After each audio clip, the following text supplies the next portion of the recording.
Like, yeah, we got so many of these. If you just dig a little deeper, it's all emeralds down there. Well, Johansson told you, burn the gays, you get your emeralds. What are you people doing? Why did he become Italian from? Well, what are you doing? Hey, fucking Jesus here. I'm discriminating here. I'm walking on water here. I don't know. I imagine them in Rome for some reason. Oh. Now they try and you. I don't know what you're talking about. I had 2 loaves and 5 fishes. I don't know what you're saying. You're saying that 15 trucks worth of loaves and fishes gone missing. I made this out of 2. I don't know what you're talking about, officer. You can talk to Pontius Pilate if you feel so inclined. But things might go poorly for you. That's the way it would go. You know, PKA 579 with our friend Josh and a new friend, Wendigoon or Isaiah. Thank you guys so much. Can I stop? I think your mic's too blown out. Fuck, is it really? It's just because you got it so close to your mouth. Okay, end the recording and I'll fix it. Pull it away.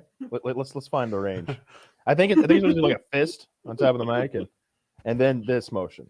If you go back and forth with varying speeds, now we're getting somewhere. Sounds clear. Is this okay? Faster. I think you're not close enough. Hold your mouth open and just keep going. It was just like when you started, you were like, "Welcome to PKA." It was like booming and like blown out. Okay, well, fuck me. Fucking 40 seconds in, already ruined it. It's Do I sound any better now? When we're having a regular conversation like this, it's fine. But when you were like, got a little bit animated, welcome to PKA, it was like booming and blown out. So let's try that. Okay, down right. a little too. I'll keep my pants on. I'll calm down. Sorry about that. PKA 579. Thank you so much to Josh. We're recording again? Oh, okay. No, we're not restarting. We're going. No, we're already 1/4% way through the show. We're not going to lose this. This is gold. 1/4%. People love this. It's comedy. Woody gets kidnapped for 1 week and the wheels fall off the fucking bus. Yeah, Woody sent us a text in our WhatsApp like 2 days ago, and he was showing where he was in Mexico at this restaurant, and literally he sent us a picture of the menu. It was like fried crickets dipped in guacamole. There was ant larva that there were 2 different ant dishes, and he ordered the ants. They were out of ants. Move a garbage can, something.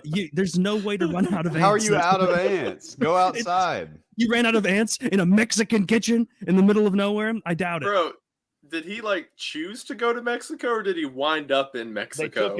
He all right. He wants to be there. Sense. He's riding around. All of the letters that he's written us shakily have confirmed he wants to be there.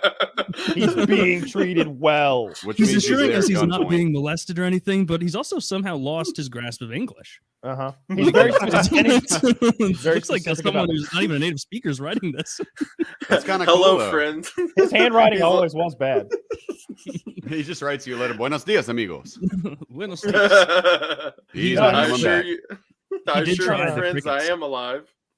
He's on a pretty interesting adventure. I look forward to the story. Yeah, he always has good stories, and I'm proud of him for trying the bug dishes, like trying the crickets. Oh yeah, I was very shocked that he tried. No, I'd have to try it too. It looked like the ant larvae. I think the description was like honeyed ant larvae, and it just reminded me of reading Game of Thrones. And there's a part where they're eating honeyed dormouse.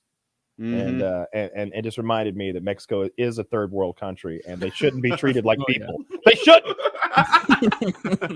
Hold on. Is it like a bowl of ant larvae, like rice? That's exactly what it is. It's a big bowl of maggot. All right. So it's I'm sure with a spoon. I would have to eat it too if I were there, but I'd try it if you would. Yeah, man. He didn't send a photo of the ants. He sent a photo of the grasshoppers because they were out of ants. They were out, as is often the case. And it was basically a tortilla with like 5 crickets in there, and then just an amount of guacamole that was clearly there to cover up the taste of cricket. No one puts that much guacamole on a pork taco. Oh man! Like I would have probably just picked out a cricket and tried it. So did he like the cricket? Did you get any feedback yet, or he said is it the wasn't jury bad. out? I don't think he'll try again. But No, see, that's the kidnappers talking. He did What? not say that he he enjoyed it. loved it. He thinks it's muy bueno. I don't think it's Mexico a wonderful place, but the grasshoppers are delicious. I mean, And apparently, he's All been those kidnapped other by Danny Americans are Trejo. wrong. All right, I'm not gonna lie. Right before I came on here, my mom FaceTimed me, and I was like, "Yo, I'm about to, hop in and do this PKA thing." And she, the support's been amazing. I'd like to take a second to say that your community's been outrageous, good. and Glad to hear it. in the support. And my mom likes to surf Reddit, so after all the support, she joined the subreddit. And whenever she talked to me, she was like, "You're going on PKA. Isn't something shady going on? I think I saw something about like Woody got kidnapped or something. I went to Mexico." And I was like, "Mom, you've been on the internet long enough. I'm sure somebody was kidding." She was like, "I don't know. I think he's in Mexico. He Is is. something shady going on?" And I was like, "If he is, I highly doubt it." I get on here and everybody's just casually like, "Yeah, Woody's having a good time in Mexico," but joking about the kidnapping. And I'm like, this propaganda has spread The outside fact the that circle. it's Mexico is just so funny to me. Like, it's kinda what something makes like it sus. Woody loves adrenaline. Adrenaline is Woody's drug, and he loves it. And so Surprisingly. anytime like we're talking about vacations, we'll talk like, what do you like dream vacations or fun places? I'm like Rome. I'll go to Italy, go to France, go to Europe, the Netherlands, whatever. He's like, I think it would be fun to start in Somalia and go straight down all the way till South Africa. And then just make friends as I go. And it's like, what are you high? That's a pipe dream if I've ever heard one, huh? Not a good idea. Yeah. You're a That man, retired that's millionaire. Go somewhere nice. Treat yourself. I mean, he's gone Yeah, to well, nice places though, right? Like he's been. I'm pretty sure he's been to Rome. I'm almost positive he has. Yeah, he has been to Europe a couple But times. on the other hand, like I guess he'd never gone and eaten grasshoppers in wherever the fuck he is. That one video he sent, it looked like he was in a jungle, and he mentioned like chartering like a motorcycle ride, which I assumed is one of those back of the motorcycle hanging on to a Yeah. little guy kind of Yeah. rides Yeah. from a man who spoke almost no English. The guy's like wearing like flattened Aquafina bottles as sandals. Yeah. Like Yeah. it's just Title like they were fishnet. very Kyle, are you sure there wasn't a impoverished. mention of a dollar amount or ransom or anything like that in the video? I mean, Are you sure it was just Woody? I'm not paying a dime. there was this Venmo URL he kept sending over and over, but I just ignored that. I don't negotiate with terrorists, and I don't answer calls that say spam likely. No, So and I don't know how to Or scan Woody. the URL. sorry, Woody. I mean, Sorry, it would Woody. be We don't so- negotiate with terrorists. We If let I them on got- the podcast, but we don't negotiate with them. If I got kidnapped and they're like, "We are calling your podcast host to get ransom for you," I'd be like, oh, "God, if you're there, please, hopefully they dial a nice podcast mistake and they take mercy." Please, God, let them get Joe Rogan somehow. Somehow, But I would anybody get it. else. I would understand it because if we were reversed, I would also take the, I'm not negotiating with Kyle's terrorists. I don't care how many fingers I get in the mail. I'm too brave for that. I understand, man. Don't give in, bro. Don't give in. That's like your take. It's like, this is a message to the terrorist kidnappers. I don't care how many testicles, fingers, ears, teeth, eyes, penises you send me. My friend Kyle is strong and he'll never give in. And We not will just not because he cave. sent me his tongue on day 2. Cut off what you must. Meanwhile, Kyle's hiding at his house writing fake letters. Like, man, why isn't this working? Man, I can't believe Taylor won't pay $70 to save 70 me. American, 70 American dollars. Yeah. The note's all written in blood. 70 That would be- American. It's like You know what? $10. I Taylor would- refuses. I would negotiate with terrorists if it was like $70. Definitely. I don't know, Why man. negotiate? $70. It's kind of like the principle, you know? What is It's the not about the dollar minimum? amount. What is the lowest amount that you could demand as a kidnapper, terrorist, robber, whatever, before they would stop taking you seriously? Like if you asked for like $373, would someone immediately be like, "Oh, hang on, no. All right, we got $375. You got a couple of ones. Yeah. Oh, you already paid. Yeah, we'll take quarters. Yeah, all right. We can fix this right now, guys. The fuck did you call me? Like, would that happen? Like, would someone just peel off a couple hundreds? They Or just they- don't even call the cops. Or would he be like, all right, we're gonna talk about it. You know, we're gonna get in touch with the mayor. Like, would they still play that game? Or I would don't they know what just they would We'll do. see. There's a truck on its way with the money in the back. He's in a cage like John McCain. you joke? Can't do the YMCA anymore. You joke about that, but honestly, if there were a system where like you could go into a game mode where it was only squads, right? It was always 5 versus 5 versus 5 versus 5, maybe 5 teams of 5. Like let's say we shoot your guy and like we break his legs and you leave him behind. We're able to put hands on him to count coup. We could take him prisoner now. And I don't mean just in that game. Like now he can't play Tarkov. His lobby takes place in my stash. When he logs in, he's in a little cage in my stash. And You're peeing on him. And he's watching me like sort my fucking items. And the only way that he gets to play again for like, I don't know, half an hour, it depends what I did maybe, is if his boys like pay a ransom. Like they gotta give me a Bitcoin if they want him back now. Otherwise he doesn't get to play. You should be able to pee on his wounds in that game. Yeah. That's how Luke's back That's around helpful, to Woody in Mexico sending you ransom letters. He's in someone's stash box We're not right paying. now. I want first of all, I want the people skinning cartel of Juarez, Mexico to hear this now. We will not pay. We will not pay. Woody is a strong man, okay? Woody can Take handle it. whatever you can dish out. He's as I tough as bet you nails. couldn't skin Woody alive if you tried. You better sharpen What? that knife. He's All on a right, list I'm now. telling He's you that right thick-skinned. now. List. You're Good not luck. gonna mail Kyle fingers, you bitch. We're all on a list now. Oh yeah, A we're new getting list. hit for sure. Just We some earned a guy new going one. hard against the cartel, like for no reason, then they fuck him up. Dude that wasn't ever even involved in the first place. No, never involved. Turns out there actually was a people skinning cartel of Juarez, Mexico, and they took our broadcast none too kindly. There's gonna be a The whatever cartels- happened to cartels- FPS Russia. No, it'll be Woody. They're getting him. He's the one that's there. He's already Yeah, there. he's a- No, That's I such a- I that's thought you were such talking a- about because you called them out. But yeah, good Oh, point. Woody's no, already they dead, would sure. never. They would. That's such They a would like. never. See if they you would can never find out why family- they call him Woody. Good luck. They wouldn't Woody's dare. family vacation Mexico, like the cartel takes him away from his family. It's like such a sub like B plot to that movie. It's like the Yeah. cartel rolling up on Woody. Like I have a guns certain out. set of skills. But it's mostly talking into a mic online. I will find you, and I will Not really paramotor anything towards you. useful. Can you imagine Woody building a paramotor like Iron Man in a cave somewhere? He gets So they stranded can and fly. has to build one out of rocks. He's like running from the cartel. They're just Or like- laughing. Or like that was shooting the at him plan. on the and at ground end, from a he's like, jeep. that was the plan. At the end, he's like, it's a bicycle. We can still use it. It's a bicycle though. Just starts screaming and throwing up in the Dude, I middle of the remember gas this- station. I don't know why this like talking about like having a tantrum about something in a store. It made me think.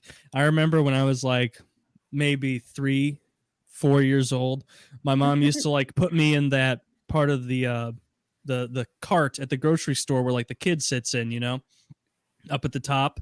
You know what I'm talking about, in the grocery cart. Mhm. And the kid sits there. And I remember like getting mad at my mom at one point because like I said I wanted animal crackers because I liked to, you know, eat them, like bite their limbs off and stuff. And then she was like, no, you're not getting those. And so like for the rest of the shopping trip, when she would leave me like near items, I would take little items off of the rack that I knew she didn't want, and I would fill the cart with them, like under stuff that she did purchase.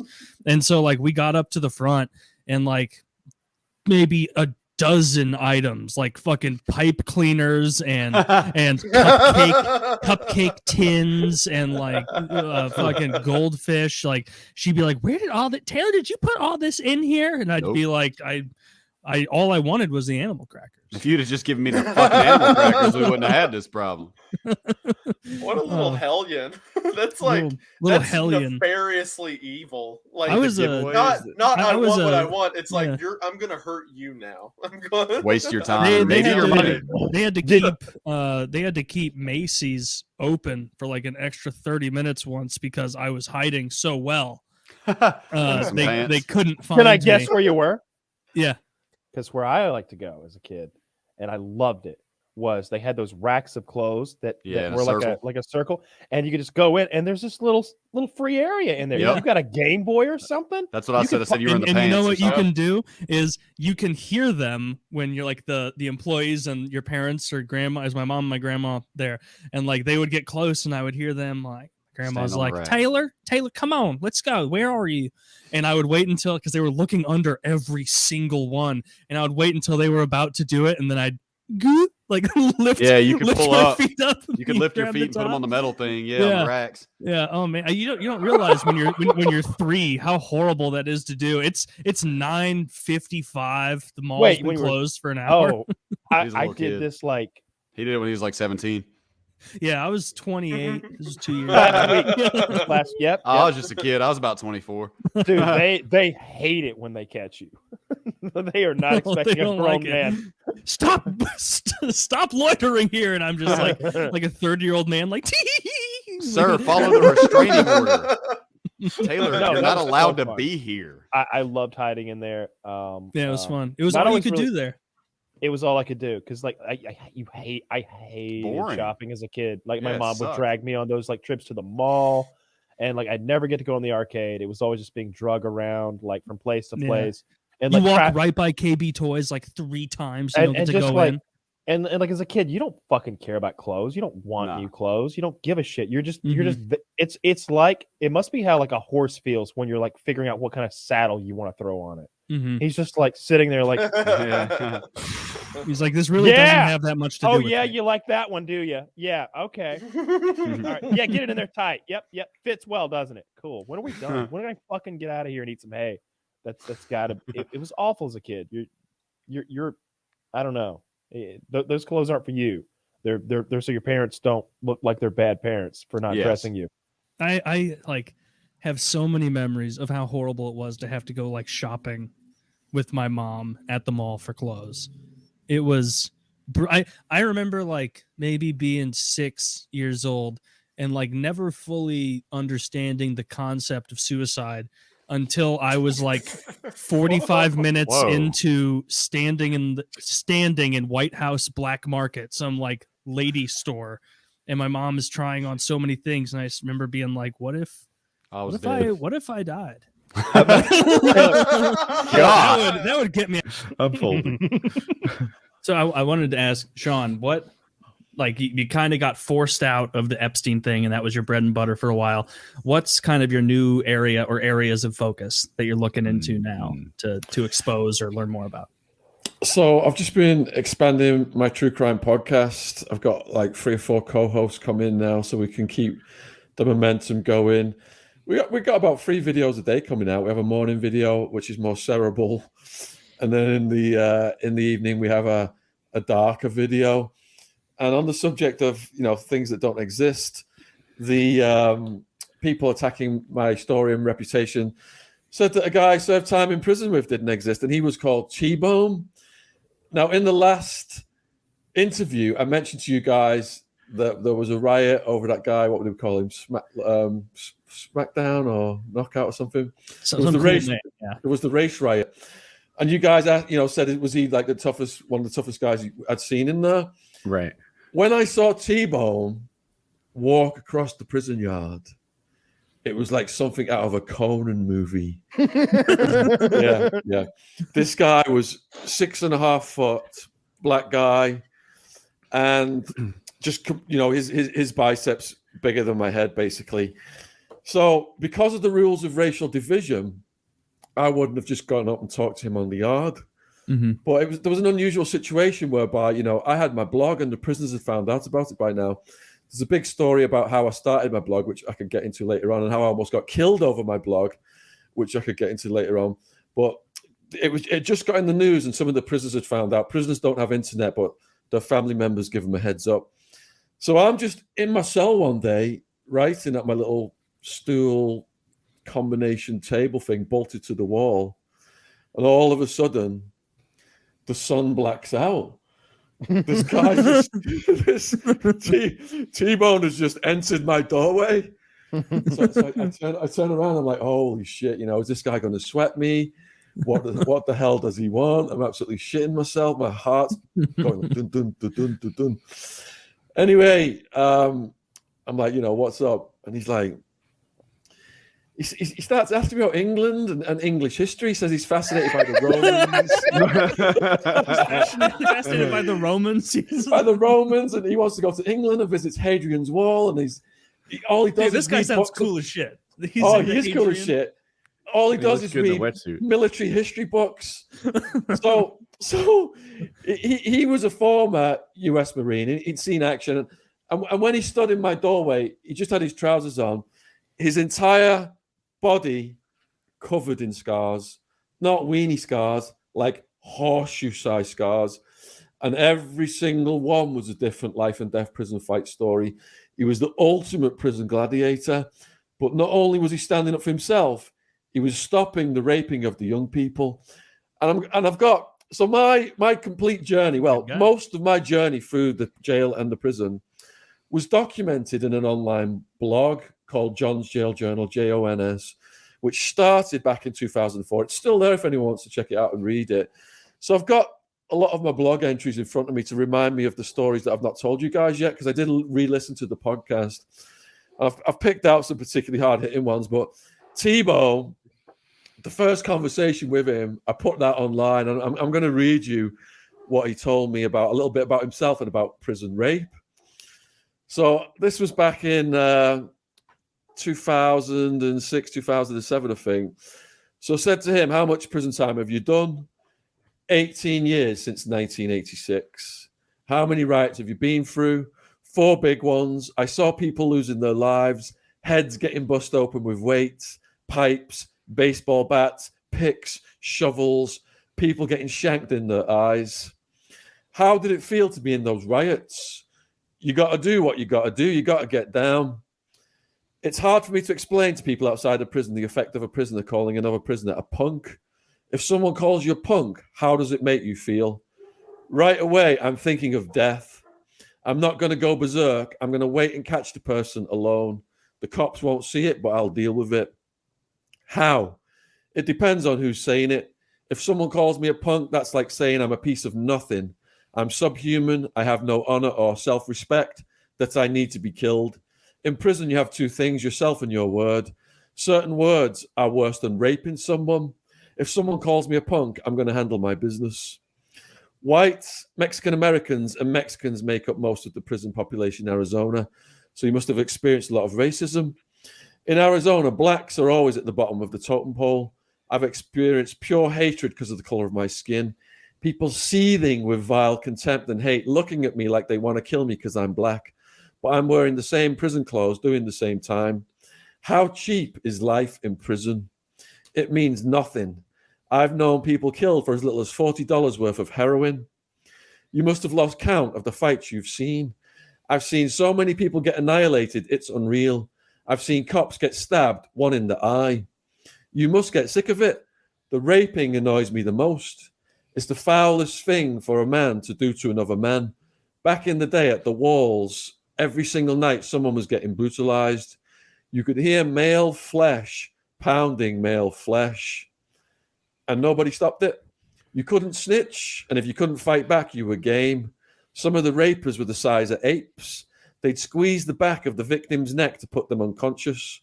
There was a smell on the run from so many dudes getting raped. Oh. Regular dudes, not homosexuals, getting brutalized, punked, scared to admit they were getting raped. You'd also see big dudes kissing little white boys like they were women, kissing them on the lips and neck. Then all night long, you'd hear the men getting raped. I said, what a nightmare. Worse, gang members would hold someone down and stick things inside him. Things? Yes, cans, soda bottles, shampoo bottles, broom handles, and metal shanks. I've got a lot more to say about T-Bone, but I'll get your Jesus thoughts. Christ. I'll get your thoughts on that. I mean, Did anyone else T-Bone- pick which one? Like, I think broom handles is my object of choice you're- amongst if that Never had an list. issue with that before. If you're gonna have to pick one of those, you went with the broom handle over the sharpened. Yes, I did. Toothbrush And the handle? shampoo bottles get a lot of girth, if I understand it right. Yeah, so at least you get some good out of it, but it's Jesus Christ. that shit's vile. I mean, not T-Bone. He sounds awesome.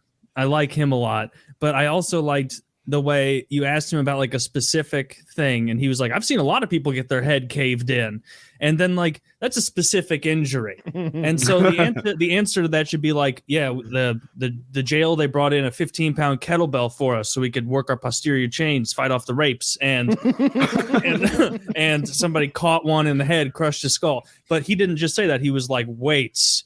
A really big light bulb at one point, trays, leg of a chair, that guy with the big hands. You see him on YouTube. Leg of he lamb. came in. Yeah, leg of lamb. And so it's A like, man's okay, leg. that's like 7 different instances of this guy seeing a head caved in with like 7 different objects, and that was just top of the head what he could remember that morning. So that's Exactly. wild. That is a horrible life to lead. But it seems like he was trying to like. And I'm editorializing a lot, but it seems like he was like, if I'm going to be here, I was a Marine. I was someone who tried to fight for the good. Well, I'll use my body here to try and like protect the weak and the rapeable.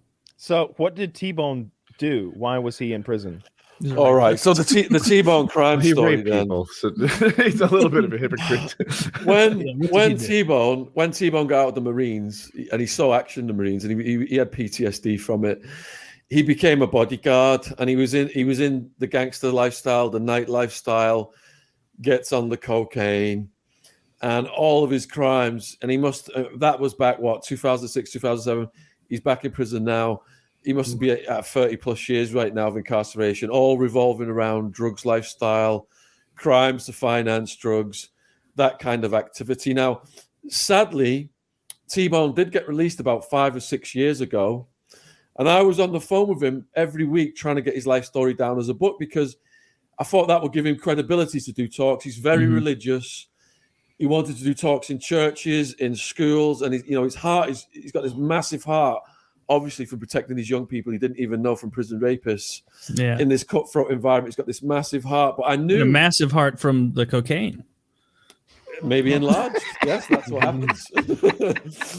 So I knew I was in a race against time because he's institutionalized. The prison industries feed off people like him. They have special cops watching him, trying to get him back in the system. We discussed that last time, the economics of it, $60,000 a year of taxpayers' money when they rearrest you back to the prison. So they swatted him.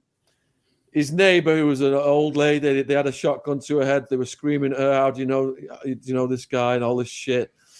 And then they get him incarcerated and they say to him, "Look, you've done a robbery.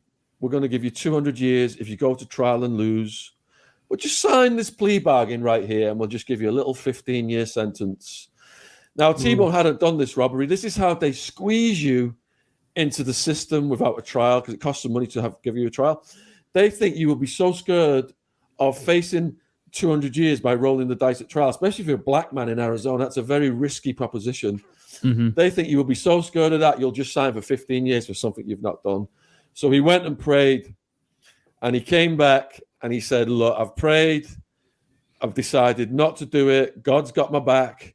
I'm going to go to trial. I'm not going to accept responsibility for something I've not done." So he went to trial, and they got the cop on the stand, and they said to the cop, "Is this the location where he did the robbery?" "Yep." "Was there a camera at this location?" "Yep." "Show us the video of him doing the robbery." The cop said, "We didn't have time to get the video." So the jury was like, WTF is going on here? And they found him not guilty. And he was so happy. He thought he was getting out. But once the system has got you, it has got you. So there was a woman in trouble with the cops.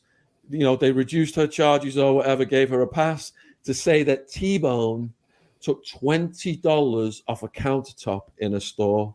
She got on the stand and said that, and she was believed over the big bad black man, and T-Bone was found guilty, and they gave him 13 years. for $20, comfortable, and it's you know, thunderstorming out. Like you feel like you've escaped it, and it makes it more relaxing in a way. Yeah. No, I like sleeping on rainy days. That's what I was doing earlier today when I found out we were doing PKA at 4 p.m. in the afternoon. I swear to God, the fact that I was here on mostly on time, like 8 minutes later, whatever, is a fluke. I was in the gym when Zach was like, "You guys remember the shows now?"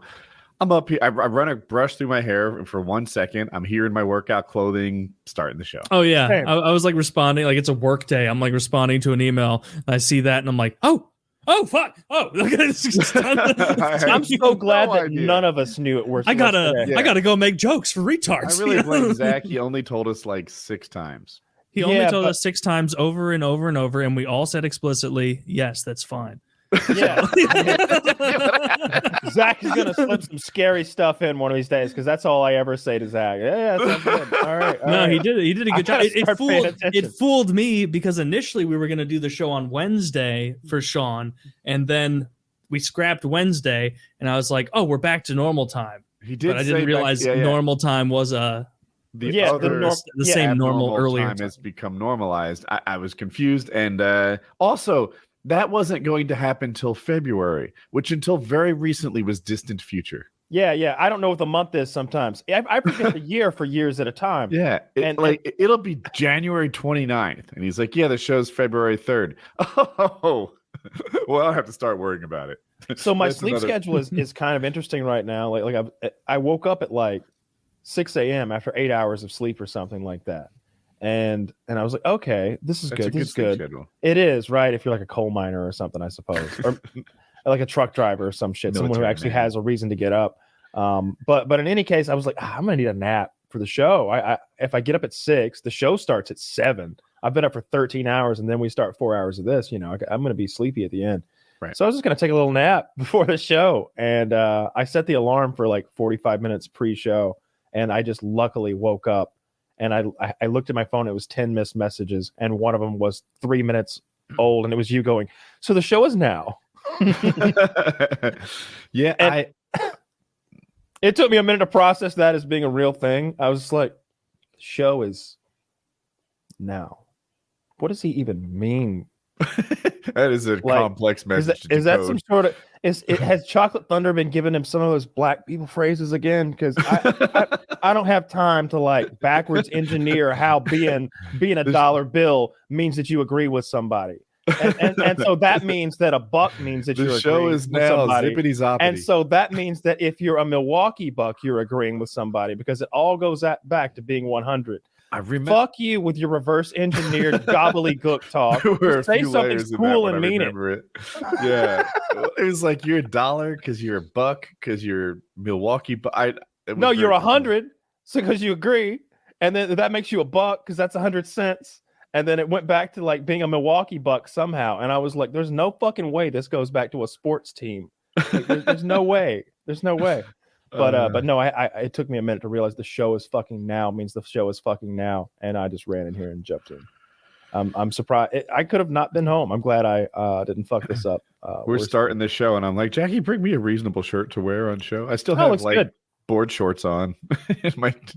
I saw a really good video the other day, and it was like a black guy's like sitting down to that job interview with like a couple of other business professionals, and I think his kid comes in and like interrupts, and he has to get up and shut the door, and he's wearing like board shorts or something with his suit and tie like uppers, and the guy giving the interview is like, "I like your shorts, Marcus," and he's like, "Oh, I am so sorry about that." He's like, Marcus, don't be sorry. And he stands up and he's got the exact same thing. Everybody in the meeting has like a suit and tie on and fucking gym shorts on. I thought that was really cool that they like cut him that break, because like a douchebag could have totally been like pretty unprofessional. I'm not gonna lie. Or he could have just been like, "It's fine," and not acknowledged that like, yeah, I'm also wearing shorts because we're living in this stupid world where people can't wear masks. How I saw that Dirty got COVID, and his initial reaction. Wait, his girlfriend got it. Did you see that Dirty got it? That'd be very new since 2 days ago. Dirty had it in the hangout. He was coughing and said, "I have COVID." He said he tested negative, but he lives with someone who's testing positive and expected to have it. Well, shit. Maybe I completely misunderstood. I'm almost positive he has COVID. I asked him how he's doing today, and he said he was okay. Okay. Well, I'm glad he's doing well. Yeah, it seems like everybody like young that gets it is more or less okay if they don't have any especially with the new variant. I guess the new variant is like it's kind of doing what I said. It's drowning out all the other variants, right? It's out competing Delta and the original one, and it's inoculating the population to some extent. Now, I've heard that inoculation lasts 90 days. This is a comedy podcast. Don't take that to heart, listeners. But I think that was only their vaccine recommendation. Natural immunity lasts for quite a while, they're saying. I'm not going to believe any facts or things that I hear from you in particular. That's fine. I'm teasing. No, leave whatever you want. What I mean is I don't better believe than anything the anymore. natural inoculation. Every time they tell us a thing, they change their minds. Yeah, I haven't heard that. Yeah, so I'm So it only as seems good like as my there's sources. I a could bunch be wrong. of conflicting stuff, kind of like it's been the Good times. We can steer the what a topic dark back around to world. something a bit less dark. Anyway, perhaps. dark world we live in. Yeah. Liven it up a little bit here. Let's see. Tell us about another time. Tell us about another time the Shadow People were. Oh, good. Okay, that's more fun. light. That's Okay. yeah. Let's light, see. you bitch. I saw a And glowing did they always light look one the same, time? or did? Well, I've seen the Kyle, old you said hag, you've not seen the a glowing Hat light, Man. too. Excuse me? Glowing lights. Oh, you've never Orbs. seen that? Yeah. Wait. You just said Hat Man. So Mhm. like well, my wife I got saw into Hat reading Man. about. Yeah. Does she abuse Benadryl? No, none of us do. No Ambien, no Benadryl, none of that kind of stuff. Or a fun one. I used to live on a property that was formerly owned by a cult, and it was really weird. And it was kind of haunted-y. So some of my Spanish in-laws thought it'd be a great idea to have an exorcism. So I got to watch that when I was a little kid, which was bizarre. Short version, we bought a house way out in the middle of nowhere in Texas. It bedded like 18, but mostly in weird bunk beds that were built into the attic. And it was very fish, like greenhouse, very self-sustaining. And the people that lived there all of a sudden moved like overnight and sold it like dirt cheap. This is a lot to ingest, bro. Dude, who are you? Huh? I'm a lot of people and a lot of things. You were growing up in fucking Waco or something like Yeah. Like, It's a lot more remote than Waco, but yeah. Damn. The town had 40 people. Oh, David Koresh was terrified of our compound. We Anyway. kicked him out for his simpleton views. He wasn't extreme enough for us. The house was very weird. There was always weird noises, always weird shit going on. You could never sleep because something would go bump in the night. Nothing like super horrifying or shadow people or whatever, but it fucked with everybody in the house. Mostly would come from my brother's room, which was weird because we thought he was getting up in the night. So we would make him sleep downstairs and it would still happen. Or if he slept up there, he said he would never hear anything, but downstairs sounded like a nightmare. And it happened once when one of my in-laws was at the house and she happened to be a devout Spanish Catholic, and it freaked her right properly the fuck out. And she came back with some of her friends. I don't think they were priests. And they started putting oils on the walls and crosses and out with you demons, and then shit in Spanish that I couldn't understand, and consecrating and cursing and blessing. And I'd seen scary movies growing up. So I was like, oh, this is really cool. I want to see this. I've never seen an exorcism or a blessing or a demon warding, whatever it is that they're doing, because I don't speak Spanish. I don't know.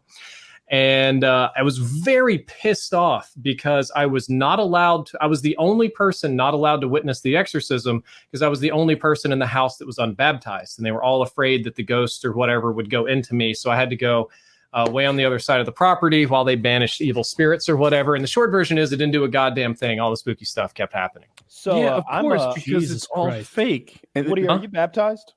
Yeah, I believe these people buy NFTs. Drifter, you're Yeah, not probably. baptized. You're not baptized? Me? Yeah. I am now. I'm the only one, huh?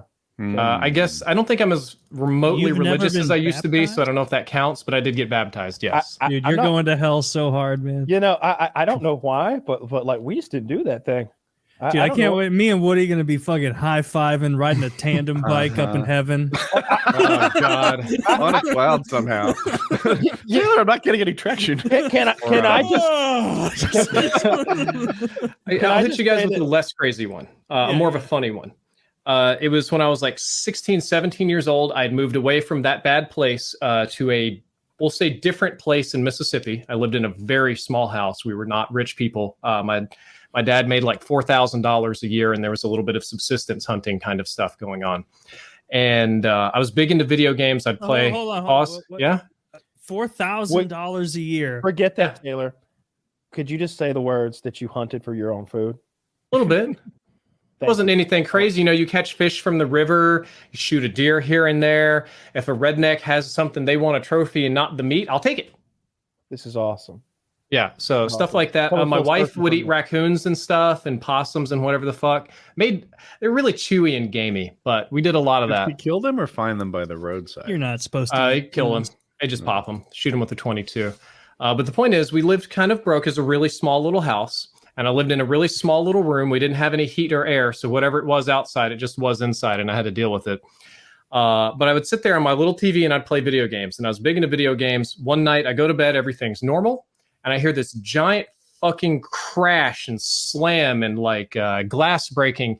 And the only thing I can think is that my brand new fan that I got installed, by the way, I lived like 3 years with no fan in the summer. I was super happy to have my fan. That blows. I thought the fan had fallen down because we used the cheapest repairman possible. And I thought, fuck, I'm going to have to spend all summer with no fan. So I get up and go kind of like around the walls of my room to avoid stepping on glass and turn on the light. And everything is fine. Everything is totally fine and normal. And I'm like, have I lost my mind? And then I look over to my little desk where I would do my homework, and there's a giant pile of old video games. And when I say old, I mean 1980s old, like the Ghostbusters game and Super Mario Duck Hunt, the original boxes in pretty good conditions. And what was weird about this is these were things that I had owned eons ago, right? Desk was clean when I went to bed. These are things that I had not seen in 10 plus years at that point. When you give something to a 3-year-old in 1989, it tends to get torn up. I remember moving and throwing them away. And then suddenly in the middle of the fucking night, for no reason, there's a whole pile of vintage games just sitting on my desk. You know, there's no explanation, no nothing. You know, Drifter, I find you to be a charming and talented man. I really enjoy it when you're on. I look forward to it because there's a but though. But when you talk about things like this, I think that, well, I hope that everyone's ears are perking up and hearing these things. And look, I have a side of me that thinks that there's a chance that you are haunted by demons. I am not made that a zero-sum thing. Okay, you may be haunted by demons. I want you to do paranormal videos where you like film yourself, like do like set up one of those night vision cameras by your bed, dude, and like if anything ever happens and you could string this together, I'd be a viewer, because you creep me out by telling me this stuff the same way. What's our friend who came out a while back who does the scary stories? You're muted, Taylor. I'm muted. I'm so sorry. Wendigo. Yeah. Oh yeah, Wendigo. When you start telling me like stuff about your childhood or adolescence, or maybe even the last few years, this stuff about seeing things, it creeps me out the way that Wendigo. I want to get his name right because I do like him. I watch his videos all the time. It's just I think it's like Wendigo, but Wendigoon. Yeah, but it's because I think there's a mythical monster called a Wendigo. Wendigo. Is it Wendigo? Yeah, Skinwalker kind of eats people. Exactly. Yeah, it pretends to be people, and that's like and that's one of those monsters. That's one of those monsters that like something that takes the form of humans. Those are the ones that, like, if you're whatever you want to call it, open-minded or goofy or silly enough or whatever to believe in crazy stuff, that's one of the ones that can make sense to like sneak by.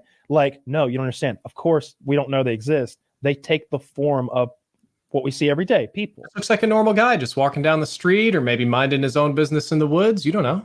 It's like The Thing, which is the greatest horror movie ever. Or maybe like reptilians, taking the form of humans, the whole overlord the thing. Reptilian part, like they live. It doesn't make sense because like the like reptilian conspiracy thing, it says they're underground. They're cold-blooded. They'd be way too hot. It'd be warm down there. It'd be warm. They down need there. that to stay warm. They need that to live. They'd live on geothermals, and to live above ground, they want to. They've taken positions of power. No, and it's not like basking in the sun hot down there. It's unbelievably hot. It depends how deep you go, Taylor. Okay, have you been to the mines of Korgoroth? I think no. I'm making this up as I go along. Have you seen the steam pools of the deep Gogala? Yeah, if I hadn't, I wouldn't have made. Where the reptile men are numbered in the millions, and the reptile women do whatever you want. Do you think they have tits? You ever seen one of those? You ever seen one of those alligator cloacas? That little slit. It's like humans could learn a few things about vaginas from alligators. Oh god. Right? And dolphins. Yeah. Oh god. And dolphins. Like I saw a Impractical Jokers bit where like he's like, you ever wonder what dolphin puss looks like? He has to say that to a pretty woman, and she literally goes, I think it's just kind of circular. Like she just rolls with it, and it's just like, damn. Love it. Dude, every once in a while they run up against a cool person who's as down to be silly. Yeah, but back to the thing. I worry that maybe like you're hallucinating, right? Do you think you're hallucinating? That's the most logical thing, right? And I'm the not most trying to be shitty. I'm not trying to be shitty about this, or like we've talked about this when you weren't here, and I don't want you to think that like I'm doing that behind your back or anything like that. Kyle's fascinated by this whole thing. Okay, I don't get offended easily, so it's no worries. Yeah, don't think that I'm like behind your back, like laughing it up about. No. No, it's ridiculous. I tell these stories here because the situation is just ridiculous, and it's interesting to me, like genuinely. Yeah. Last time you were on, Kyle was like, "Guys, we should have stayed on the paranormal shit the whole 4 hours. I'm fascinated." Yeah. I could go on about that forever because so much like weird shit happened. But the short version is Woody's gone. I feel like he just didn't want to hear this shit, and he probably no. He's I think he's doing some home improvement stuff. He's pooping or getting a snack. Yeah. The reality is that a lot of this happened at a very not so great time in my life. My home life was broken. I was moving a lot. I was stressed out a lot. I was the kind of kid that would have to stay up late at night and keep the shoes by the bed because you might have to bounce like that. And it's very realistic to say that the stress of that does not do good things to the psyche of children. For sure. So as I move into adulthood, these things happen far less frequently. They do still happen. So I think, well, did this shit really happen? Which your subreddit tore me a whole new asshole about this, about supposedly lying or whatever. Oh. But the practical version is I have to think, well, it only happened experientially in here, most likely, because I don't live my life making decisions based on what I think shadow people or demons or whatever the fuck are going to do. I'm a very logical, scientific person. That's what I appreciate about what you're saying, because you're not coming here and you're like Dan Aykroyd, for example, a guy that I really am a huge fan of since I was a kid. I think he's a brilliantly funny man from SNL and Ghostbusters and all the writing he's done. Mm-hmm. But he's a whack job when you hear him speak. And when he talks about aliens or secret societies, and he's got that really, really quick Chicago accent, and he's explaining it to you, and you're just like, Crystal Skull vodka. And then he starts talking about aliens, and you're just like, okay, you're a whack. Dan Aykroyd is into aliens and Yeah, his whole family used to be psychic mediums. And stuff. Dan Aykroyd, weirdos. Dan Aykroyd is incredibly wacky. You know his character in Ghostbusters, how he's like a paranormal psychologist. Yeah, but I thought that was just him. No, they were all kind of paranormal. A lot of the wackadoo writing is him going to Ivan Reitman, who just passed away, and being like, "Oh, we got to have some stuff about the occult in here." Like they wrote that fucking movie, and he has always been wacky like that with the occult, conspiracies, aliens.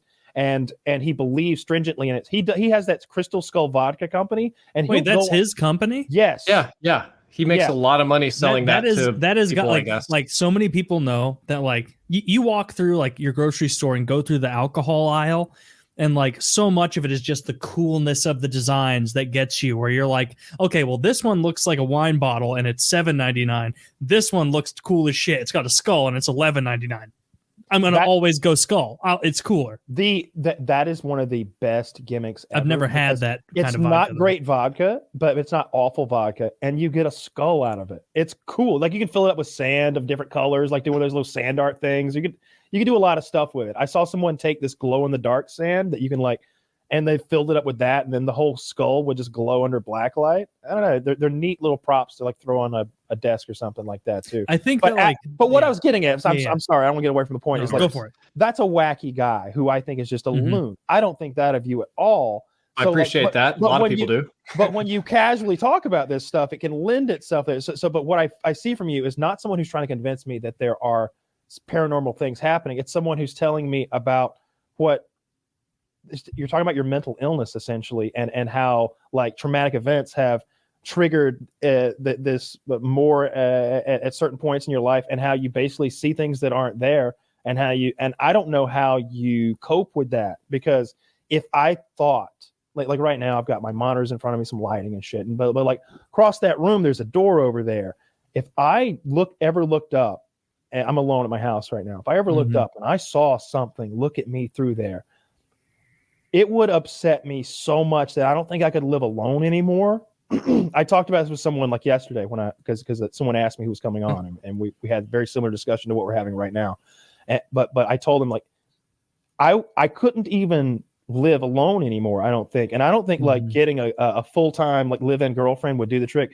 I think I'd have to move back in with my father to feel safe again. If there were dark men in my house, like, that sounds silly. Well, no, that's if there's static man or shadow, if there's dark reasonable. shadow people or something like, and something I'm interested in with what Drifter said is, I'd be so scared. When you described experiencing it as a kid, you talk about like seeing a figure for extended periods of time. When you described it just now as an adult, you were like a fleeting image in the corner. Like, is that how it tends to be now as an adult? It's more of a fleeting, like it could be a shadow, and it's just your childhood reminding you like, oh, that could be that. Yeah, something like that. As an adult, very fleeting. I don't hallucinate things very infrequently. 3-4 times a year tops if it's busy. Audio is a little more frequent, but it's usually just very, very small things. It's not whispering voices and crazy shit like that.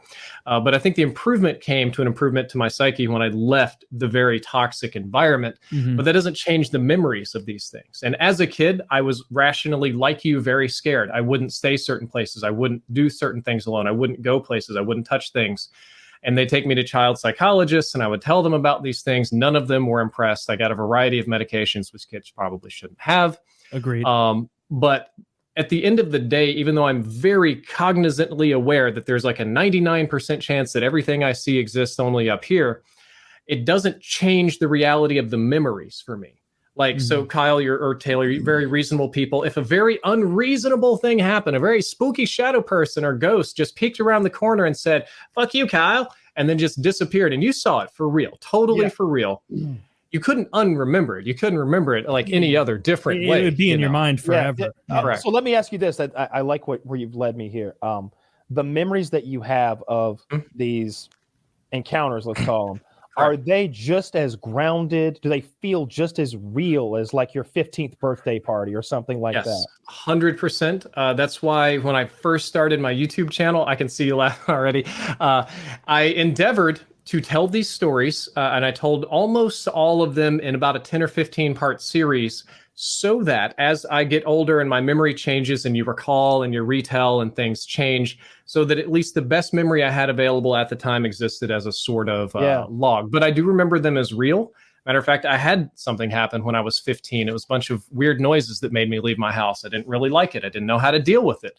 So I just fucking left and went to a friend's house. And I had a very awkward conversation telling my friend that, I want to spend the night here because something is following me around the house and making noises. Like, I don't expect you to believe that, but just humor me. Oh, not only would I believe it, but I would be like, Mom, he's back. You promised you'd do something.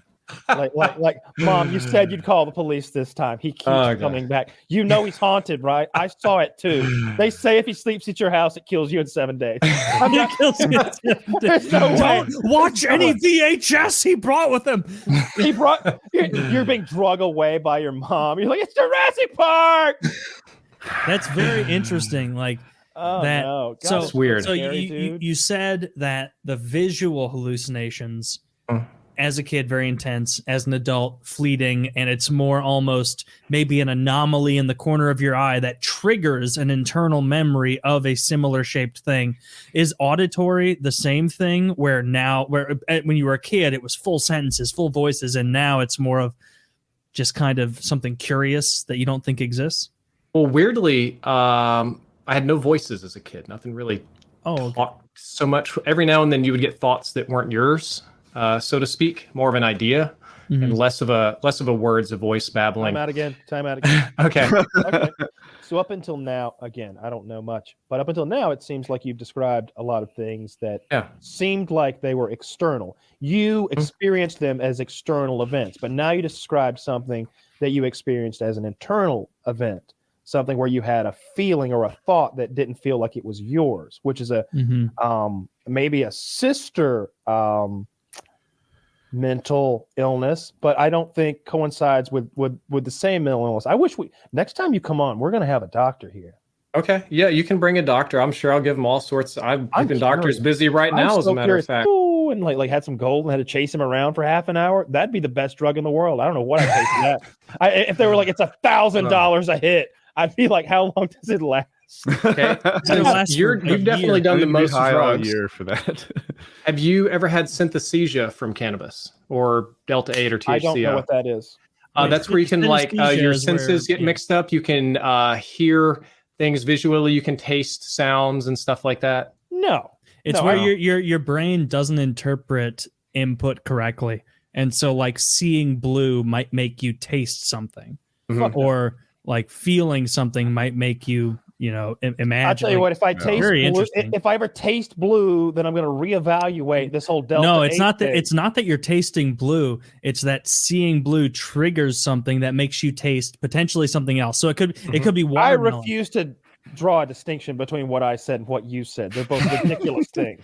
Yeah, one was retarded, one was well thought out, but same thing. I was just curious. That's something that happens to me when I get really high, and very infrequently that'll happen, and I can like taste a sound or something. It's really weird, but I think it's kind of fun. It's not harmful or scary. It's kind of like Nito. What was a sound that you tasted, and what was the sound, and what did it taste like? A creaky door, a little bit less of a flavor, felt like a potato chips, like I was crunching on something in my mouth, because I think it was creaking and my brain was interpreting that as more of a crunch. Certain flavors would translate to like skin, tactile sensations, and interesting. The biggest one was that sound would come out a little bit more visually. Like if I hear certain musics and whatever, that I started seeing like a lot of multicolor triangles and stuff, but each little beat was a little different. And wait, I'm curious about the sound thing. So was this at the same time period that you were experiencing that much more mild synesthesia, or was it after that? Like the other kind you were talking about where you might taste a chip? I mean, it all happens at kind of the same time. Interesting. It's not super intense or insane or anything. It's just really neato. It's like a neat sensation that you don't normally get. So it's been fun. No, I guess most people would never experience that, because like, and it sounds like something that like before we understood the science of the brain, people would be like, that's bullshit. You're making stuff up. That's nonsense. But because we know the different areas of the brain. Yeah. Yeah. I want to know about some of the, so how much did you have to do with the creation of all the like hero characters in Guardians of Justice? Was either like that a team effort, or did you kind of have all of this kind of set ready to go story when you were approached by people at Netflix? So this one is my most personal project, right? What happened was around 2014 I got super depressed, like couldn't get out of bed. The world just felt gray. I was unhappy all the time. I hear you, bro. I couldn't even see reality. I didn't know what reality was, right? Mm-hmm. And it kept getting worse and worse and worse and worse. And I couldn't even put, and I feel like I'm better at communicating today because I've worked on it. But back then I just didn't even know how to like communicate. So I was just like walking around and felt like everyone hated me. It was just not a good place, right? So eventually I go to a doctor, and the doctor's like, dude, this is like clinical depression. I need to put you on something called Zoloft, like right now. Mm-hmm. And I'm like, well, okay. So I take this Zoloft and I feel nothing for a few minutes. Then about an hour and change later, it felt like Wizard of Oz. like all of a sudden, like colors started getting brighter, and like the cartoons started coming back, and like, you know, all of a sudden, like it felt like the birds were singing again. I'm like, oh wow, like this is interesting. Has it continued And to help then- you since then? Like it, because I know No, some people I will actually- initially, yeah. That's a great question. I knew right away that like I needed to use this as a tool, but figure out what the root cause was, and not just like rely on this as a tool. But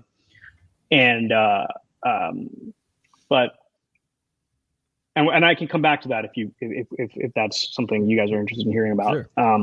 But as the medicines were kicking in, I started I'm a nerd, as you can tell. I'm doing nerdy things everywhere. If I flip the camera, there's more nerdy things.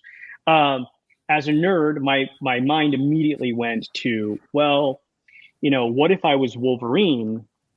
And, you know, Wolverine can't get drunk because Wolverine's healing factor just metabolized the alcohol, so he can't have medicine.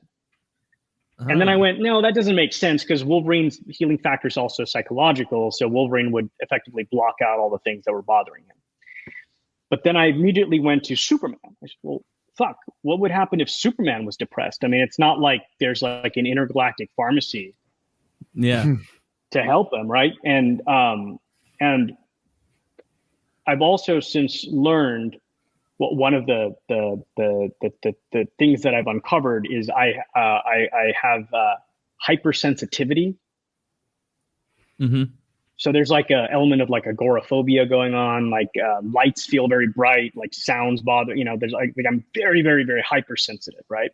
So I would feel a lot, feel everything, and that was contributing to the panic and the you know, that. And so now back to Guardians of Justice, as I was having the Superman thought, I went, okay, well, fuck. What happens if Superman's the one dealing with this? And then I went, okay, well, I'm going to write this. So, you know, I'm going to spoil this for you guys just because why not? Right. And the show's already out, but the show actually opens with Superman, the Marvelous Man, they call him Marvelous Man in the show. It's Superman. Addressing the TV, addressing the world, and saying, you know, I'm a prisoner in my own skin, which is exactly how I felt. Right, like I felt like a prisoner. I was like, what the fuck? He's like, I just hear too much. I feel too much.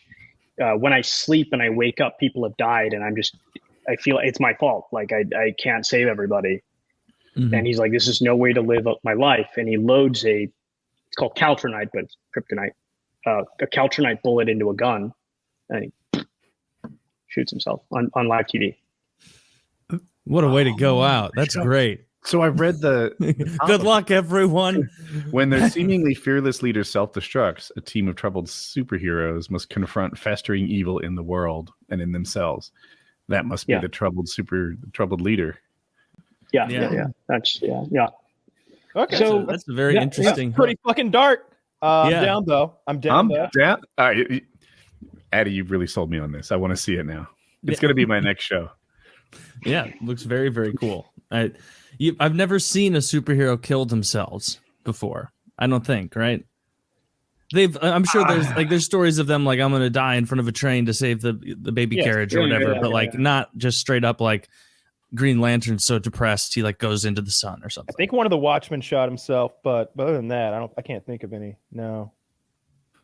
I don't know. So yeah, this So this is again, it's a very personal story, right? It's I try to dramatize the feelings and the struggles and that, and then also, you know, put in the cartoon hyper reality that I experience.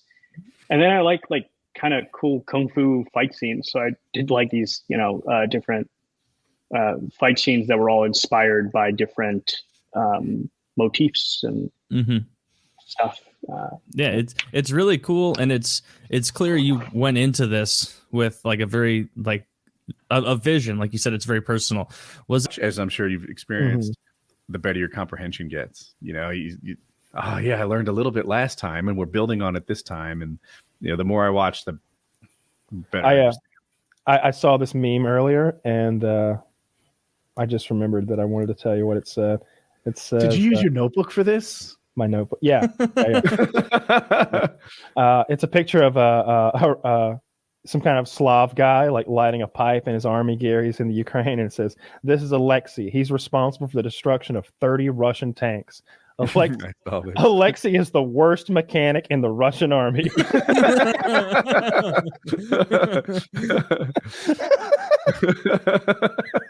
Let me fucking roll. Just destroying 30 tanks. There's a forum called Volunteers for Ukraine on Reddit. And here's a picture. It's been since deleted. I can't find it anymore. But Zach, if you could just put the photo up. Yes. Yes. Of Look, pay attention, you psychos. This is how you have fun. Okay, no children. Just a good time. Combat vet here. I arrived in Poland and made my way to Ukraine. I found the Legion. They wanted 3 years of my service. That was too much time for me to commit. I'm heading back now. Just letting others on here know what they're asking for. Real talk. Know what they are requiring to enlist. And it's a picture of Wings of Redemption holding a gun in a field. and they've blurred his face, which actually adds some credibility to it. Like he wouldn't want like to conceal his identity. Oh man. But like the first comments were all like, "That's Wings of Redemption." Have you seen how many legitimate journalists and news people who have had to address the Bernie Gore's death in Ukraine? It's so I've seen funny. A couple. Yeah. I saw them talk about it on the news. I saw the news cover how the news was getting it wrong. I saw Russian state media people and like some sort of Russian politician being like, you see how the West like spins their lies. They said that this guy was the first an American death in Ukraine. Then they said that he was dead in Syria, and then he was dead in an earthquake and a tsunami. And no one tried to pass off that he was the ghost of Kiev or whoever that guy was. And apparently he's a pedophile. So I don't know why you're so mad. That's not actually true. None of it's true, Woody. None of it's true. That's the point. Touche. All right. How do I clarify? Actually, that's fake. The only accurate thing in that whole statement was that no, it's wild. I love seeing those. It's fun to wind people up, and it is a little. I don't see how it's like. I don't know. It's good old fashioned fun, clean fun, as Bill Murray said in Groundhog Day. It's just It's literally just shit posters trying to trick journalists and then go, ha ha ha, dumbass, we got you. And I love that because fuck journalists. Funny. Make them look bad because I don't think they're very good at their jobs. Like I think there's like 8 journalists in the world. If they're reporting that, they're not.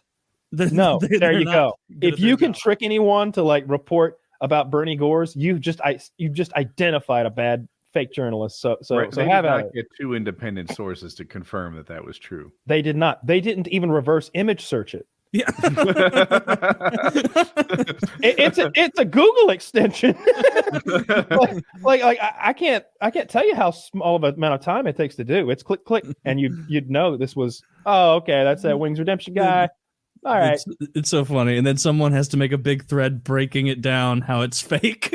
Like someone said he died on Bog at the hands of the UK rebel syndicate pro. Little is known of this young Englishman, but some call him the ghost of Painkiller already. That's solid. Wait, go back up. Died at Bog. Sark wrote a good one. Make sure you don't throw anything wild. No, Sark said he died on Bog in the hands of the UK rebel syndicate pro. Oh wait, did Hutch tweet that? Yeah. Oh, that's hilarious. That's Stark. I didn't even catch that at first. Oh, that's great. Stark. Yeah. Oh my god. Oh, I didn't realize it was Hutch tweet. Oh, that's great. That's great. Daniel Dale guy is like a big journalist with like over 1 million followers, and he has to address it. Like, that's great. Yeah, it's great. So keep that up, and you don't make your Photoshop so bad though, and like try to make it look him kind of bad. Like the reason the Sam Hyde one was so good with the Ghost of Ukraine is because of how badly it was photoshopped. Oh, and I forgot to ask for this on PKM, but if anybody's in like Ukraine and messed up and all this nonsense, and you're still taking the time to listen to us, like thank you for doing that. and look at and stay safe. But Yeah. if you could like write RSK on a piece of Russian like destroyed like stuff or something, like that'd be pretty sweet. Yeah, you know they have like V's and Z's and stuff. I want an RSK on the side of a tank. Imagine Yeah, if you could graffiti some like Russian equipment that was burnt out, you know, I mean, don't risk your life. I mean, maybe a little, but like, I mean, get the job done. That's what I'm saying. It's don't- really and then important that you start do and this. then when you post it on social media, say that it's the attempt at a viral trend and it stands for Russia stop killing. Yes.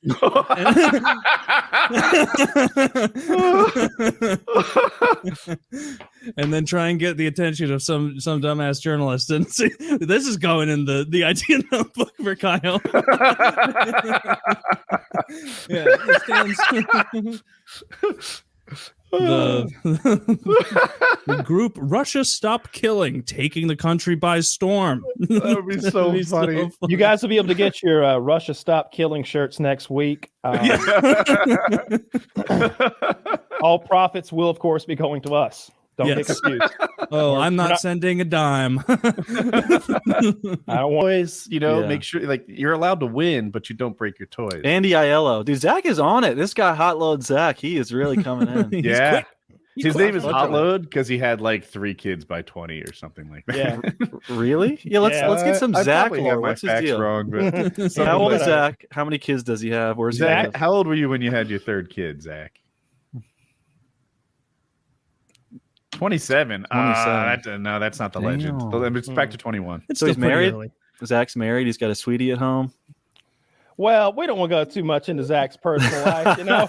I mean, you know, it's a whole rocky road there that he probably don't want to go into right at the moment. Okay. Okay. Sore subject. He had 2 Sorry, kids Zach. by 18. That tells the story a little This bit. dude's really Yeah. busting. yeah. Jeez. How old by 3 was the wrong question to ask. How old by 2? Yeah. 18. Like, when did you give up? Was the question to ask. See, you should did have gone he- for the whores, man. It's hard to get a whore pregnant because they're prepared. Bro, look, They're I've been preaching that for so goddamn long. It's true. It's been one of his core tenets. Look, this Woody has been married his whole life, and he nailed it. He found one of the good ones. A sweetie. As racists like to say, and but One Shout of out the few David good Duke. white ones. yeah, he found one of the good ones, and she is white. Yeah, That's what we said, one of the That's good always a ones, plus. But I think that's a rare thing. I think for the most part, like, man should enjoy his youth, and you know, what does the good Lord say, Taylor? Isn't there something about spreading your seed wide and far and being? Yes, in the context of fucking Thai prostitutes, that's what he said. That's exactly what the Lord said. Yeah, He the Bible said, says get as much as you can as fast as you can. He said, something "Go like deep." that. And and then Taylor goes and he got married last year, or maybe last July. Yeah, or last June, year. I think. Yeah, almost a year now. Yeah. Almost, And yeah. And you're Jesus. single still, Kyle. You have a wife. Oh, never. No, I don't want to do that. I want to die alone, like we all do. Mm-hmm. Yeah. Kyle wants to go out No like he illusion. came in alone, Yeah. just solo, taking on the afterlife solo. Man, that true? that's gonna be so cool if there really is an afterlife. Think about that. Yeah. I was born unconscious. I was deprived. I wasn't breathing. I was deprived of oxygen. That The, is Yeah, how brain you damage. go out. Yeah, the that's why he's so retarded. it's literally honestly that we have discussed that before because I do have a unique way of looking at things, and that 3 minutes that I was deprived of oxygen at birth, that they didn't think, you know, I was blue, I guess. I was born with a Yeah. surplus of oxygen. Yeah, I didn't have nearly enough, so it has People definitely talk about that all the time. Taylor's got the surplus. Kyle, something's just not clicking there. No, I stole his oxygen The deprivation. when he was 5 and I was born. So you are a bachelor, Kyle. Or do you have a wife, a girlfriend? I have a lady friend, yes, Hmm. and but I don't have any interest in like marrying, and I don't think I need any like legal contract to like set anything up. I really don't like that idea. Mm-hmm. Don't want to get the government involved. No, I hate getting the government involved. It's never gone well for me, and I just don't want to do it. And I really think the idea of like paying for a wedding, like I don't know. I think maybe I'm just sort of anti-traditionalist in some ways, like because I don't really like holidays either. And it's not that I don't like getting together with my family. It's that I don't like that we've got like a day where we do that. It's like today's Mother's Day. Make sure you tell your mom you love her. And it's like I tell my mother I love her on a you fucking talk about my mother. The Kyle. frequency that I tell my mother I love her is not gonna. The government isn't gonna come into play with that. Hallmark They're not gonna tell me determines to how tell it. often I do that. Hallmark That's- isn't either. I also don't believe in the fucking diamonds for engagement rings or any of that bullshit that like That's true. corporations or governments tricked us into. Taylor, I'm glad, was on board with no diamonds, no blood diamonds. Is the way you Yeah. is the way you sell it to a Oh lady. yeah. Save me money, and I get to pretend to be a good guy. Exactly. Like, exactly. Fuck all these social norms, Kyle. I'm saying $17 blowjob. It's done. You know what I mean? Yeah. Where do you get 17? No Mother's Day? Is that the cost of Thailand. Thailand? It's Thailand. Yeah, it's Wood Bar in Thailand. This is free press for them. Shout out. It isn't like in like I don't know, like fifth grade room or something like that. Like it seems fine. That's the thing. I thought it was a high school library. It seems was it would seem to me like it's okay for high school. Although you No, would when I imagine was- that the audience Yeah. would be high school kids. I don't know if I can know. When I was a kid, finding a Playboy was like finding the Holy Grail. Oh, It's a whole gold. different Oh thing. no! See, Just that's golden. I'm My telling co- you, right? Like I'm telling you, it bro. depends on the fetish of the guy you took him from, doesn't it? All right. You find them like in a stack in a garbage. You just be Oh, my walking God. down the street Bro. and you'd see like a tit in the garbage pile and go, what? And then you'd find him and be like, I just struck gold. Yeah. This He's a is neighborhood Grab it, hero. go into the woods and stash it under leaves. Tell your friends. You'll be go, oh motherfucker! It was the greatest thing. Now It was. It's like, anything you want is available. Dude, this is And my Playboy I don't story. know how I've never good that told is, it. but yeah. I had like a couple of Playboys. There were like Anthony said, there was a stack of like 40, and I grabbed 2, and my friends grabbed 2. We divided them up. All right, cool. And then so I have like 2 Playboys that are in my possession that I store between my mattress and my box spring, and that's that. And I owned them for a while, and all I did was look at the pictures. I was young, I hadn't discovered masturbation or anything like that. I had a just looked at the friend. pictures. I was going to say, what? You didn't read the interview with Jimmy Carter? So I didn't read the articles yet.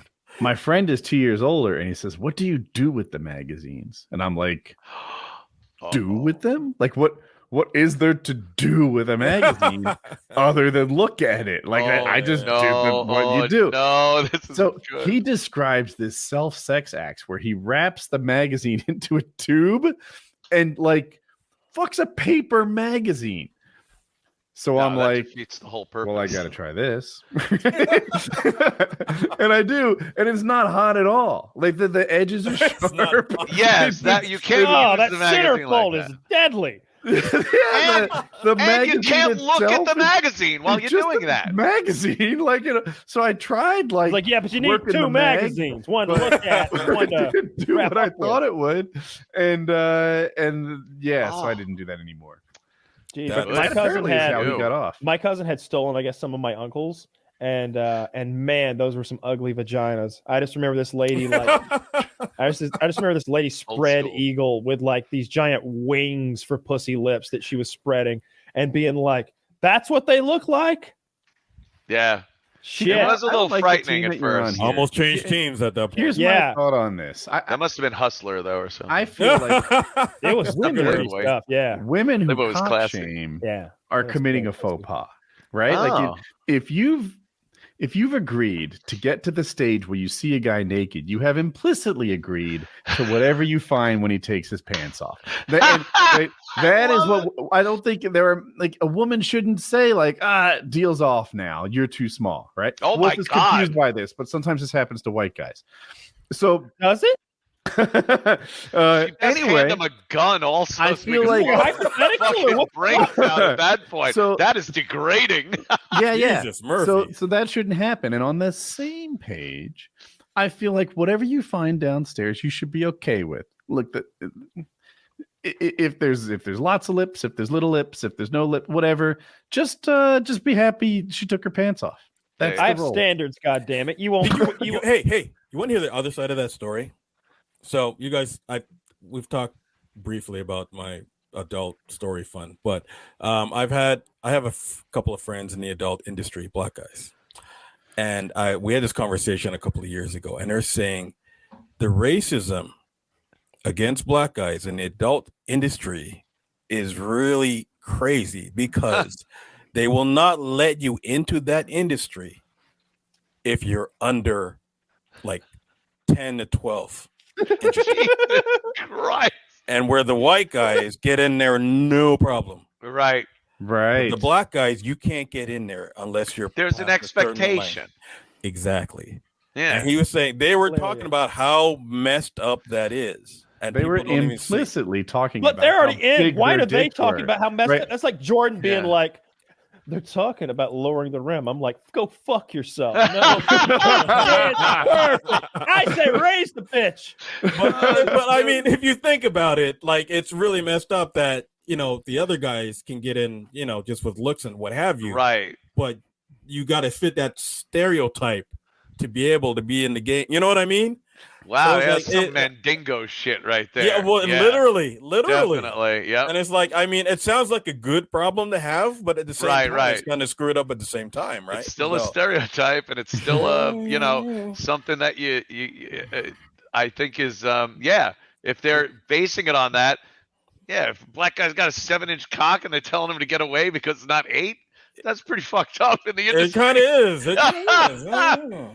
If you're that close, what if you're that close to your dream and you're looking into all sorts of contraptions and pills and techniques because you just need like a half-inch more. Oh, God. And now you're Big Dick Wickerson, like the Black Mamba of East Carolina or whatever.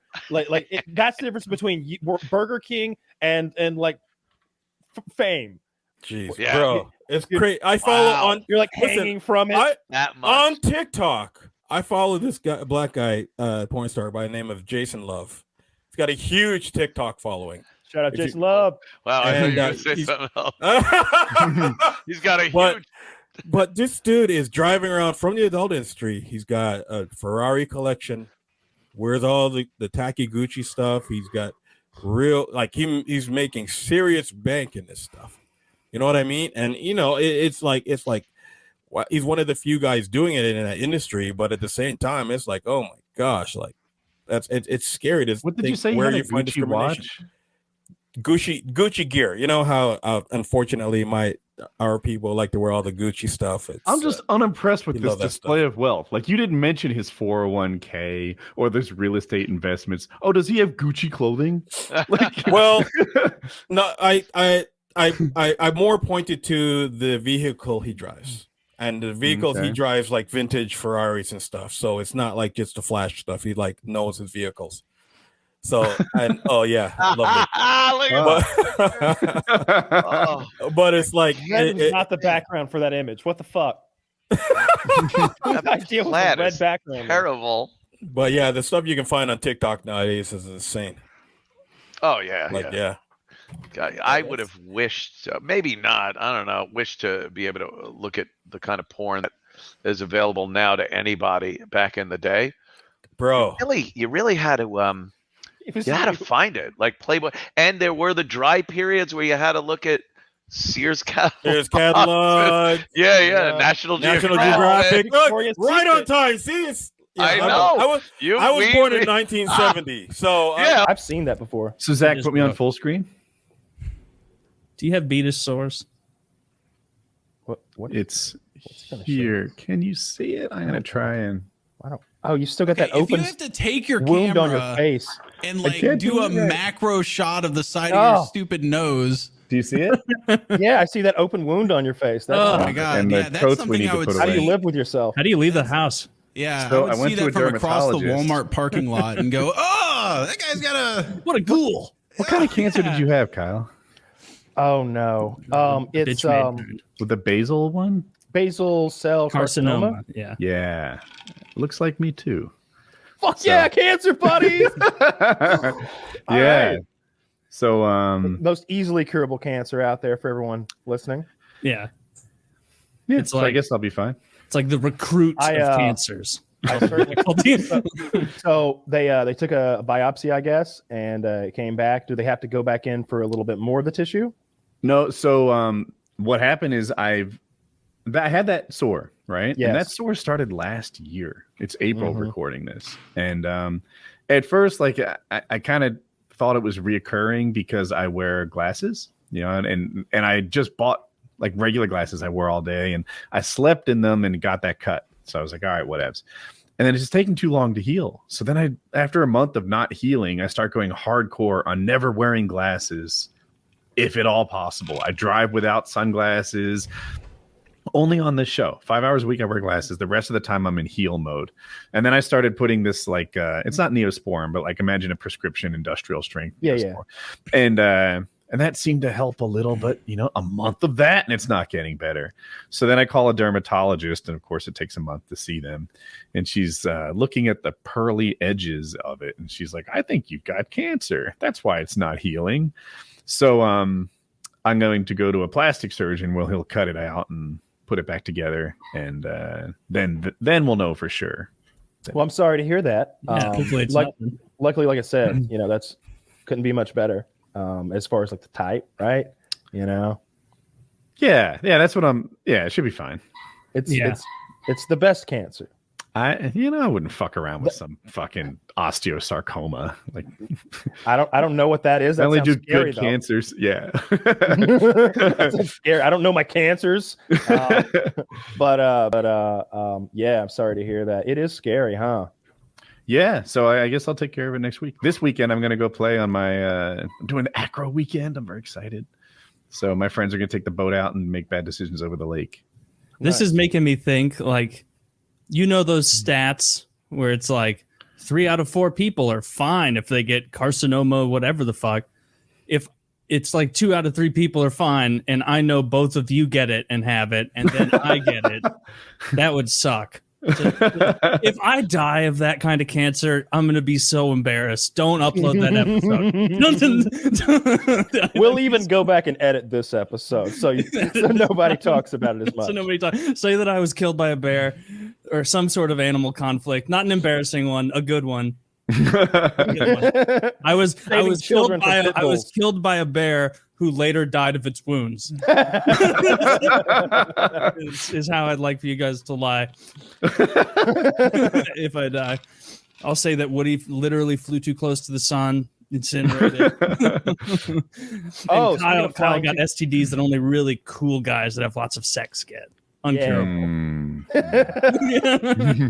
I'm hoping no more STDs ever. What's the coolest STD? The one Al Capone had, neural syphilis. That's what I had. Well, not the neural part. It takes a decade to develop that. No. I would never make it that far. I would get strep throat before that could happen. And get the jab to fix the strep throat, and it'd knock the like I would take penicillin for something before I got neurosyphilis. Yeah, I don't go to the doctor unless it's kind of a thing. The last couple of years, I've had like a couple of nasty things. I had that stupid sty in my eye. That was fucking nasty. And then the cancer thing, and that strep throat where I was like coughing up blood. That was fun too. It's been but no COVID. I love that. Like throughout this whole no COVID. Can't fuck with me. I like to believe I've been exposed to it dozens of times, and that my testosterone levels are so fucking high that it gets into my bloodstream, and it's like the one white guy like getting inducted into the prison, and it looks like a scene from a blacked porno or something like that when my white blood cells like gang up on that yellow COVID. Dude, that was so funny. 4 flights during the height of Omicron to Mexico. Went around like one of the planet's most crowded cities in Mexico City, right? Just shoulder to shoulder with hundreds of thousands of people. I must have been exposed. You should have seen the customs line. There was a basement with 1,000 people, and the line looked like Space Mountain going back and forth. That's awesome. I have to believe I've been exposed, but I don't know that I've had it. When Kyle got that like bad illness last year, it was so funny because you were texting like, "I think I'm dying. I can't breathe. I can't swallow. I can't eat. I feel like I can't do PKN, but I don't think it's COVID." I'm like, so you're gonna keep working out? And you're like, I should be fine. I'm like, dude, COVID isn't the only illness. Take a day. Like you clearly have to. I don't like taking days because like if you take one day, it's easy to take 2 and then 3 and then 4. It's like anything. Diet's the same way. You've got to build your mountain and stay on top of it. Yeah, but, sometimes you get off track for your diet for 1 year and you fuck up for the next decade. Right. It can absolutely be like that. It's propaganda for you, so I'm not sure. Fox News will tell me the opposite, that the families are all going to receive like a stipend or something. That is bullshit, though. Like, just from any perspective, like when Walmart, when you hear that, like Walmart, like every Walmart employee is also getting government benefits because they don't pay enough. And so it's like, okay, so we're just subsidizing a workforce for Walmart. That's bullshit. Like, that's not fair. That's not fair at all. It's trash. When's the last time you were in a Walmart? I haven't been to Walmart in a while. I have nothing against Walmart. I like it. What, are you scared of them? No, I mean, if I need to go somewhere and the get way you one said of it, you're anything, like, nothing against Walmart though. nothing against the esteemed Walton family. God rest their souls. When's the last time I've been in a Walmart? Again, I'm not afraid of Walmarts. Don't accuse me of being too big a pussy. I'm not saying you guys are I'm afraid. of Walmart. I'm saying you're not white accusing trash. me of being I'm accusing scared you of having Walmart. just a little class. You hear that, Walton family? Kyle Myers in Northern Georgia says, "Gimme all you got." He won't be bullied by these Waltons. You challenge them to fit. If I go to Walmart, it's typically when I'm on the road. You know, like I want pistachios or something for my backpack, and because they hold well on a motorcycle ride. I wanted an angle grinder the other day that cost $22, and wouldn't you know it, there's only one place in the world you can find that. So I went to Walmart. I got the cheapest. I got the cheapest fucking angle grinder they sold, and some of those wire brushes, and I polished up all those weight plates, like stripped the paint off of them and stuff. And yeah, Walmart's great for like the cheapest shit you could ever buy. Like anything like that, I go to Walmart because it's close by, and I don't know where else you go to buy like, I don't know, cheap power tools that I intend to throw away in 6 months. Yeah, I refuse to go. I make my wife go. I say I'm not going to step foot in there. It's beneath me. That's what I tell her. Yeah, I think it's dangerous, and I'll send her in, and I'll go, if you make it out alive, please come home. That makes a lot of sense. Yeah, I think it's fair. You're the one streaming, right? The bill's got to be paid. I mean, this can't get damaged. They can't. No. I mean, look, you'll go into Walmart when she knows where the exfils are. Yeah, and more importantly, like right down the road, like it's not that much further of a drive. There's a fucking Publix, which you're never gonna get knifed or, assaulted at a Publix. Yeah, Publix are nice. I like Publix. They're okay. They got good sandwiches, like the pre-made sandwiches, because they're cheap as shit, and it's like twice the size with the meat of a Subway sandwich. I always like it too, because the bag boy always asks if you want to like help carrying your groceries out. And I'm like, I'm not going to ask like a physically retarded person to carry my groceries. Like that is no. Why? No, I do that every time. No, I do that every time. I feel like a dude. I hook my bags on the back of their cripple man. Bring my groceries. That makes those guys' day. Like I feel like I bet they see that like the other guys who aren't retarded like often get asked by the old ladies to help them out. And they're like, why does no one ever ask me? They don't think I can do it. So I always find like the most messed up bag boy I can. And I'm like, dude, I can't handle this. Can you help me out? We make his day. We make his day. He knows you can handle it. He knows you're placating him. He doesn't. Fucking ripped. You can carry that's 8 the best times part. more groceries. No, I act like I can't lift the milk and stuff. He's just physically physically and then he retarded. grabs His it. mind He's is like, fine. He knows exactly what you're doing. He's not 4 years old, dude. He's like, I'm on Kyle's carry team. this own Like, shit. dude, the other day I'm at the movie theater and there's a guy in a wheelchair. He talks shit to me. And I'm like, it would be an insult not to kick his ass, right? Like, if I don't beat the fuck out of this guy, then I'm not treating him like I do everyone else. Yeah. So Kimura was too much. Yeah. I thought. Like, he was down. Looks like you've got a date with a set of stairs, Wheels.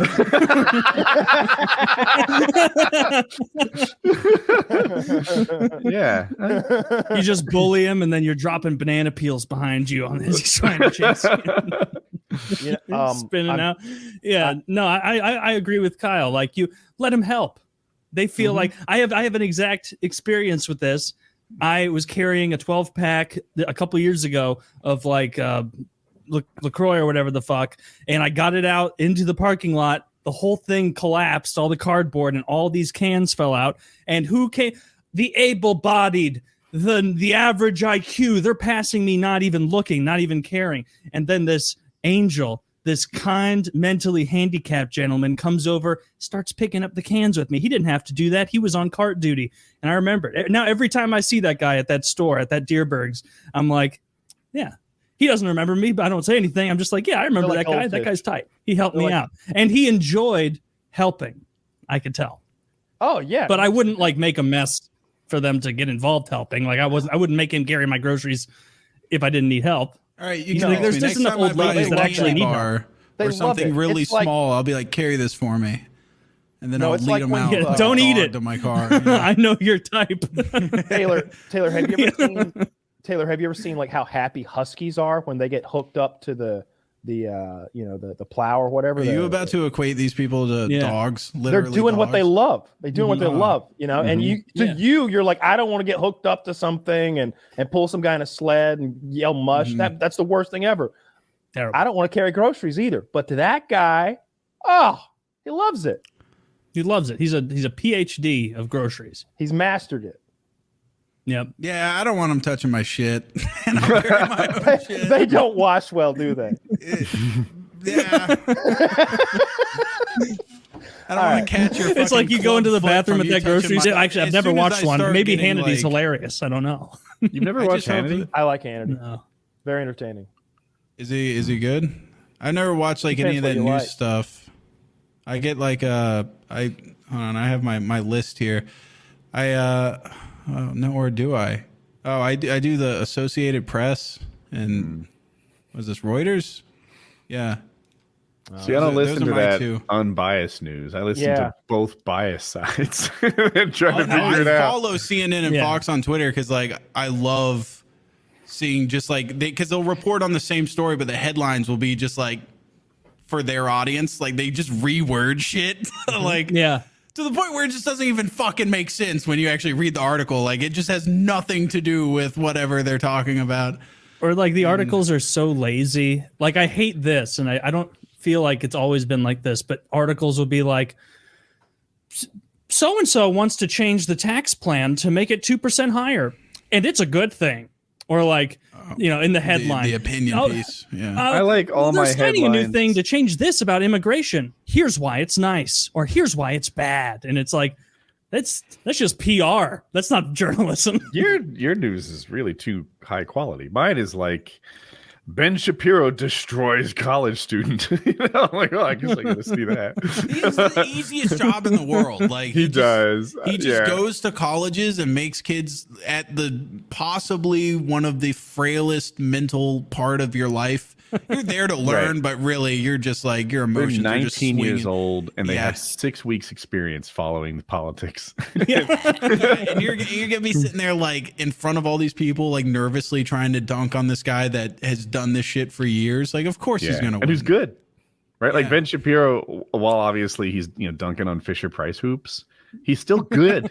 Like He dunked on us all, just to be clear. It's exactly. not- right? Look at those college kids. They don't know how to handle him. No, he fucks up. He fucked me up too. Exactly. Yeah. He'd ask me like one basic question about how like finance works, and I'd be like, I do not recall. I don't know. What was your I'd be degree just in like again? looking over his shoulder, like, did you bring your fucking big tittied sister? Like, whatever. Like, that's what I would be asking about. Like, that's the only reason I know him is because everybody else is like, Ben Shapiro's sister has big tits. And I'm like, dude, Yeah. that's the big titty sister's brother. I remember him. Like, Yeah. that's the only reason I know who he is because I've just seen her more. Oh yeah, Yeah. I know the pictures you're talking about. I feel bad for her. Like, oh, yeah, she's like truly, seems because such a it's like nice person. she doesn't want to be involved in all the shit he does in the controversial shit stirring and everything, but like he's so, I guess, popular in that space that it drags everyone adjacent to him.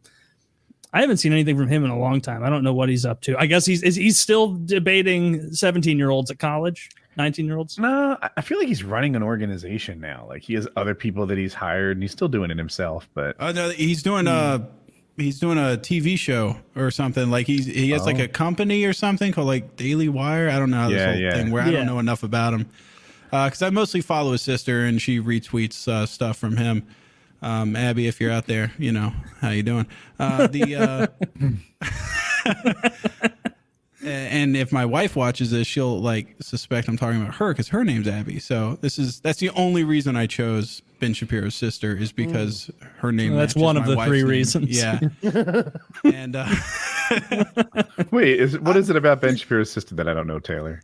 She's just got fat titties, dude. Just go huge look her up. tracts of land.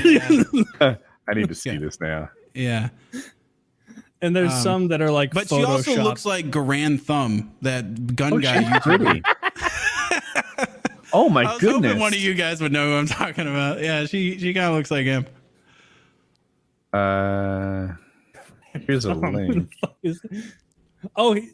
Okay. You're pretty right. Jesus Christ. Jesus Christ. Yeah. Scroll down on that thing. She's got some big Bohanka Hoogas. Yeah. Wow. Oh, hey, look. Hoogas. Yeah, I closed out of it, and there we are. I'm just looking at them. Okay, very nice. Mm-hmm. Yeah, she's a pretty attractive lady. And more importantly, it's just funny when like he's sitting there talking about shit politically, and then people under everything he posts, there's like, your sister's hot. And he's just like, dude, we're like trying to talk about international economic policy here. Like, can you stop bringing her into this? And they'll like fucking like just drag her into it immediately. And he's just like, come on. And then she's trying to post about her life. She's trying to be like Mrs. like Southern conservative Jewish belle. I don't know. And she just posts about like her in a sundress. And she's like, I just growing my own herbs or whatever in my garden. And then everybody's replying to her just like, your fucking titties are fat, lady. Hell yeah. Whoa. That is it sucks. Like it has to suck to be her. It'll be like, here's my favorite composer in the comments, like Booba. Yeah, there's like videos of her singing like classical, like she has like opera voice or whatever, and she's obviously talented and trying to be refined and everything. And it's just hilarious to have the most degenerate comments under everything she posts. Oh, I mean, as an outsider looking in, it's funny. But if I was her, I feel bad for her. Yeah. Yeah, that would suck if I was her. But I'm not her, so I think it's She funny. can wear a sports bra and take care of this whole problem, right? Can she? Yeah. No, she dresses like You have the to talk to older NASA. the more time it's been, the more spotlight she's in. She dresses like a fucking Mennonite. She's got them things locked up, like fucking shirts up here, dresses For good reason. It fucking sounds up like to her like turtleneck. Yeah, there's a bunch of they fall in, they can't find their way out. Or they you know, like there used to cling be- to you, like a parachute. Oh, yeah, can. yeah. Yeah, you get sucked in. There used to be those stories about people getting their assholes sucked out by the filters, like I think- the pool things. But I don't. Is that Not real? just from Does that Final happen? Destination. That I think thing? that's just from It's Always Sunny in Final Destination. Zach, could you do a little research for us? When's the last time somebody's butthole got all eaten up by a pool? It has to be at least once. Oh, At it least happened. once it has to have happened. You know But what I I think is imagine that more like, likely? what would be the point of having a suction that powerful? It didn't happen accidentally. I bet. I bet there was someone who was like, did you know anyone in high school who tried to, like fuck a vacuum or anything? Like Yes. right? Like maybe someone real close to you. How Here's would me. No, it was a. I thought the dude was cool. Like I was fine with this guy. The whole school turned their back on him when he tried to fuck a vacuum, and I was like, I see the logic. I don't know why everyone's giving him shit. Like I'm still on team whatever his name was. I am too. I have definitely stuck my dick in the vacuum a time or two. You know, I didn't get anything out of it personally. You know, I really should have used that suction attachment and not the bottom with all the spinning. You just had it on, you have it on and leaning on the ground like it's a fucking wood chipper. I set it to shag, and you said it to shag. I love it. because I knew that was sex, and it didn't work out. It didn't work out at all. You should see what I'm left with now. It's very clean. It's So. a fucking mess down there. Yeah, no, I never gave that one a go. Vacuum circumcision never caught No, your I eye. stuck it right in the end of that, like that. I don't know. They're about this big. It was a tight fit. It's the end of the shop vac or something like that. And I was like, wait a minute. Turns out getting your dick sucked is not all about suction. and I immediately was like, all right, well, this isn't the thing. And then I think I moved on to like fucking couches or something like that. Like maybe between get, the couch cushions. That's yeah, the move. you got the couch cushions, and then you maybe add like some saran wrap and some like lube from around the house. This is experienced prison Kyle talking. Young Kyle didn't know all this, right? Oh, I bet he did. Yeah, absolutely. Like, I knew that. Well, what I don't like and didn't like then is like fucking dry couch cushions. It doesn't feel good. Of course not. Not into that. I like lubrication. So I definitely remember. I don't know if I used like a sandwich bag or something. There was lots of experimentation. We really wanted to fuck something. I just jacked off. Better than me. I didn't. Yeah. Well, I mean, I don't. This was like last year though, so I already knew to do that. Oh yeah. Okay. You like to take a stroll down memory lane and fuck the couch every so often. Yeah. I mean, yeah. Couch looks at me with such shame in its eyes. Clean yourself up. Oh, That's why I got the Scotch guard, you bitch. You're Scotch guarded little boy. After this, I'm gonna spill Mexican food on you. When you're at the like buying a new couch, like the Scotch Guard protection plan, it covers cum, right? I need to be sure about this. What Keep about the asking. fabric tears from fucking? Yeah. But certainly back to was the that the cum most thing, that's creative? covered, right? Was that the most creative thing you did? Do you think, Kyle? A Fucking sandwich vacuum bag cleaner? couch? Oh, you know those little plasticky gel things? And I think they're meant to be like fidget toys, but it's like that are inside hard to out. hold. Yeah. They're hard to hold. They look like they'd be great to fuck, but they're terrible. Really? Why? Yeah. Can you find the things, Zach? I know I'm describing it terribly, but it's like I know this, exactly what it is. it's like this little plastic clear tube that's an been turned inverted inside tube. out. Yeah. Inverted tube that's like That's that's it. it. And the well done, Zach. That's exactly it. That's yeah, it. you can fuck those. They're You can't fuck it at all. It's because literally the middle like doesn't move. There's no friction on the inside. It just it stays. goes- The middle stays. It's hard to stays still. explain. If there's no friction, there's no friction, there's no point. That's the central rule of most sexual things. You understand, right? You're getting it from this. I'm getting it. See what's funny? I know exactly what you're doing when you're doing it. I saw you trying to explain. You go, when you no one's getting it. But yeah, that with the they used to give those out at like Chuck E. Cheese, like a bad Everywhere. level prize. Yeah, they invented Bookmobile had those, and they were like, "What do you do with it?" And some huckster was like, "What don't you do with it?" And like they just sold them to anybody, and everybody would take one because there's nothing to fucking do with it. Oh no! I think- What you do with it is you popped it to see what color the liquid inside was. Green. I think they were good if you put them in the fridge, like maybe like put over like a finger injury. That's the only thing I could even like make myself believe they were good for. They were terrible. Well, it was I a bet if you were horrible toy to give a bunch of children because everyone popped them. I fucked mine. He just smoking opium out of a shotgun barrel. Get out of there! I'm not going to fall for your American trick. What's this? It's Taylor. Dude, that ass hair has an interesting effect of it being like a silencer for your farts. Yeah. The gaskets. Yeah. Now forevermore, it's gonna be like you're farting on one of those school desks. Like, you can't sneak one out in a school desk. It pops and squeaks. You can wear a thong. I've heard that works as a silencer. Or a butt plug. Wait, I wish they made a butt plug that had like a valve. Like a button you can have a press. butt plug in. Can you fart around a butt plug? I'm sure. Only you one can. way to find out. On Impractical Jokers, they had a bit where they're like product testing, and one of the guys had a butt plug that turned your farts into pleasant noises. So every time you farted, it was like a bird going.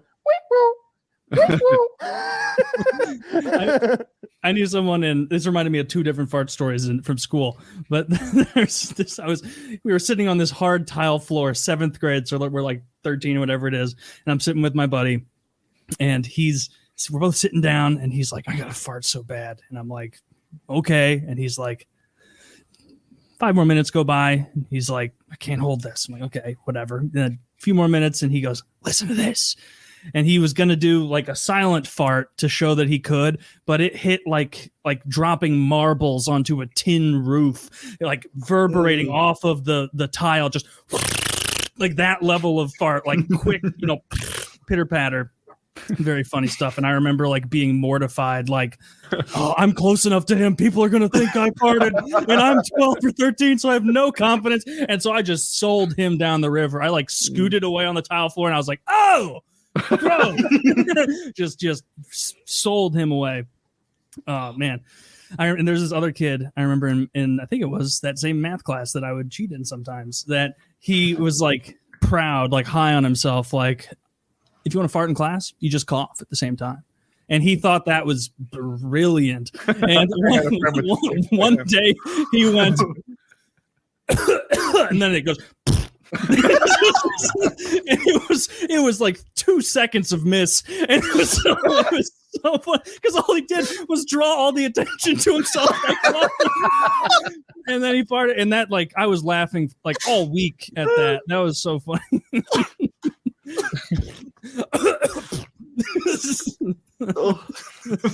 Such a stupid thing to I had a friend who did the same thing, except he would try to he'd be like, Woody, I'm gonna cough with me, cover it with, and I'm like, I'm not gonna get on your scheme. Covering fire. Like a suppressive fire. Cover me.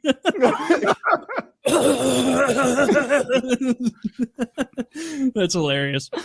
The stupid thing, I remember, like, being young, like in middle school or whatever, and like if I had to take a shit at school or something, I'd go in there and be like, I don't want people to know that I poop, and like try and be quiet about it. And it wasn't until like later that I became like a true alpha pooper, where like when I go in there, I'm making noise, I'm doing what I gotta do, like I just fire it all out. You know, people will respect you, I think. And I have a friend who used to troll people in the bathroom like this. Is he would, if he saw someone was shitting in the high school bathroom, he would like take forever in there, so they're just like holding their shit. And he would tell me like all the time he did this. And he's like, and then what I do is I walk over, I flush a urinal, then I go turn on the faucet, and then I go open the creaky door, and then I let it close, and then I always hear them go, oh. And then I go over and I go, I heard you pooping. And I'm like, you still don't know who it is. Like, who are you owning? Like at this, other than just making someone self-conscious about shitting. Yeah, how are you guys? in your pooping? I try to be quiet, but I don't. I don't totally hide and run from it. Look, I'm a mammal. We do these things, but I also don't. Ideally, no one knows I'm there. Yeah. No, there's a narrative I don't like about school shitters. I was a school shitter. I'd shit at school. I'd do it. Okay. There's something that people have against it, but I don't know. Kyle is not a school shitter. He would hold it until he got home. I think I remember that. Finn and I were both school shitters. I've only shat at school one time, I know for sure. Because it was but I had a panic attack. What do you mean for sure? Well, I remember like specifically because like when you have a panic attack, you need to shit pretty soon after, and I'd had a panic attack, and I was like, all right, barely functional as an adult man. I worry about all that. Now I am vaccinated and boosted, in case anyone wants to know. So if I get it, I want to see Fisker adjust her titties.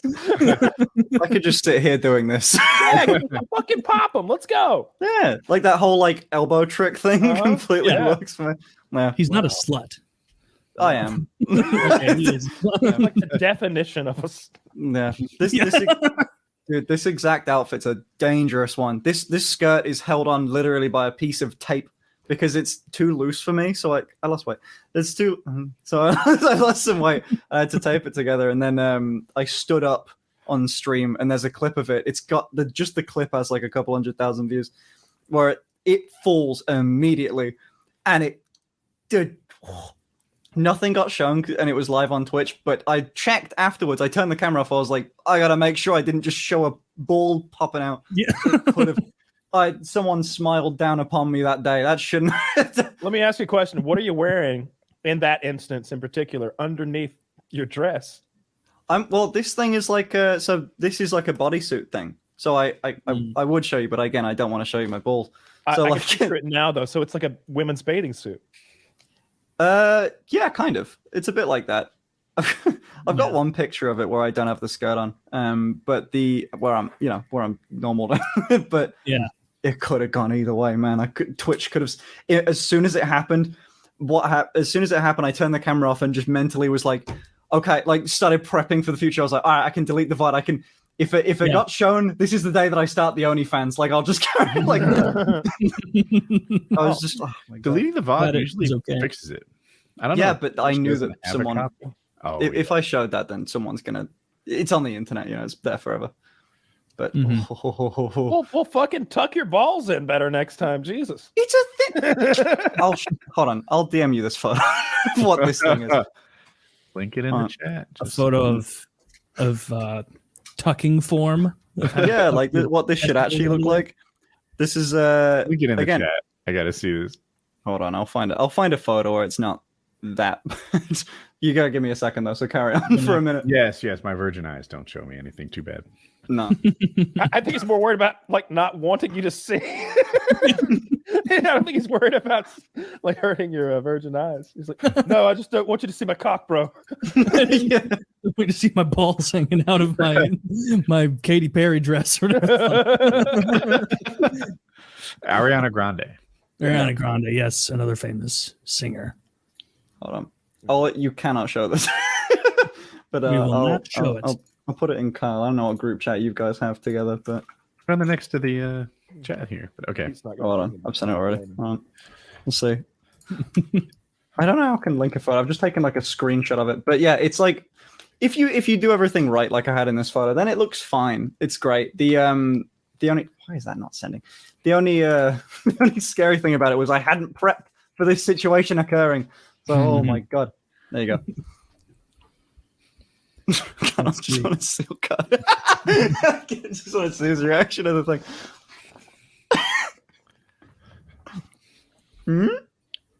Is it his balls? No, God, no, it's not. No, it's exactly what I described. It's like a women's bathing suit. Yeah. Except made out of like PVC. I was like looking at my like the reflections in my like you can see everything going on in the monitor. So Wendigoon, we're talking about all these grievous injuries. Yeah. What is the worst injury you've ever sustained?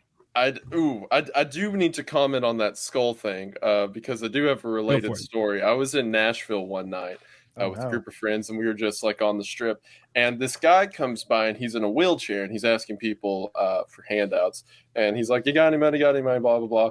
So he comes by us, and we're just like, I don't have any cash, sorry. And he turns, and when he turns in the wheelchair, we were facing the right side of his head. He turns, and the left side is completely scalped.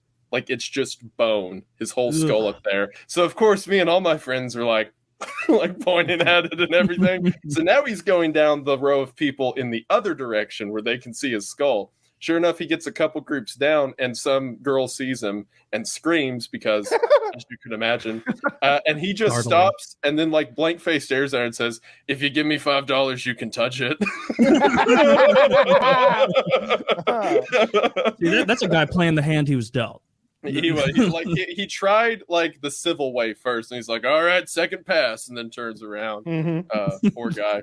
What kind of Last of the Mohicans scenario did he end up in? I have absolutely no idea. It was funny because another guy came out of a bar. Is this guy in Nashville? Is that him? That's him. Get him. Oh no. So someone stumbled out of a bar, this like really drunk guy, and he goes, "Yo, what's that?" And the guy in the chair mumbled something to him, and the guy who's drunk like did not process whatever he said and just stared and goes, "Is that like your skull?" And yeah, so it was an event. Dude. Well, was it? Do they not put some skin back on there? Normally they do, but this guy, obviously he was in a not great situation, whatever his healthcare situation. It sounds like what it sounds like to me is that he had a much more minor injury, and because he's homeless, it has like gotten necrotic and like wasted away, rather than some scalping incident where like a monkey or a metal lathe or a native savage, scalped him. Or none of those things. He wasn't starting up his plane on the ground. Head infection. A homeless man with like a head infection is the most likely thing, because I've seen that. I bet you guys have seen it too. The homeless people who, like, when they take their boot off that's been on for 3 years, their foot is mostly skeletonized and there are maggots actively feeding on the inside. I've only seen that online. I've never seen a homeless person. Oh, all the time. Of course, I've not seen it in real life. I don't know. I don't know what kind of life you lead. I like playing stupid because that way when I'm actually stupid, like, people can't tell. So I was having this conversation. I was having this conversation with somebody the other day, and like blank serious conversations. We had gone from like economics to like I don't know, save investments. And then I was like, we're talking about lifestyles now. And I was like, you know, I've been thinking about doing some outdoorsy stuff, you know, some camping. I've seen this real upkick of urban camping. There's these guys over under the bridge near my house. They've just little tents popped up, and those guys just live out there. And I think it's a cool lifestyle. I'm gonna try to get into it. It saves a lot of money. I'm gonna try to be homeless. I feel like if you guys live in a tent for just a year, you'd save like what, $20,000 in rent. They're like money for hepatitis treatment. They're like those people don't have homes, and a lot of them are mentally ill. Like they're trying to be kind to me, and I'm like, no. I see them out there. They've got like lawn chairs. They're relaxing. They're definitely not trying to like get a job or anything. Look, if they were homeless, they'd be out working to get a job or something. They wouldn't be just relaxed. One was asleep out there in the middle of the day. I had stuff to do, and he was napping. No way. Now hold on, Kyle. These guys are millionaires. Was this when you visited Wings? Because that's just South Carolina from the south. Dude,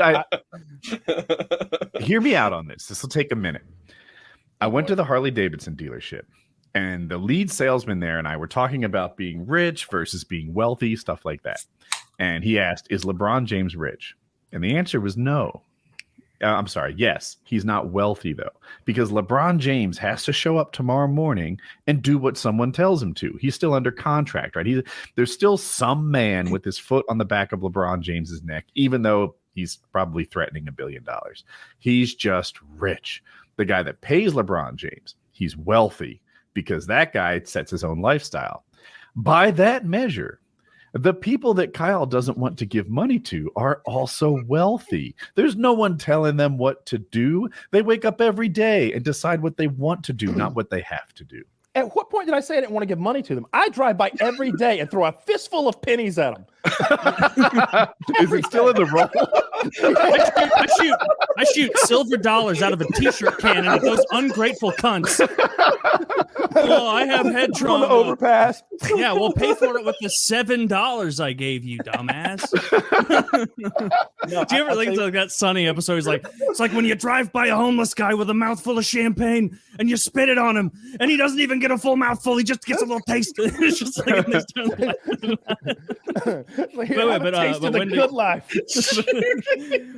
Wendigoon, you were talking about. No, you're fine. You started to go into your worst injury. I was interested in that. Yeah, so I've actually, knock on wood right now, never had a broken bone. Somehow I've managed to live, I guess, just pampered enough to where that hadn't happened. Some of the most painful injuries I ever had, one was during baseball. I remember I took a fastball to the funny bone. That was not fun. I thought I broke it. I didn't. I just was in misery for a bit. Got on base though. There was that. The single most painful event of my life was when I was 10 or 11 years old. I had a couple baby teeth that stuck around way too long. They wouldn't come out. And it's because the root never eroded away and they never fell out. So I had to get them removed by a dentist. And the dentist was like, oh, well, we'll just give him a shot of lidocaine. The root's probably, already done and it'll be fine. So he gives me the shot back behind where the infection and the buildup is from everything.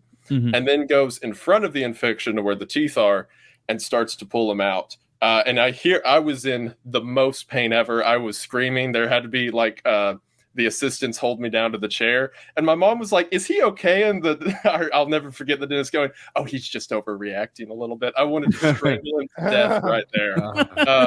I hear what a terrible dentist. Oh, I was so furious. That clinic shut down, by the way. You get what you pay for.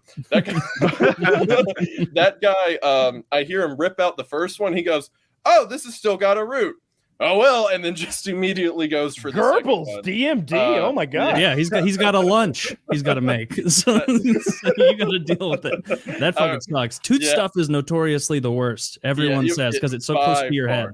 Well, you got to apply the anesthetic. To this day, I refuse to go get my teeth cleaned at any place twice because once they think I'm comfortable there, it's like now they're going to get me. I'm going somewhere else. Yeah, tooth cleanings are a scam. Just drink water. Big dentist. Oh, what? You can't gargle on your own? You need Mr. Thirsty to be part of the scenario. Get out of here. You just eat something gritty. I eat 2 tablespoons of sand a day. Now, look, and my oral health is well, you don't swallow the sand. You rinse it around and then spit it out. Oh, that's why I'm having so many GI issues. That's gotta be the hardest shit ever. I shit once a month, and it's absolutely grueling. I'm not sure, but I think maybe if you eat a little bit of limestone in your diet, you'll create concrete turds. I think they're a little limestone away. Taylor's like a cat; his whole guts just compacted. Cut it all out. Wendigoon. But we can cut that part out. Don't worry. I see all the stuff about iDubbbz on there. You're trying to keep. You want to save him. You want to redeem him. I think you want to get that yeah. Yoko Ono, as you've said, out of his life. What's your plan to? Because I remember iDubbbz Content Cop and how funny he was, and how good those videos were. Those were hilarious, and he really like. It's a common saying, but like, he really is like pulling the ladder up after himself. Where he's like, I got wildly popular with edgy stuff that is not chill by 2022 standards. But you apologize for it. You don't do that. And it's like, well, that's how you got 6 million subs, dude. Like, that's how you got where you are. I think what he really needs is to ditch that fucking bitch that he's with. Unfortunately.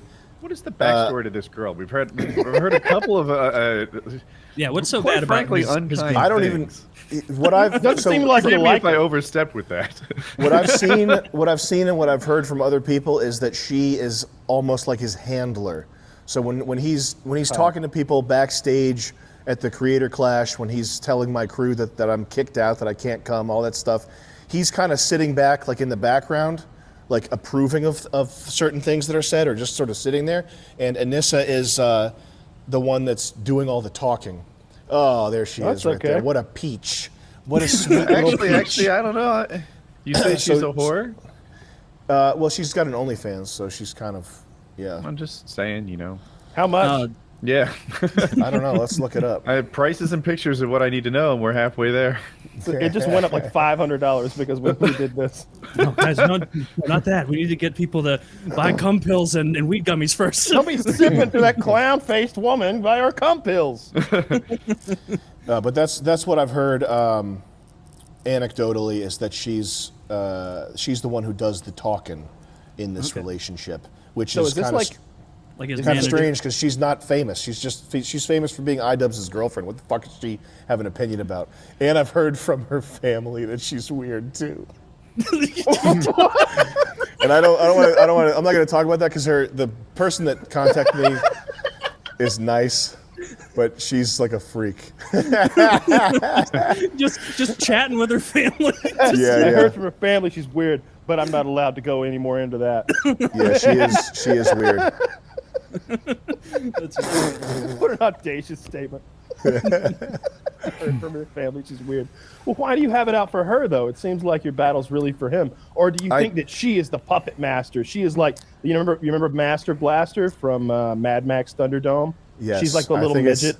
That's the situation we have here, Kyle. That's the situation exactly. Master Blaster scenario. Is a Master Blaster scenario. I don't know a Master Blaster scenario, but it sounds important. Well, you have a little midget, high thinking, on top of a large oafish-like retarded man, and Master is the little guy, and Blaster is the big guy, and he sort of operates him like a giant tank. They're very close, very close. That sounds fun. Deadly in the arena. They're twain, as Styx Hex and Hammer 666 would say. A unit. They're twain.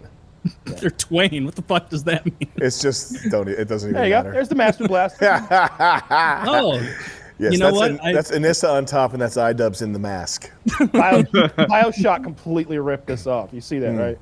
I do.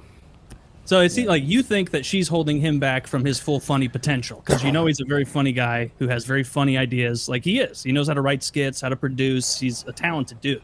He's good looking. She's made him into a fag. Oh. Well, I mean, strictly that's not true. Well, a spiritual fag. Oh, okay. Okay, that clears That's that the up. worst. Spiritual ones. Let's use the People word like pussy. worship We'll say pussy. gay Bleep Christ. that out. Pussy. Oh, Bleep because out when the you F said a word. spiritual fag, I pictured a ghost going, boo. You're just waking up every night with ectoplasm in your mouth. Just like didn't seem that bad at all. Is that a I lock wanted and to load know ad? about. Could be. They sell products. You were talking about that cop tip for when, you know, like a natural part of everything, you send people death threats online and then you need to cover your ass. Of course. I'm also interested because you've given some mind-blowing, I'll say, financial advice over the years in regard to maxing out as many credit cards as those foolish companies will give you in order to buy crypto and then never ever pay your credit cards back. Can you explain that theory and how it's working for you? Well, it's working beautifully, and I'm continuing to cred max right now. Listen, I would be You're cred maxing still? if I hadn't cred maxed back in the day and gotten my bag of magic coins, I would be dead right now because I would have killed myself. Okay? So Yeah. that's my financial my financial independence. The ticket to my financial independence was a magical little card that said Barclays on it, and another magical little card that said Capital One on it, and another magical little card that said MasterCard on it. Like that's how I fucking. But look, the if you know of an asset or a play or something that's going to go up in value mad, why not take out a bunch of credit card debt to finance it? That's only if you know of something that's going to go up that's going to beat, your 25% APR or whatever. So it's case specific. Oh, you're going to pay them back? Case specific. I have been because I want to buy a house, but there's really, if you're not going to buy a house, there's not really any reason to pay back debt. You can just. That was continue to- always the thing because I was Yeah. like, yeah, it makes sense that he cred maxed and bought a bunch of Bitcoin cheap. And then, but your like advice was always like, and your credit score? Fuck your credit score. And I'm like, well, what if you ever want a home or, or anything like that? You'll be paying cash for the home. Unless you're making with your 10 grand a crypto day game. on fucking Cameo, you're not gonna have the capital. Most people have no hope of ever buying a home, and for That's most true people, now. for most people, it would probably be a retarded decision anyway, because you buy a home and the value, your wealth that you're trying to preserve in this investment vehicle is getting sucked away by property tax and maintenance costs, whatever else. I don't know if I'm not sure buying a home is a good idea from an investment standpoint. I just want to do it because I need a place to put my vehicles. But it's typically one of the greatest wealth builders in any family. The real estate market's just about to fucking implode. It's just I about don't know. to fucking implode. I don't But, disagree with you. I'm just saying I don't know anything about it. It's The like last time the real estate market imploded, prices barely went down. They just sold more slowly, and then they went back up, and then they went higher. Like, Is that true? But with yeah, like the cost of a house went to like 400 grand. Now there's some markets like Florida swampland in Las Vegas where perhaps it did go down, but the bulk of the country, your $400,000 house dropped to like 390, sold more slowly, and now it's at 600. I don't know, with inflation and then the rate hikes and everything, it is really difficult for someone to get into a house for the first time. The system does seem to be set up to keep them out. Good gosh, you're right. I mean, you want to keep them out if you're a landlord, and I see that like movement on Reddit. I was really confused by it at first, like the hate for landlords. Okay. Because like I've never had any like love for any of my landlords. I was never like, oh yeah, realty investment company, 6 million. I love them. It's not that. It's just like, but I mean, they own this fucking place, and for a reasonable amount of money, they let me fucking stay here. And like my rent was late that time, and they just like nudged me. They weren't shitty about it. So like, got no problem with them. I didn't understand the hate for I don't them, hate but everyone else I buy goods and services from. Yeah, no, I feel like we've come to an agreement about what this is worth, and we got a good thing going. So like, I still don't understand the hate for landlords as much as I understand. It should be a hate for the system. That like you can't fault the landlords any more than you can say fault a billionaire for not just paying more tax. Like You know he's what just following the irritates tax me? code. Here's my new billionaire frustration. Whenever I hear a billionaire talk about how frugal he is, I think, suck Leave my Warren Buffett dick, alone. you absolute asshole. Yeah, Warren Buffett today on Reddit was like, I spent $3.25 for breakfast on a He day. gave all of his money away today. You know that, right? To Did he charity. really? Like the vast majority, like 95%. I saw it in a tweet. But my question is, But did he really? I don't know. He's always. I'll tell you what. Since Bill Gates gave all his money away to that charity, his net worth is like quintupled. Right? Like it hasn't gone down one bit. It hasn't gone down once any particular year. Bill Gates just gets wealthier year after year after year, and he's still like the greatest philanthropist ever. I'm half wondering if these charities that they set up are some sort of tax avoidance scam thing. They obviously are. I just can't prove it, but I have my suspicion, and it's PKA, and I don't need any Like proof the Bird whatsoever. Foundation. But I've heard Elon Musk lives in some inexpensive home. What and, a dick. I doubt that. I want Elon Musk. Elon Musk should build $20 mansions and then shoot missiles at them and build more. Just fucking pump some money into the economy. I don't care. I think that's what billionaires who don't live big, lavish lives. Yes. Like, we know what you're doing. We know you're faking. We know you're trying to be endearing to us commoners, us peons. Like, fuck off. We know. We know you're drinking, champagne and having caviar behind the scenes just because you pretended to eat a bite of the commoner's Big Mac once. I just don't know why anybody cares. I want you to be. I wanted to buy Kyle's used socks for $75,000 for the left and $75,000 for the right. Just piss money away, and then Kyle will take his $150 and do something awesome with it. I don't care. I'd waste it.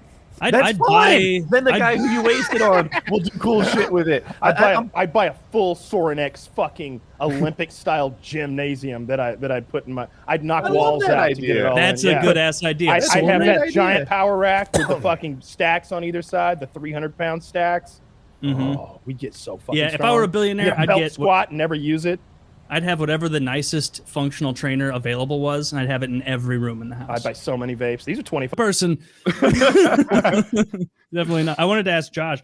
I was over on your channel looking around. You made a video talking about. I didn't watch it intentionally because I wanted to let you talk about it. For sure. So you were either roommates or buddies with a convicted serial killer while you were in. Oh yeah, yeah. How did you meet him? And then what was that friendship like, or acquaintanceship, however it was? Yeah, I guess I should say acquaintanceship because me calling him a friend, I didn't realize people were going to get so pissed off about that. But I guess I should say acquaintance.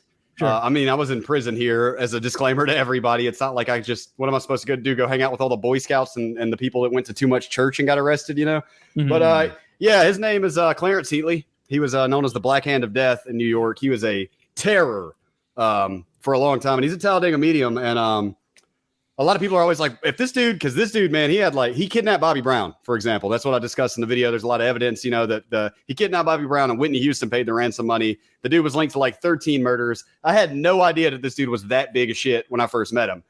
He's just an old orderly now, which is kind of ironic because in his criminal organization, he had a set called the Janitors that disposed of the bodies. Now he's a janitor for the rest of his life in prison. Well, that was his prerogative. Yeah, He came full circle, karmatic, if nothing else. How did he murder people? Was he a strangler? Was he a prostitute kidnapper and murderer? Yeah, so the thing is, he wasn't a serial killer for fun necessarily, like most other serial killers. It's hard He's work. a serial killer by definition of having a certain amount of victims, But yeah, his typical thing was strangulation. Many of the murders were not committed directly by him. He was pinned individually with like 13, but like 50 have been linked to him and his crew. They called him the Preacher Crew. There was some big movie about it called Paid in Full. And I didn't watch that. I actually read a few conflicting articles and apparently got some of my information wrong in that video. And boy, let me tell you, I'm not hearing a lot about that. Yeah, that'll happen. But I had no idea that this dude was out on the streets, that he was a maniac terror, that was like, they say if you overdosed on heroin in like the early or the late 80s to early 90s in New York City or something like that, like it was his. He had the whole police department bought off, he multi-million-dollar. I had no clue that he was that big. I knew that he had been RICO'd. I'm sure you guys probably know what RICO Act is, the racketeer influence criminal corrupt organization. Just big money doing shady shit. Is with that big like money. what they did for gangs, where they could be like, they wanted to knock gangs down, and so they were like, well, if we do the RICO thing, then any sort of low level nonsense we can connect transitively up to these big guys, right? Climb up the ladder. Yep. Yeah. That's what Exactly. It's a mob thing. Mhm. Yeah. Okay. Yeah, and I had no idea. I knew he was doing life plus 200 some odd years, but the case was a lot crazier than I thought, and it was just interesting reading this because he's had a stroke now. I think he's kind of hunched over. He's got a walker now. He's in his 60s, if I'm not early 60s now, mid 50s, late 50s when I met him. And man, it's funny because I don't know. Everybody seems to be weirded out by the fact that this dude was so evil, but I shot the shit with him almost every day. I thought he was funny. He had a gnarly sense of humor, and this is the joke that I told in the video that is the number one thing that stands out to me about this guy. All right. I went to visitation one time. I don't even remember who I was seeing at this point. I don't know if I saw my mom or one of my friends came to see me, but he was there with his daughter, right? And his daughter she had dreadlocks and she was holding hands with another woman the whole time. And they were, clearly very affectionate. We were walking back and he called me Spider. He called me Spider-Man. He's got a Boston accent. I'm not good at accents, but he's got a very clear-cut New York accent, He calls me Spider, short for Spider-Man, because I wore my glasses when I was locked up. And we're walking back, man.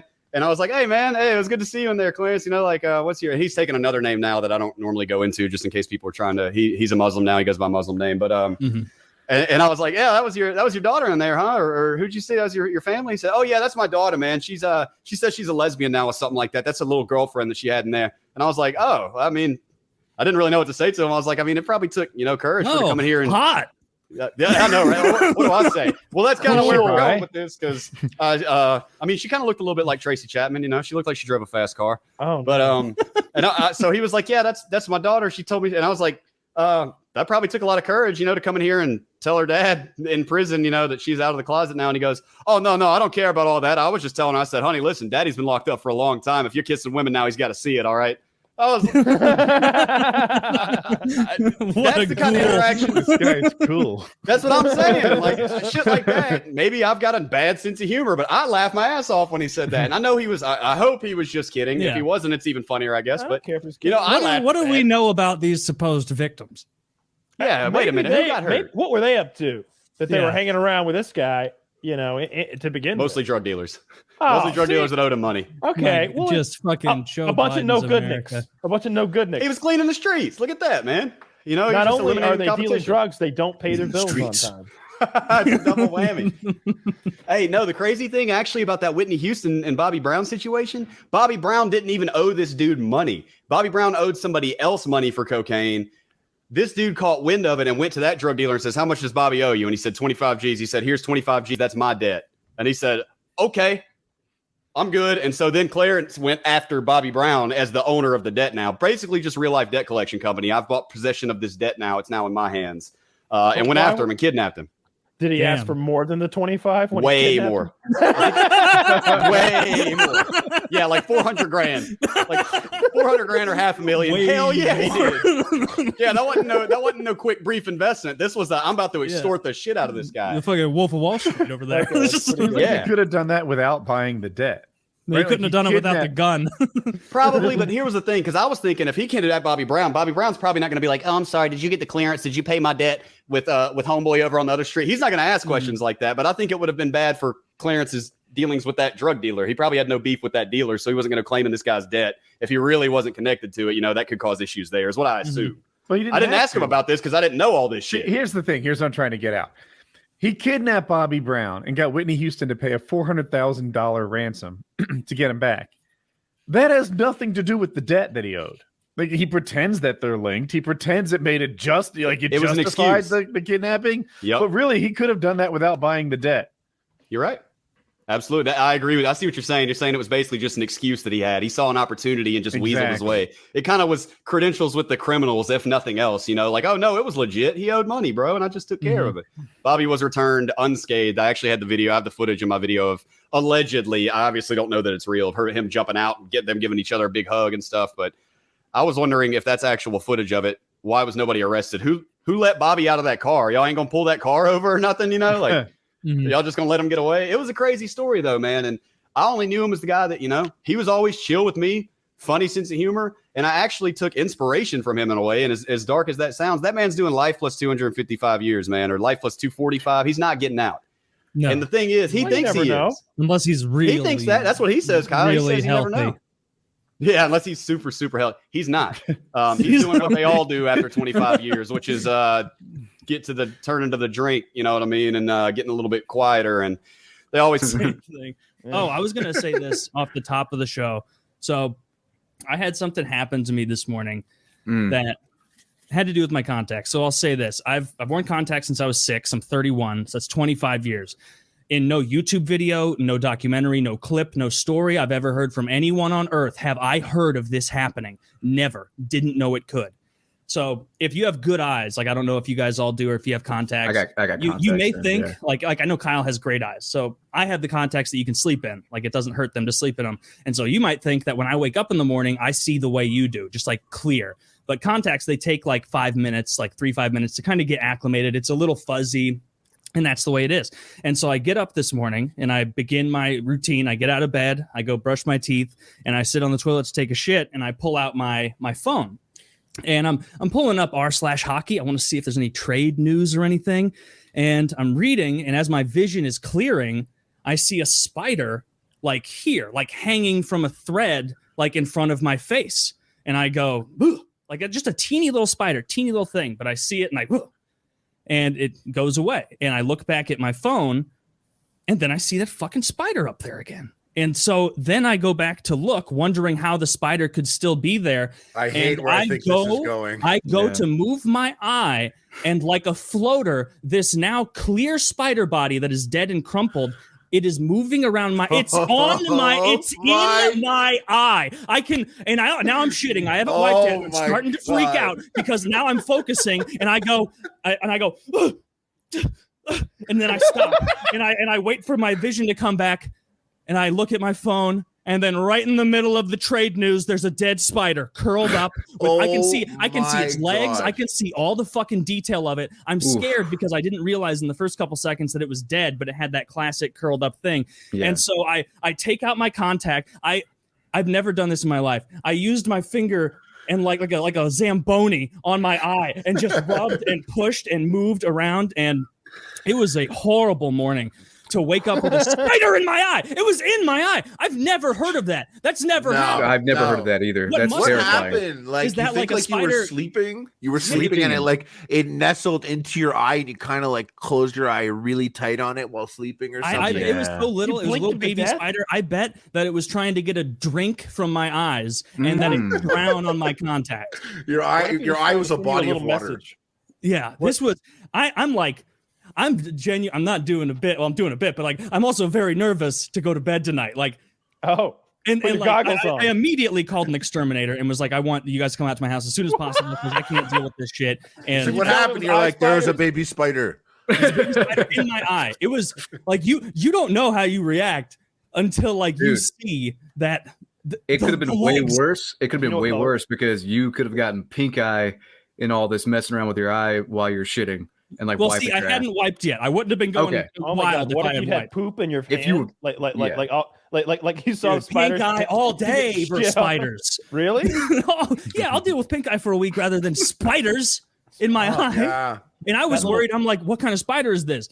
Like, did it bite my eye? It's little enough that there's no way it like. Is it laying eggs in there? Yeah, They do that. I wouldn't. I would. That spider in the eye sounds the worst. Yeah, I'd rather you all fuck me in the ass, beans included, than I get spiders in my eyes. Unironically, no homo. No, make it as gay as the day is long. Just don't care. No more spiders in my eye. It was such a scary way to wake up. And it wasn't until like after I got it out that it like really hit me in the morning, and I like got a bunch of heebie-jeebies and like almost like sounds like heat. you handled it all right though, because it really could have been. It could have been really bad. Could have been way worse. I would have I would have been like punching my eye, out. I would have been freaking. I thought it was under my contact at first, which scared the shit out of me. And then once I realized it was likely, because like if like a little thing like that gets stuck in your eye, just like a speck of dirt, your eye has ways to like flush that out through tears. But under your contact, or I'm sorry, on a contact, it's gonna stick. Mm-hmm. And so clearly that thing just stuck to the outside of my contact the same way like dirt and stuff will if you leave your contacts in too long. It was a fucking rough morning. I don't want to go to bed tonight. You're not saying spiders can crawl in your eyes. It's crazy because it's a very low impact story, but it's actually insane. Yes. Mm-hmm. Yeah. Like it's really not a big deal. Nothing bad happened, but to me also, I'm also like, it's probably going to be the most fucked up thing that'll ever happen. It's so bizarre that your eye was able to focus on it being that close. It makes me wonder if like he had a little message for you and you killed him before he could deliver it. like he was sending you a message from a tiny realm. And look, I'll say this tomorrow, if you're reading the hockey news on the toilet and you see a tiny spider in your vision, give him a minute before you crush him. See I what will. he's got to say. He Well, might I have a little switched poster to board. I switched to my glasses immediately because I think this will be a better defense. Yeah. Like you know that old story where they Oh. tell you things like, you know, throughout your adult life, 8 spiders will crawl in your mouth, and then you Well, watch that's like a made real up. explanation of that, and they're like, yeah, believe it or not, spiders don't actively crawl into warm predators' mouths. Like they survived billions of years because they don't do that. But they will drink out of your eye and die in there. So be warned, everyone. PSA. I love that your eyeball was a body of water and like it was like excellent, source of. It's source like of an sustenance. oasis. And it gets there and it's all glass. There's just It was- glass over, like he was bamboozled by your contact. I mean, when I took my contact out, I was searching all over it and I couldn't find the little fucker on there. So I don't know. Maybe he's on like the back. Maybe he's gonna be like controlling me soon, like Ratatouille.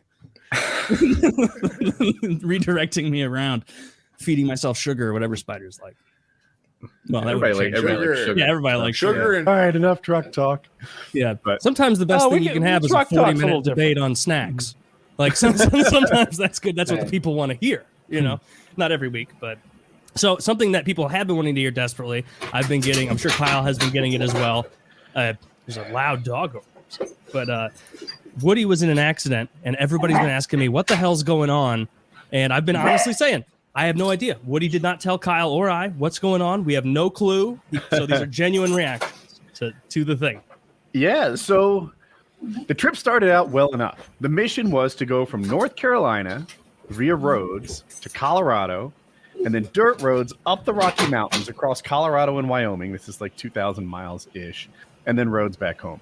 That's not how it went out. If you guys remember me, right before, I was like, dude, I'm watching all these, the people who choose these roads, who like lay out the back road discovery route. That's what it's called. They all had medical emergencies in their promotional videos. And I'm like, maybe we'll get one. Well, my dream came true. So that's my bone. Zach, can you zoom in on the right? It's the smaller bone. It's called the fibula. And hey, Slush, we're getting some noise from a dog. Sorry. There it is. So the smaller one that's off to the side, do you see how it has that like horizontal sort of division? That's supposed to be one bone.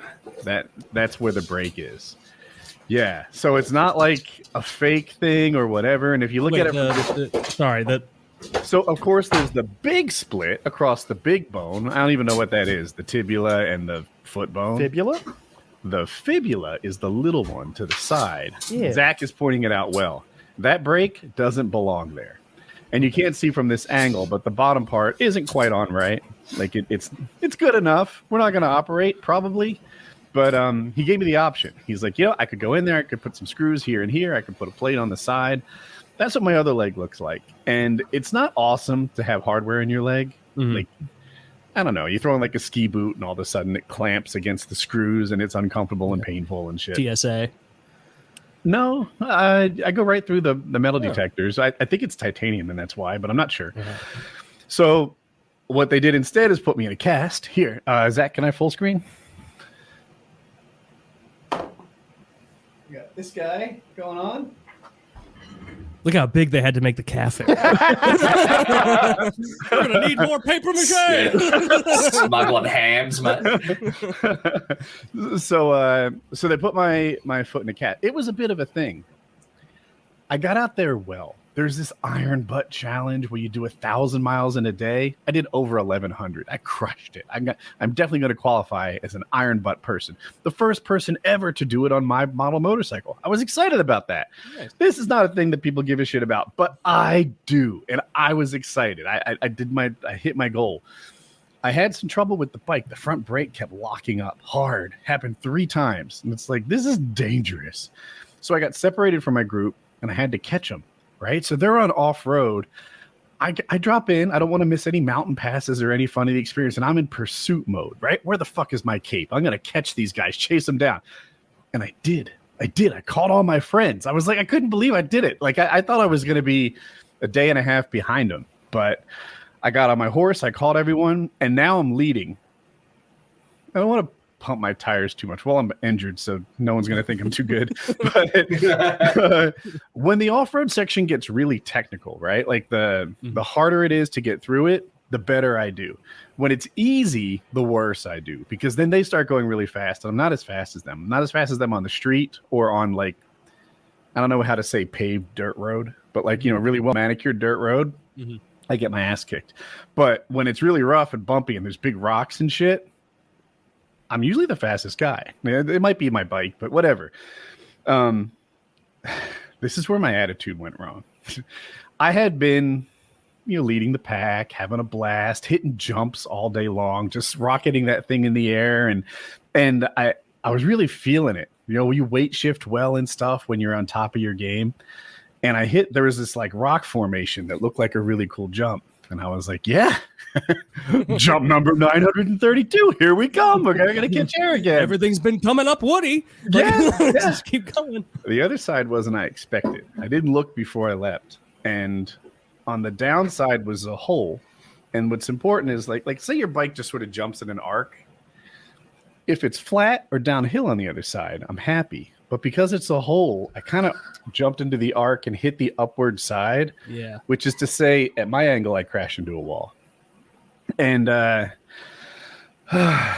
went poorly. My face like slammed into the bike's windshield, which was no trouble because I have a full face helmet.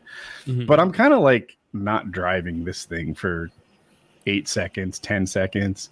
It was enough to lose control. And you mean like you just hit so hard you were stunned?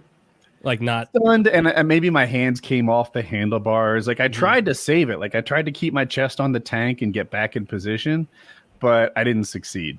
And eventually I fell over to the side.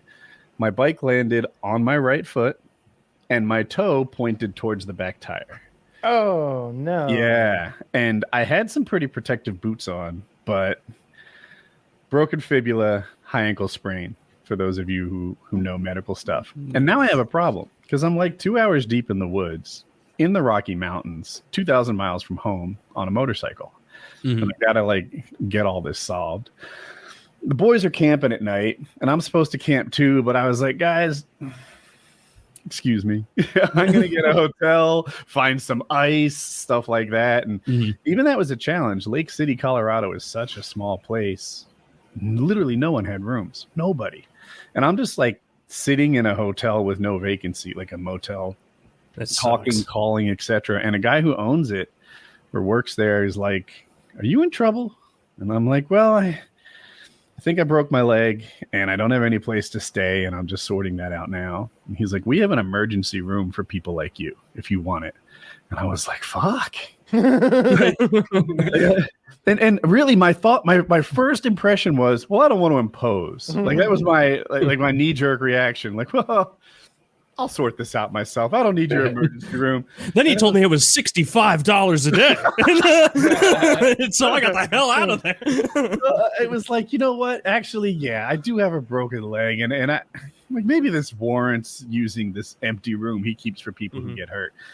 And you know, then everything started going well for me. There was a restaurant that didn't deliver. I called them up and I was like, you know, you got anyone there? They were a block away, 1 block. I was like, I'll tip a guy $20 if he just walks the food over. And they're like, we don't deliver. And I'm like, I really need you to. I really need you to. I am laid up. I can't walk. I'm really hungry. I haven't eaten today. You know, I'm like, maybe you got a guy that they were about to close. I was like, maybe you got a guy there who after closing, you know, wants to earn $20 in 2 minutes. Like, and that's what happened. So, you know, they brought me a big bag of ice and stuff. They took good care of me. Staff there was like, hey, they gave me a ride to the medical center. It was half a mile, but I was really appreciative. And nice people. I got my x-rays, and that's when I learned it was broken. And it wasn't the news I wanted to hear, but yeah. Anyway, so Zach, can you pull some more pictures up? We've got some foot pics for you perverts out there. Yes, I'd love to see more foot pics. That is so. What is the total amount of time you can't like put weight on it, do anything? Like, what are you laid up for? So I'm in the cast for 2 weeks, and with that, I can't put weight on it at all. I am cleared to lift weights, so I can move around. I'll start that again tomorrow. That's way less time than I thought you'd say. 2 weeks. Yeah. Well, after the cast comes a boot. And with that, like, he's like, you put the foot on the ground, pretend you're walking on eggs that you're trying not to break. So it like you still use crutches, but you're starting to put your foot through the motions of walking on it and adding more weight. And then probably somewhere around 6 to 8 weeks, I'm in a normal shoe. So That's not too bad. yeah, this fibula break is not too bad. It turns out the tibula, which is the bigger one in the X-ray picture, does all the load bearing, and the fibula is about stability. And you put it in a cast or a boot, and you can fake that while it heals. Was it really one of those breaks where like it wasn't that painful? It was just shocking. It hurts and then more now. Yeah. Sorry, I cut you off, but yeah, people are like, "What's your pain level? What's your pain level?" I'm like 0. This is like something guarding. Like imagine you hurt your shoulder really bad. You might carry it like this. You hold your own wrist and put it across your body. That's known as guarding. And something about my broken leg made me want to guard it. It made me want to not walk on it very much, not do like the kind of side-to-side pivots a basketball player would do. Nothing like that. But if you just wanted to stand on it through the heel, I mean, I did that on my motorcycle for 2 hours through the dirt roads, getting back to civilization, and it was pretty much okay. But now that like things have sort of settled and maybe sensations coming back and stuff, like it hurts more. It hurts more when it throbs and bothers me when I'm not elevating it and stuff like that. But I found it really hard when I broke mine when I was like 19 and trying to ride my motorbike. I couldn't like move my foot up and down. So like to change gears, I had to like pull out my boot and then hook my heel onto the gear selector and like jiggle it up and down. This was to get home, or you did that for like a little while? No, so I broke it when I was out drunk, so I stepped off a footpath and it was higher than I thought, and I rolled it and I broke pretty much the same bone as you, as far as I remember, and it was just like a little hairline fracture. There's a couple of adrenaline junkies. We're in the bad decision team. Fuck up. Yeah. Mine like swelled up like massive, and then the next day I was at my friend's house and I couldn't get home without riding my motorbike, so I'm trying to ride it with a broken ankle, and I'm like, yeah, that's good fun. Yeah, mine's swollen too by a lot. I had pictures, but Zach's not bringing them up. But yeah, and one's purple and one's white. Those things, but yeah, maybe did I give him a bad link? Let me see. He says he doesn't have them yet. He needs to scroll down. So does this discourage you in any way from future motorcycling pursuits across these 50 states? There's no of course way. not, right? Not at all. I bought you something today. I need you to send me your address. I asked for it earlier to put on your wall. It'll be fun. I feel like it's you. Okay. A poster thing. Yeah, I didn't think it would discourage you at all. I can imagine Jackie's reaction as being like, again, huh? All right, well, you okay? Sounds good. See you soon. Yeah, I imagine she'd be like, "Oh, only 2 weeks? Oh, hardly noticeable." Like, hardly. Oh, look, goodness, is that wing foot? I wish you hadn't said wings, because I was going to say it looks like a really obese person's foot. It's too zoomed in. I don't. Potato. Yeah, that's what mine looked like. Yeah. It is so swollen in there, and that must have been in Colorado. Looking at the carpet. Yeah, that was the hotel. Did it go like really black, like overnight? Yeah. Oh, I so the think we might bad be foot back. Now, are we back home here? Yeah, that's my guest bathroom tile. I was gonna say, the tile that I lay on when I'm hungover. I saw that tile. I was like, that is not motel tile. No, that's heat-seeking tile. Like from Woody's drunk face. Yeah. When we do a drinking episode and I put my face on the tile and thank it for its cool heat transfer, feels so good. That's the tile. That's the tile. But yeah, it's oddly weird color. Yeah, it's just swollen with blood, right? Doing its healing thing. And that's the cast. Did you pick blue, or is that what they had? They had a bunch of colors. I picked this color. I like blue. Do you blue. think? Have you ever seen people with those rainbow ones? Yeah. That's a patterned strip, right? You're not like signing up the nurse to like do an art project, are you? Don't think I wasn't looking at the girl colors. I'm like, wait, they have yellow. When I was in high school, I got fuchsia as a cast once, and I'm like, Woody, just back off the femininity for a little bit. Just If you could be masculine for just a few seconds, you'll be grateful for the next 2 weeks. What do you want? I don't know, gray. Something. Give me camo. There we go. That to me Yeah. looks like they used a bunch of different colors. Yeah. See, I a don't bunch of see like different any colors, transitions. That's a little rude. Really, that's- like they've got other people to be taping up, and you're asking for custom colors. I really like your toenails. I in this think I one, want my Woody. money's worth. I'm glad you like them. Yeah, I work so hard. It is festive, you know. That's nice. So yeah, then I had to get myself home. I rode my motorcycle a few hours to a small town, and I called a shipper. And there are motorcycle shipping companies for $1,000. They're bringing the bike home. It should be here tomorrow, I hope. Yeah. And then I flew myself home. Well, I flew commercial. I didn't fly myself home. Out of the way, Captain. I've got this one. I'm not going to let this be a Don't total worry, loss of a vacation. I stayed in an emergency Holiday Inn Express last night. But Gonna get some more adrenaline on the way home to make up for it. We're gonna do loops the entire way home. Just hold on. Right, we got to get some roll. adrenaline So before I get home. what was like the percentage of the trip you had completed at the time of the intro? It's like so half little. of it, like a third of it. It depends whether you count the drive out there as part of the trip. There were kind of 3 legs, like out there, dirt, and back. But it was literally the first dirt day that I did. Oh. Damn. How many days were you meant to be out there? How many dirt days? Like 14, something like that. Well, I'm So- 14, and you injured yourself in like the first 2 hours.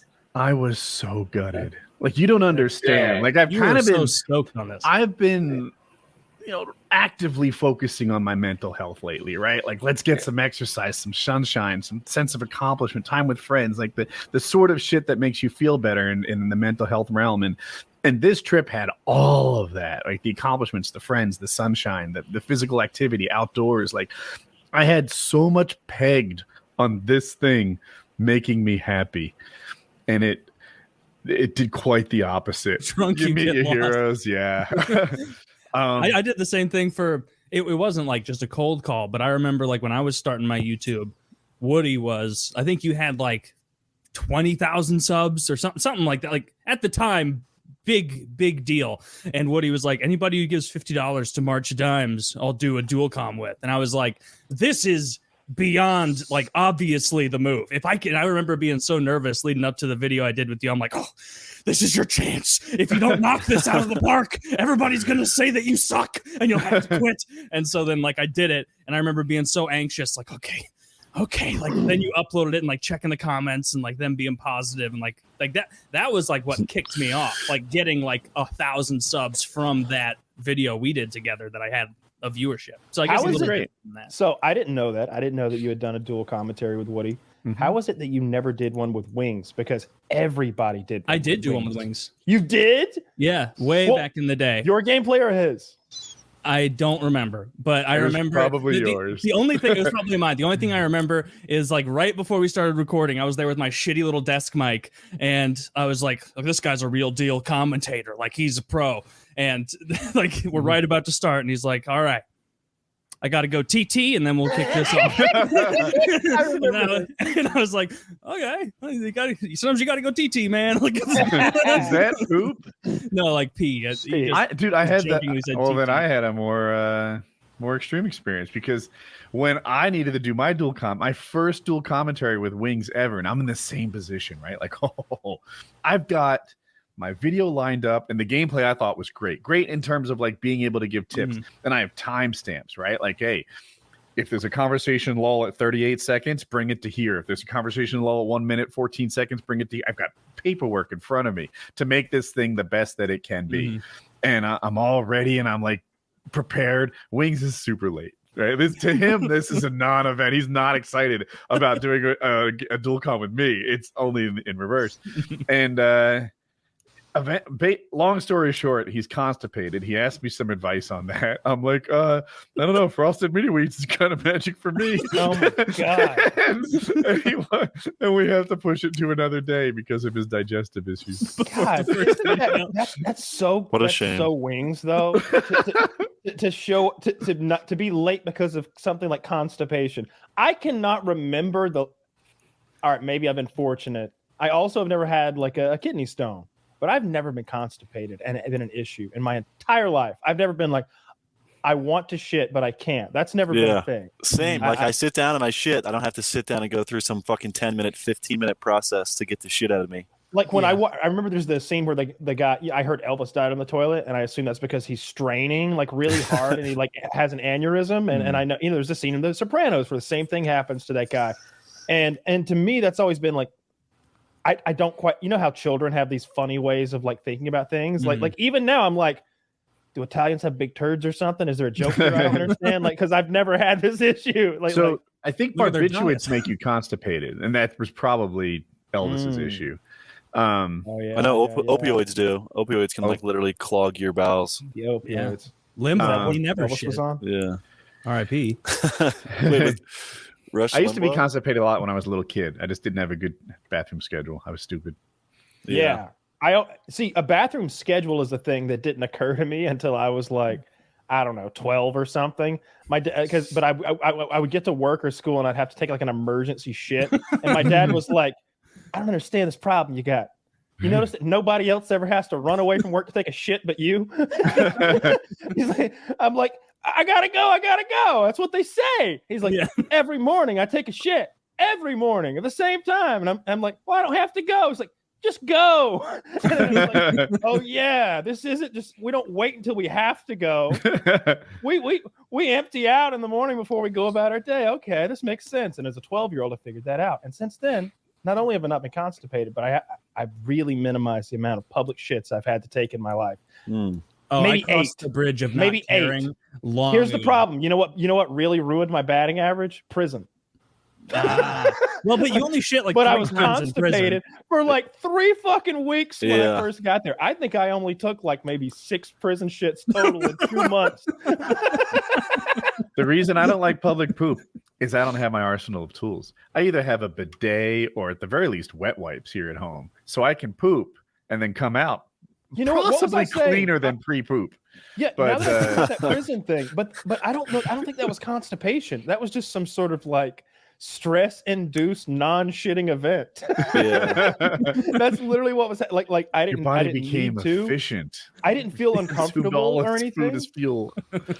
I don't know what that was. I think I was just terrified. I mean, like, but you're not supposed to force yourself to shit. So if you don't have to go in the morning, you sit there and you're trying to like that. That's how you get a hemorrhoid. You're supposed to let it come out when it wants to, and hopefully, Well, not your eating is- anytime it wants to. Not anytime, but you're telling me you never have dire situations in public. Where it's like I need to shit in the next minute. So like what I would have is like I wouldn't say it gets anywhere near the emergency stage. It's like, oh, let's prioritize getting home. Like all right, I was gonna go to like 3 stores today. After Home Depot, I'm going straight home. Like that might happen, but there's no like, oh, fuck it, leave the groceries, honey, we gotta go. Like that doesn't happen. Have you guys ever had a hemorrhoid? No, we can create an absolute Billy monster. Banks CDs. Yeah, that's awesome. He's I wanted to ask horrifying. you guys. I wanted to bring this up on this podcast because it's like such a boy. weird niche group. It's called the TLC Tuggers Convention. It's held in Atlanta every year. Have you ever heard of it, Kyle? I see you wincing. When I heard there was a Tuggers convention, it just sounded like a masturbation expo. So Actually, tell me more about this. Essentially, so yeah. It's the video I was most excited to do this year, but I'm not going to be able to do it. So I'm having Jet Neptune fly to Atlanta and co-host the episode, or like guest host it. So the TLC Tugger Convention is a convention held by people who've been circumcised, and they're devastated by the circumcision because it supposedly is like bad for your dick. You have less nerve endings, less pleasure. So they strap this like apparatus up to their dick skin and continually stretch their dick skin to try to simulate a circumcised, a non-circumcised penis. And they have not had adequate coverage online on the internet, and I'm going to do an episode about them, and it's going to be groundbreaking, at least in my own little world. Have you given it a go yet? Have you tried the TLC Tugger? No. This looks really scary. I would like to try it. Yeah, it looks terrible. It's like a cone for your dog, but for your dick. I'm honestly kind of struggling to like imagine how it works right now. Do you? Here's a link to a lot of penises using it. The guy. Yeah, that's what I'm looking for. It's on their The website. The creator of it has a bunch of videos of him using it. No thanks. It really stretches your dick. It really stretches it. There's look at this. They put it on their dick, and then they strap a strap to the end of it and wrap that strap around their knee like they have a problem with their meniscus or something. And it's pulling their dick skin down. This is a horrible way to go through life. Yeah. Well, wait a minute. This looks like it might stretch your dick. It does stretch your dick. Check this out. The founder of it is so passionate about it. So He's asking made for a friend, multiple how albums. much longer does it make your dick? I don't know. Let's start a regimen. We'll do a experiment, test the hypothesis. But yeah, the guy makes music about growing his foreskin back. He literally makes like music about stretching his dick. It's so fascinating to me. It's not that often anymore you find like some weird niche internet thing that you've never heard of and blows your mind. This is insane. I've taken guff because I'm like anti-circumcision. I think it's a bad thing to cut off the skin of newborns' genitals. But if it's been done to you, like then come you on. thank your Like, parents for the cosmetic surgery and go on with an attractive You penis. thank your lucky fucking stars that you don't look like a fucking immigrant with your weird pillow chick. See, that's true. the funniest thing you've ever said about it. So you don't look like a fucking immigrant. Hey, look, America's dick is cut. More of a status and symbol. you all know it is. All right, you know Captain I've America got a was first cut. world penis. Thank you very much. That's right. Don't you show me no but third world fucking cock. I don't want to see it. I know. Dick I know. bitches. Woody's got this. I know Woody's got this link open. Kyle, did you open the link? No, of course not. No, what? No, come on, open it and look at this. It's hilarious. Come on, look at the setup. Yeah, 42 Their months. That dick looks is like a strapped real to their leg. foreskin to me. Yeah, that almost the bottom of this it looks bizarre because that does. Oh, that goodness, looks like fella. almost fake. It's not. But look at worth that. it. Look at the strap. Oh my goodness. Oh no. Yeah. Oh. Dude, how funny would it be if next week if I had that strap leading from my pants when I went hopping to the bathroom? That would be hilarious. I forgot it was on my hopping leg. Tore my dick off. Why would you put it on your hopping leg? You So have an the inactive leg to website- use. Fuck it. Did we give out the website tictugger.com? Tick Is it Tugger. I or L? TLC. I think. TLC. Oh, I'm sorry. It looked like an I to me. That's some shocking material that I'm viewing there. If that is really real, that is some shocking material. It's so good. So, It's- I know like, that not all of you are going to go to the website, but just so you know, this guy invented some kind of a weird fucking plastic gizmo that gave himself an uncut dick. Like he stretched his dick. It must have been so painful. That's how you know this man is insane because there's no. This is so not worth it. Not at all. This sucks. 22 weeks It's of good. stretching his dick. Why Yeah. are you not Look at for this. Look at this part of the page. We recommend You have one wearing leg spasm, you tension rip it off. 8 to 12 hours a day. Yeah, all Dedicate day. yourself. Shout out my Taylor, military 12 testicles. hours a day. You have to have your dick in this torture machine. Easy. This is- That's like part of my sleep schedule lately. Oh, And fuck that. Dude, it's if you so wish you were insane. uncircumcised, you just got to cut your losses and just Here's a good Don't- question don't do for it, this. Brandon. Don't Here's a do good this. This question can't be good for you. because I bet he's going to have a really wacky answer for this. Ask him what he thinks his life would have been like if he hadn't been circumcised at birth. And I bet you he's going to have a whole thing. He's going to be, oh man, things would have Yeah. been different. Let me tell you. His eyes like light up and he looks into the distance. He's like, Yeah. oh man. oh man. Well, aside from being an immigrant, I'm so happy you asked. No, I'm really excited to. Well, I'm not going to be there, but Jet Neptune's going to be there. I'm excited to see him talk to these people. Of course, dude, 12 hours a day. This it's like I have a job. why are you doing it during the daytime? That's what it. Oh, can you can sleep in this? There's You can no do- way you you can can have sleep it in in your that. pants. It'd be so uncomfortable. Yeah, there's And no what- way you can sleep in Let me They ask strap you it to this. their bed If you frame. started running, wouldn't it just rip your fucking dick off? Probably. What if I'm I in a don't know. car accident? I got to try one out. I'm so excited to talk to them because it's not a So joke. dangerous. They're serious. They're like very serious and passionate. Oh about it. yeah. If you wear this for 12 hours a day, you're serious as a heart Yeah. attack. The I guy wanna on the talk to him. website wore it for 42 months, and his dick doesn't look longer at all. Dude, the kind of person who wears this for 12 hours a day is not in ISIS by happenstance of birth. These are extremists. These are extremist people. They would be in a monastery 700 years ago. Let me like ask you a they're all in. legitimate question here. How much would it? Let's say you're not you're not on the show, so there's no worry about that. But how much would they have to pay you to model for them? Like Taylor, we've looked at your penis, the photos that you've sent us, and it is an ideal TLC Tugger candidate. We noticed that that you have a very girthy and thick-skinned penis. You have so much extra skin there already. You're halfway there. It's a word. We think in 1 year of wearing the Tugger, you're going to look like all natural. And you're What's not the only money? What's the You're money? the chosen one. What's the money? What's my money looking at? How That's much money what we're am I making? asking you, Taylor. You write that number on a piece of paper and you slide it right across to Mr. Tugger. TLC. Okay. My What's your first price, question is like, I need to imagine how much money can this company possibly be making? Well, that's up to you, Taylor, and your what can I girthy ask? penis. If I ask for a 1 day photo shoot, $100,000. No. We're going to be taking pictures every week for 12 months. Yeah, got to track your progress, Buster. Yeah. Will they come to my house? No, you can take the pictures. We'll help you out with the apparatus. My God. Okay, like this is so I could do all this from home and just take a picture of my dick in the machine and I okay. Honestly, like $200,000, and I'll do that all year. Well, go fuck yourself. We found a homeless man that'll do it for $50. Yeah, but his penis sucks. Yeah, he doesn't have Taylor's god penis. We just set that up as a Jesus Christ, $200,000. Yeah, that's an enormous amount of money. Well, I was thinking I'm gonna be really popularizing it, and I don't want to be left in the dust. You know, I don't want to be the guy who like voiced, who was the voice of Dr. Pepper before they got big and only made $20,000. I feel like Taylor's looking at the way that thing foreskin works. creation process could be a PKA tentpole topic. It could be, and every week I'd be like, my dick hurts. It hurts so much all the time. It's bruising. Have you noticed that Taylor hasn't made a joke in 4 months? Always wincing in pain.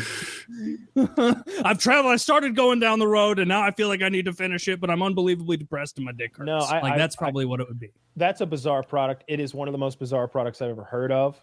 Yeah. Thank you for exposing me to that. Hell yeah. And they got a nice website for what they're doing. No, I'm excited for that. I'm only 90% sure that that's a legitimate website and it's not like a gag. Like a 4chan fucking. Yeah, there's a 10% chance that someone made that website and that product and it's all just a big gag or something. Like like the. I always go back to the miniature giraffes that those designer mini giraffes that you're going to be able to buy. What does TLC mean? Tender loving care, I guess. None of this looks like that. Yeah. No. It should be called the brutal Tugger. Imagine, stretching your dick like that. I would just feel guilty, like some amount of shame doing that to my penis. You'd be like sitting there and be like, oh, I got to sit down for 8 more hours for my dick regimen. And like life would be passing you by. Maybe I'm crazy, but like my biggest concern about that thing is if I needed to, like, let's say I spill coffee on my lap or something, I need to jump up suddenly or whatever. I don't know. I get someone jumps around the corner and spooks me. If I move my leg in an athletic kind of way, let's just say, like what he just did, do I rip my dick off? Yeah, you de-sheath your dick. Yeah. Fuck that shit, dude. If you deglove your dick, you got bigger fucking problems than uncut or cut, dude. Yeah. I guess that's the ultimate circumcision, right? Uh-huh. The fact that it has to be stretched the whole time, like constant under tension. Think about like that's like a 24 fucking African tribesman. And here's my bet. I bet that if I like touch that thing, if I flick it, it like goes back to normal. I bet that it's like hold. Like I bet they put fucking glue under there to make that skin sit there like that. There's no fucking way he stretched it and now it just goes like it. That's how I would with that belief. I'd tie my dog's leash to it at the park. Have that motherfucker pull. That's a good idea. Kite. A fucking kite. You're just really like, good idea. Get back here, Fozzie! You're just walking with your hands behind your head. Oh, that'd be fun. Jesus Christ. Now I want to ask them if they regret it. I want to ask them if it's been worth it. I just want to pick their brain because it's so fascinating. I guess they feel like they were mutilated at birth or something like that, and they're missing a part of their body. They definitely were. It's not a normal thing. It's a I remember my Bronze mother Age told, religious thing. My mother told me once that my my paternal grandmother specifically asked that I not get circumcised. For I guess in like the hospital in the room there was maybe that was being discussed. Oh, they're going to circumcise him now or whatever. And apparently she spoke up and was like, no, leave his dick alone. And my mom's like, thankfully, I was there. And I remember, I don't know if I thanked my mother. Like, thankfully, I told the doctor to take a knife to your child but I genitals. definitely was like, yeah, yeah. Thankfully, the voice of reason was there, and I instructed the doctor to strap you to the crucifix and then perform the genital surgery. Yes. Is there a crucifix involved? Because I kind of think there might They be. literally strap the baby into a thing and then, cut the. They call it a rape stand. That's terrible. It's like obviously it's the same thing that Mike Bronze Vick had Age to put the tradition. pit bulls in. It's the exact same apparatus. You're kind of bent over, head below, ass, and then they can really get the penis from behind. I don't know why they do it that way. What kind of person wants to cut the skin of a baby's penis for A doctor who's doing what you're told. Literally, only someone who thinks God told them to is someone who would invent that. The only way that someone does something that heinous to a child after birth is, and it's normalized through religion. You're silly if you think the first circumcision was done on a baby. Oh, well, it was obviously on Abraham as an I'm indication not of the saying covenant. it was literally on Abraham at the behest of a real God, but I am saying that the first person that got circumcised was an adult man who was making a point, and I bet everybody fucking got it. All right, You know what? I Look, bet if you're in my tribe, if we're fucking shepherds in fucking Mesopotamia, and God is a real thing in our lives that we all believe in, and you show up and you say, I spoke to God, like for realsy. He came down. I made a pact. He said I had to do zip. This. He's got jeans on in this scenario. This is my pact with God Almighty. First of all, nobody's calling bullshit because nobody thinks you did that to yourself for the hell of it. We're like, yeah, the only reason you ever would have done that to yourself is if God The Lord. told you to do it. Yeah. I believe you. What now? What now, sir? Well, y'all got to do it. Fuck. Could he come down and tell me himself? I would not take it on that guy's word because that guy just cut You want me to part of his take dick this? off. To God? That's you want me to take this straight to God? Josiah, was it? Yeah, we right back to wait, hang on, give me that knife. I don't no, you can't take that to God. No. Yeah, God I guarantee Abraham was I'm taking Abraham's word for it. Abraham circumcised himself at the age of 80 using a hatchet. And those times you live much longer. A young man. And hatchet could be anything. Is this And that? you know what? You know how you know this is bullshit? You know how you know this is bullshit? Is Abraham went into his tent alone and went, I need this knife. He went in behind, closed the tent flaps, and then he goes, oh, my dick skin. Oh, no. And then he cuts his finger, comes out there with some blood on there, tells the next guy to do it, taking over the government. Goddamn. Another space race would be neat. I wanted to give a forewarning. My phone's on 10% and I can't charge it because I have to use the charging port to plug in the headphones. No, that's what I understand. Okay. If I drop out sometime in the next 10 or 15 minutes, it's not. That's what's up. So there's no dickhead. Just one outlet per person at the hostel. No, on the phone. He can't use on his the phone. headset and charge at the same time because I have the lightning adapter thing. Unfortunately. I mean, your fellow hostel goers have been very polite. Yeah, I haven't heard him say anything. Dude, before you go, let's get I know what's one. best for him. Yeah, I want to hear one. Kyle's going. I mean, there's definitely someone in there. Yeah, look at that. Is that it? Throw something. I don't know. I did throw a little thing. Did he throw something? Yeah. He throws something, and the tallest man you've ever seen comes out of there. Yeah. Wilt Chamberlain comes out of there. Heard you were talking about boxing earlier. Yeah. What you doing, white boy? I like when people call me white boy. In Providence, in Kennedy Plaza, there's like a bunch of homeless people that are super like mean and like hostile, and they're always like saying crazy racist shit to us every day. It's funny. Like we'll literally walk by and they'll be like, "Can I have $1?" And we'll be like, "Oh no, I'm sorry." And they'll be like, "Oh, you piece of shit, white boy." It's like, what the fuck? But it's like every day. Now I'm not giving you $1 next time because There's this black guy named Jason in Kennedy Plaza, Providence. He's such a dick. Jason, if you're watching this, fuck you. Every day, bothering me. You're his next boxing opponent, Jason. Giving me a hard time. No, what a it's dick. really funny. He wants some. Yeah.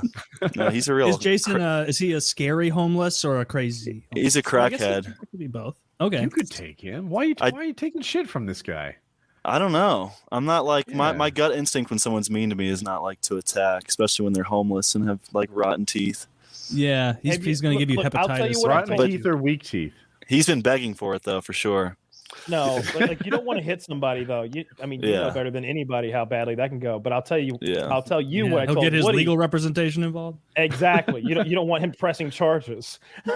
He might have some pull downtown. You never know. It's like you've got a milk jug of liquid heroin right there. Okay. When Woody had this little issue where a dog was like chasing him when he was trying to take his garbage out, and I was like, you don't want to shoot that dog. Who knows? A ricochet hit a fucking neighbor. Then where are we? Or maybe that's a prized coon hound or something. We're out $5,000 in court. Spray that motherfucker with pepper spray though, and nobody can even say a damn thing. So that's my move. Hobos, fucking anybody who's like trying to sell me bottles of water at intersections. Oh my god! You know what I've started doing? Preemptive strikes. That's what I'm saying. That's what I'm saying. Anybody fucking looks at me wrong, give him a spritz. Yeah. A friend of mine, a paramotor friend, pepper sprayed a hostel, and he got it all on video. Fuck yeah! It was cool as fuck. Count. It increases your volume of seminal fluid and shit. He doesn't want to mess with the cocktail. He's on it. So you went to the. I'm sorry, I'm interrupting our own edge. You went to the fertility place, jerked off in a little office, and then handed it over. Yeah, no magazines, no TV, no nothing. I had to connect to their Wi-Fi on my fucking phone because there was no signal, and I just went, "What is the weirdest fucking hentai that I can look up to have their sysadmin fucking freak out?" And I shit, man, I just googled pictures of like I think I literally went, "Porn, what do I do again?" And I went on to Google and typed in like big boobs and just like went into like images. And I shit because I don't fucking child. Safe search. Off. But it ended up like I had to come out. And the problem is you come out into a waiting room of everyone who knows you've just had a wank, and not everyone's there for a wank. There's women there as well, and they tell you if there's no nurse, keep the jar in your armpit to keep the sperm warm. And all that. So I was just sitting with like a jug of cum in my armpit for like 5 minutes and nobody came. So I went outside for a smoke. And then the nurse came and went, "Where is he?" And people in the waiting room went, "He's outside smoking." And she was not fucking happy with me. She was like really upset. And like in the car park, I'm just handing over like a jar of cum to the fucking nurse. I've done this twice. So we had hope really quickly, but for Colin, there was this delay. It turned out it was on my wife's side, a little foul up with the C-section, but we didn't know why we weren't having a kid, so we got me tested. The first time I go in there, and they gave me like a jar to take home, and they're like, "Wank in this thing, drive straight over and do the thing." And the test went well, but I guess they do it more than once. And they're like, "Yeah, so here's a little sample collector. You can go home, do whatever." And I'm like, "Don't you have like wank banks right here?" And they're like, "Yeah, we do, but you can go home." And I'm like, "Nah, I don't know, make a trip. I'm here already, like I'm good to go." And you have to like abstain for 2 or 3 days. But so I was ready. I wasn't ready to abstain longer. Like I did. Let's go right now. I'm all pent up. I'm ready. I'm a finely tuned athlete, and I'm peaking today. So they put me in a little wank bank, and there were magazines there, worn out. Pages missing, folded where folds don't belong. Like these were slut magazines that man had passed between them for, I'm talking about the magazines themselves, not the pictures. The women were lovely, I'm sure, but the magazines, they were passed from guy to guy to guy. Okay. And But you know, I made it work. Things I've seen. Yeah. If those magazines could talk, they'd have one story to tell again. I like the fact that pages were folded as if someone wanted to keep their place. Like, I'll be back. Yeah, big folds across the hill. Continued. Someone was manhandling these magazines. Like were they stored up in a tube at point? I don't know. But and when I got out there, this is the part I didn't like. I've got my sample, and there's like a nurse behind a counter. I didn't have to wait. They were like ready for me. And she goes, okay. And I'm like, right here in front of me? You're checking out the Making size sure of my you load? put enough in there. So she might have to be like, did you miss? No matter how much I gave, I would go out with a comment like that. Like, even if it's not a drop miss, be like, oh, it's all over the toilet seat. Sorry. It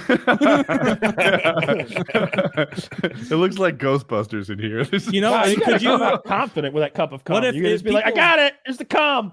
They expect you to be in there for a long time, maybe, like some people, because it's a fucking weird place to do that. So you'd have time if you wanted to get like a couple loads out. You could. They look a lot at your at like the density of it. Like I don't think they count every sperm. Yeah. They just want to know like a subsample. I wonder if you put a second and third load in there, if it would hurt your numbers. Oh Yeah. fuck, you're right.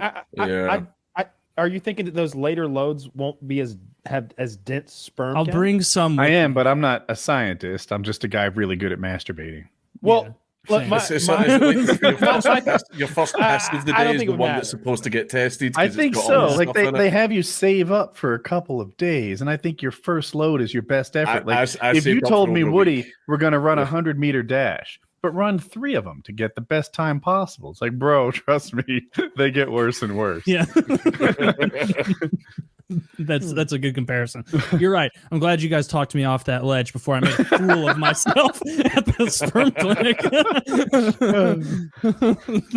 I just go there. He's So, been "Do you in have an there for appointment?" 45 minutes. I heard It took me a while because I kept getting put off because like it's just a little shitty like doctor's wooden door. I could hear everyone's conversations in the waiting that's room. hotter. I know, man, yeah. and I'm sort of sitting there like that. I don't give a fuck if you're going to fucking Rachel's barbecue at the weekend. But I don't want to fucking hear about this. I don't want to go. Oh, but we have to go because I said we'd go. I'm trying to have a wank. You're like yelling from the room. Talk about your pussies. I'm trying to get this office. I'm trying to get out of here. Talk about your tits. I'm spinning barbecue fantasies in my head. Come on. See, I think you guys are masturbating at a lower level than me. I don't think you have my subject matter expertise on this. I could totally spin her conversation You into sound fodder. like you sit there with headphones in, listening to like whale song at the right. It must be exactly 68 hertz to achieve like peak spell count or something. It's like, have you ever seen that old King of the Hill where Hank has to give sperm and the doctor's like, Mr. Hill, would you like any visual aid? And he's like, oh, yeah. What the fuck are you talking? Take another hit. But I haven't- you know, I haven't told you guys Usually, about let the Mind Bloom mind yet. accept it, I man. signed up with this thing called Mind Bloom. I think I told you I was gonna do it, but that was months ago. They sell ketamine. It's kind of expensive. I think it was $1,200 for 6 hits. So it's not for everybody, but it's legal. They're doctors and they sign up. They ship you. They have clinics now. Yep, ketamine. Yeah. They ship you this pretty bougie kit with like a high-end blindfold, some ketamine, some Zofran so you don't get sick. Are you serious? Yeah. What is your No, he's question? right, Kyle. I know. I'm so keep going. Tell me more. Yeah, I'm in. But you got I've done ketamine. Ketamine is very addictive, though. Be very. Hold on, careful. Larry. Hold on, Larry. We're gonna hear Woody's ketamine. So they sell you this bougie kit with the blindfold and the Zofran and this and that, and it comes with a blood pressure cuff to make sure that like you're appropriate condition to do this. And before you do it, you talk with a therapist and you go over your goals as you want what you want this trip to be. Like, what are you working on? What are you doing? You know, this and that. And then they give you the audio track to listen to, and it's pretty interesting. So to take ketamine, for those of you who've never taken it, you put it under your tongue and you wait. And the therapist described it pretty well. She's like, it tastes like you think a pharmacy might taste. And I'm like, yeah, that's about right. Bad. Yeah. And you have to keep it under your tongue for 7 minutes without swallowing.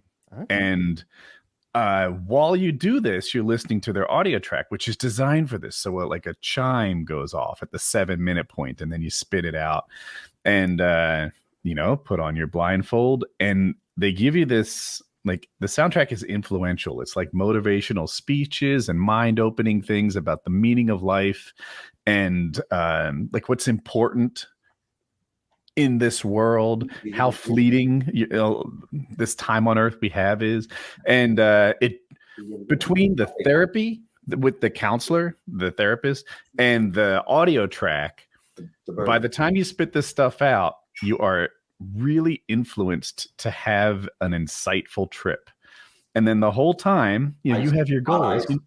You're trying to work through like what do you want to happen on the other side of this trip? And it lasts 2 hours. And then at the end, like the counselor dials you back up and she has you write like your thoughts while they're still fresh, right? Ever wake up, you remember a dream very vividly, and then 40 minutes later, you can't remember it at all. There's a similar kind of thing going on. So you write your notes as soon as you come out of this trip as to like what conclusions you reached while you're in this ketamine induced high. It's as if all my ideas are not subject to the second guessing that they normally are, right? If you say, I've reached this conclusion, you're like, it's not that simple. There's some things on either direction of this. This is why it was hard in the first place. When you're on a ketamine high, every idea you have is brilliant and unquestioned, and just like this is what the answer is for you. So I just sort of wrote down all these things, like relationship things, life things, career things, finance things, and these were my answers at the time. Now, they don't necessarily survive your sober interrogation of them, but it is pretty neat to see what your mind arrives at when it's unencumbered by. Is the blindfold is that for the full 2 hours or just that's for the full 2 it's set for the first 7 minutes. I think I wasn't blindfolded when I waited with it under my tongue. So I have so many questions. How did you find what's this service called? Mind Bloom. Okay. And how did you find out about them? A friend sent it to me and said, like, you know what, you might like this. And I don't know how to say this without being an asshole. I didn't talk about money. I don't know how to be an asshole. But $1,200 for this, this is reserved for people who have $1,200 to throw away, right? It's not everybody. But it was how many hits? Forgive me. 6. Yeah. So here's what happens. They give you a dose the first time, and they're kind of aiming at the low side of right. And I came back and I was like, you know what? Like, I was high. It was influenced. I liked it. But the truth is, by 45 minutes in, I felt like, ever be drunk? And you are drunk. But if your mom was there, you could act not drunk. You could fight it and undo it. Yeah. And I was like, I feel like I was kind of there, like I was definitely influenced and doing it. But the second hour, I was almost trying to be drunk, like white girl on White Claw. Trying to keep it going. Yeah. So they doubled my dose for the next 5. And that's what happens. They send you 1 dose, you report back how it went, and then they send you the next 5. Okay. So I got questions for that. Go ahead. Well, my question was like, what's to stop you from being like, you know what? I decided to just do all these drugs and not call your therapist back. I just really wanted to get real high. It's got your 1,200. The first one, I don't know. I guess I didn't think to question the program the first time. I wanted the therapist to sort of be there and guide me through it and help me with my goals and stuff. The second one, it was a little confusion. Like I went to schedule the second one and they're like, oh, that's unguided. And then they were texting me like, hey, why haven't you done the second one? I was like, low key, I did, but I did, your website said that was unguided. I'm a little mixed up. And then 3 through 6 are just on your own. So, they don't do that hand holding once you develop your own expertise. I'm curious. I don't know what ketamine costs on the street, and I know that really doesn't matter because I don't want to commit any crimes. But here's why it does matter. If I found out that ketamine costs like LSD is cheap as fuck. LSD is like $25 and we're going to get out of our minds. So if I found out that they were selling me $1,200 worth of ketamine, but really it was $12 worth of ketamine, I'd be like, God damn it. Is there a place I can just travel to and make a vacation of this and do it there? Pause there. I know the answer to this. Yeah, that. It's yes. I paid a lot for this, right? Some people are going to call me stupid, but I get to choose that I valued the therapy a lot. No. You kept yourself out of any possible legal trouble while getting exactly what you wanted. Well, you haven't heard me through. Oh, then I'll listen. I can go to a place locally, I've learned, like in Raleigh, where they give it to you by IV, and it's stronger and cheaper and better, right? But I still don't feel ripped off because I feel like I got the value out of the set, the setting, the audio, like all those things. I was brand new, right? Yeah, it's a service. If when I finish that, if I still want to do this again, I might go and do the IV route the next time around. But for me, it was like, is this a North Carolina thing? I don't mean to interrupt you, but I'm boggled here by the idea that ketamine is being slung out on the streets. Ketamine by doctors is a prescription drug, and doctors are given leeway to prescribe what they think helps you. Period. It's given out by anesthesiologists pre-surgery frequently, I'm told. See, I knew that, but like, okay, it's not like I can go somewhere and get some laughing gas. There's not some doc who's like, "Hey, you want to go on a little silly trip real quick?" Like that doesn't happen. So why is if you have a cool dentist? Yeah, you It smells like bubble gum. Hey, Woody, I totally get what you did. Totally get what you did because of the experience. It's like going to a great massage parlor or whatever it is. It's an experience. When I did ketamine and have done ketamine and done acid, I'm with Kyle. I like the acid a lot better. And I'll tell you what, I didn't do that 7 minutes. You didn't have to do that. You know, we did a dropper, you know, like what do they call them? A fucking eyedropper. Yeah, like an eyedropper. Yeah. Whatever. Under the tongue, boom, let it. I fucking totally enjoyed the high because I felt like you said, I didn't give a fuck kind of deal, like whatever it was, but I couldn't even stand up. I was laughing at myself. I could not fucking stand up. So when you think of that, how do you not stand up? It's fucking. You must have had a much higher dose than like this, like introspective journaling. Well, the 7 minutes, it must have been crazy. But again, I've done a lot of drugs. LSD or acid or whatever you want to get me always to the best place that I've been where you can laugh. Oh shit, he's got his fucking ketamine kit. God damn, what is, they call it ketamine. A couple of names. Dude, 2005, Woody would not recognize this man. This yoked ass fellow coming in with his ketamine kit in his mansion. Having a ketamine, yeah. Dude, you said that so well. Walking in with his ketamine kit and his mansion, like this is the coolest thing you've ever done. This is my bougie little ketamine kit, and I open it up. I can't stress enough how high quality this fucking eye thing is. It's got like little pads here. Anyway, $400. This is a notepad. I don't write very well, but I type well, so I didn't use it. It comes with this tricky little pen.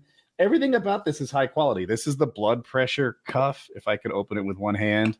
And finally, I don't want to show this too carefully because it's like my doses and personal information printed on it. But these are the ketamine tablets. And this is the anti-nausea Zofran stuff. And this is just my freaking bougie little ketamine experience. Did you need the anti-nausea? I haven't tried it without it. I'm finished, Zach. Oh, I wonder. I'd like to hear others' experiences of doing it without it because, so I'm going to do this. Is this North Carolina? Is this everywhere? Like what? It's my impression it's everywhere, but I'm not sure. I just know that it's in Raleigh. I am going to I'm going to find the closest way to go somewhere and get an IV of fucking ketamine. Although I do hate IVs, but I'll do it for this. If they'll give me the anti-nausea, I'll put the IV in myself. That's you the don't problem need an IV. That's for sure. I want the hardest hit I can get. I want to go somewhere. It's just going to get there quicker. It's not so much harder. You know, it's a process, but it's going to get there. Well, however they'll give it to me, if it's legal, then I'm absolutely down because I love shit like this. I never thought I would do ketamine because it sounds so.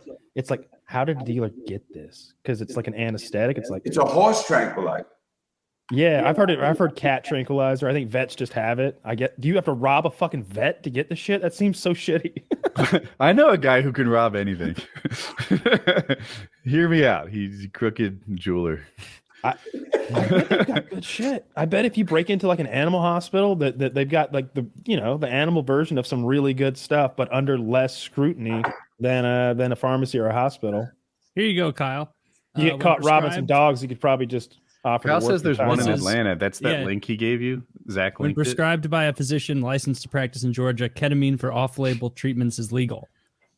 Boom. So you can get on it. And do your I own was just journals. told by a friend of mine who's in this business, and he sells to doctors all kinds of stuff from MDMA to all the psilocybin, everything.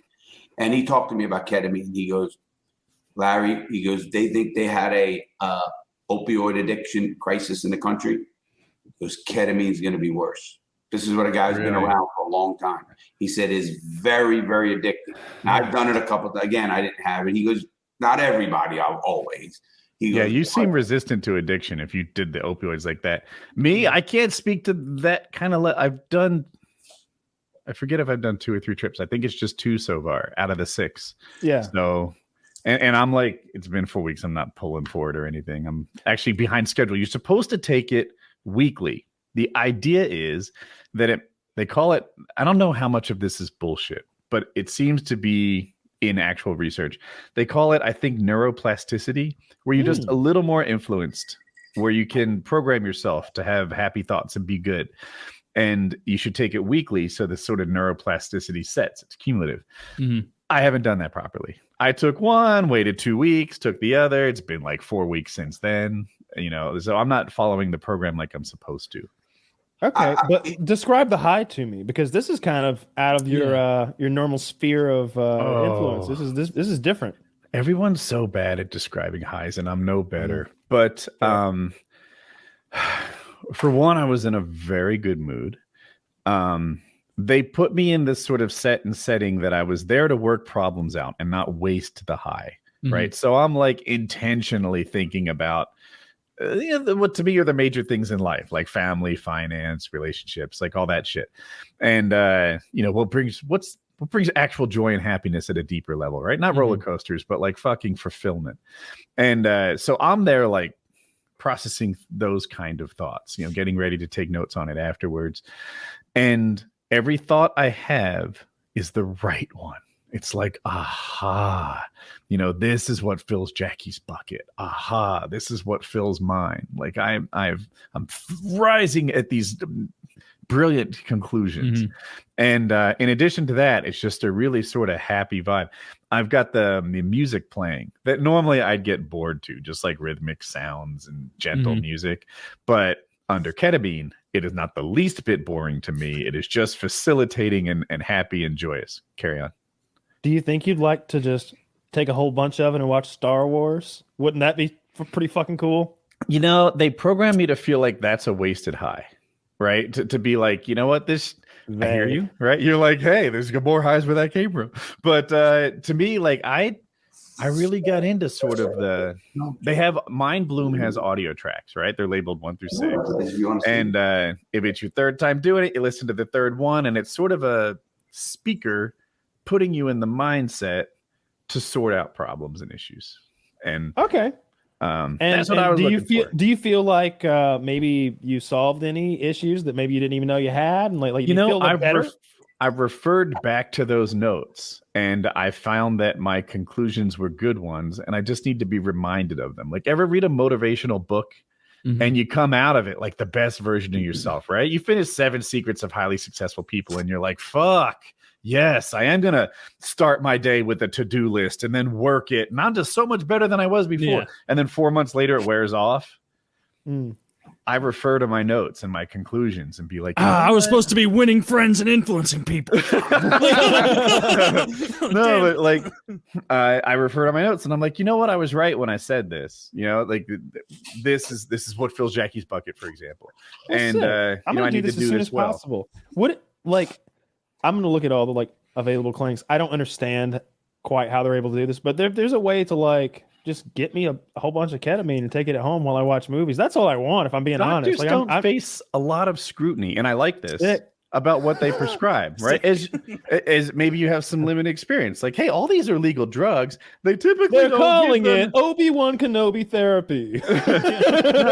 I you know, this is a legal drug. It's not usually used for, you know, this purpose, but it turns out that, you know, if a doctor thinks it's right for you, then you can have it. And that ketamine maybe falls under that kind of umbrella. Wow, so we give those doctors a lot of leeway, huh? Yeah, like we just kind of just trust whatever they say. So ketamine as a street drug is expensive. Probably a good idea. Is what Larry said, right? Like pretty pricey. He did say that. And is it like not safe on the street? Like it's not the quality. I don't even know. I don't know shit about ketamine. No, I don't either. But I know the guy I was with, and I trusted him. Obviously, that's what I always say. But I didn't have anything Woody had with the head. Maybe it was other stuff I was fucked up with or whatever. But I had the fucking like total feeling he's saying. But I didn't get like I could my life, or maybe it was just that we were focused on. I try to run away from shit. You know what I mean? My own way. And everybody has their outs, you know what I mean? Whatever they do. So, I hate to bore people with my freaking repetitive mushroom story, but you know, when the time I did that it worked, I was at a campfire with good friends. The set and setting has a big impact on your high. And probably everyone's done alcohol. That has an impact too, right? Like if your dad's letting you drink and you can't act like an asshole, then that's one experience you might have with alcohol. But if you're with your friends and you're like pumping it up and it's okay to be the ridiculous, uninhibited version of yourself, then you get a different experience from alcohol. Ketamine has to be the same way. You know, they just sort of put me in a place where I had some pleasurable, deep thinking. So that's really fascinating. I did not know that you could get ketamine for these purposes. You gonna do it, Taylor? Not at $1,200 for 6 of them. Well, no, we'll find a cheaper way. Like we don't need all that therapy stuff. Like he was interested in that, but we aren't necessarily. Well, I don't know about you, but I want some ketamine. If I was going to do it once, I would spend the first one trying the journal thing. Don't give see me if 6 I little actually doses. Give me one big dose. If those fools said trips 2 through 5 at once. Do it for the environment, if nothing else. Just one bottle full. If after I take one in journal, I'm like, let's see what I got, and it's like how to fix the Amazon Lord of the Rings show. And it's like, okay, well, I'm just gonna do drugs. Like, this was what I was really concerned about. There's pages of this. And you get insurance to cover it. Oh, I'm so into this. I'm gonna do a little more research. I had no idea. You would think when a drug became like willy-nilly prescribed that there'd be like, hey everybody, guess what? And like there'd be like a party like in the streets or something. Like a ketamine cared. Party. Ketamine party. Like for real. Like, I figured you would have like a Google alert set up for drug legalizations. Is your blood pressure fine, Kyle? I forget. Yeah. I gave it highest in class. Always number one. Nobody even comes close. At your age, it should be.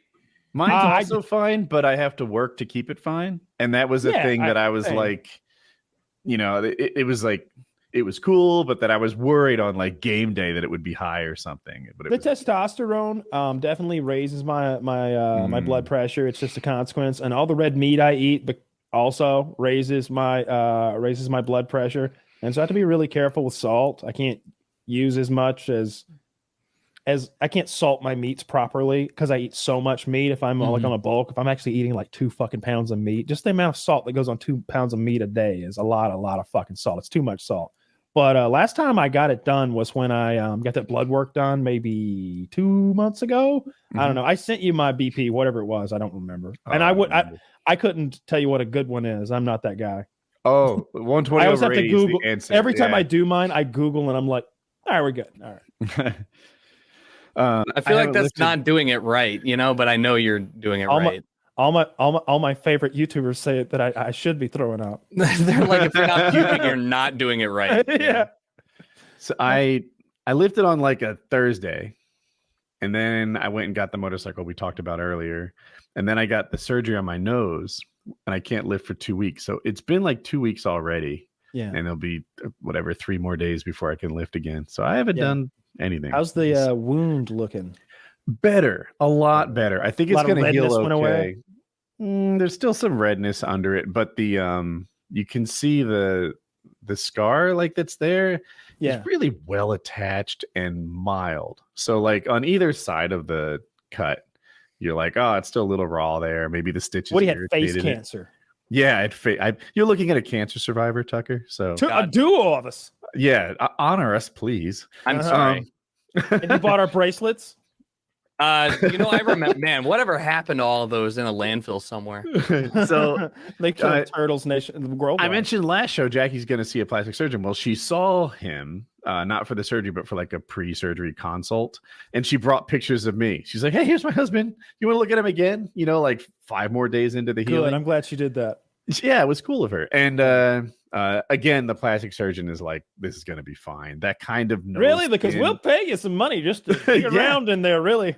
And he says that he's like, "Yeah, if it doesn't heal right, you can come to me, but you won't have to." It's kind of so he's looked at my pictures twice now and said it'd be cool. Have you talked to anybody about like a scar cream to put on it afterwards? Yeah, actually, so they sold a scar cream for $100, and they sent her home free with it, or free included with the $25,000 surgery she's getting. But yeah. I mean, you got to throw some little things in here and there. Yeah. Do you remember the name of it? Is it a prescription or is it? I could text Jackie what the name of it is. I'm just curious. Like I've always used Mederma, which is over the counter stuff. Like I know that I've recommended it to Taylor. He used it for some scars he had, and I've always used it with like scars that I would get, and it really works. Takes a lot of the red out. You have to use it every fucking day though. It's like part of your routine now. So I'm using something else that my surgeon gave me until the stitches come out, which is Monday. And then I switch over to something you're talking about. It's some sort of like medical grades. Not nice. I'm glad. I'm glad it looks nice now. I'm glad it's fixed. So I have a little story. So I'm out riding motorcycles, right? I'm teaching Jackie to ride a bike, and what she only rides in the neighborhoods, like in a subdivision. So every so often she'll say, "Hey, why don't you go off?" Because I feel a little stifled, like barely exceeding 15 miles an hour, and then come back in 5 minutes or so, and she gets to be as slow as she wants to without me feeling like, come on, let's go. All right. So I zip like 5 miles down the road, this canoe launch near my house. And there's a guy there. He's a black guy. He has no shirt on. And he is like the perfect specimen. If aliens were to come down and get the perfect human being based on physique alone, they would select this guy. Okay. But he's not doing well. Like he's walking along his car, like holding the car, supporting himself, like it was a big crutch or something.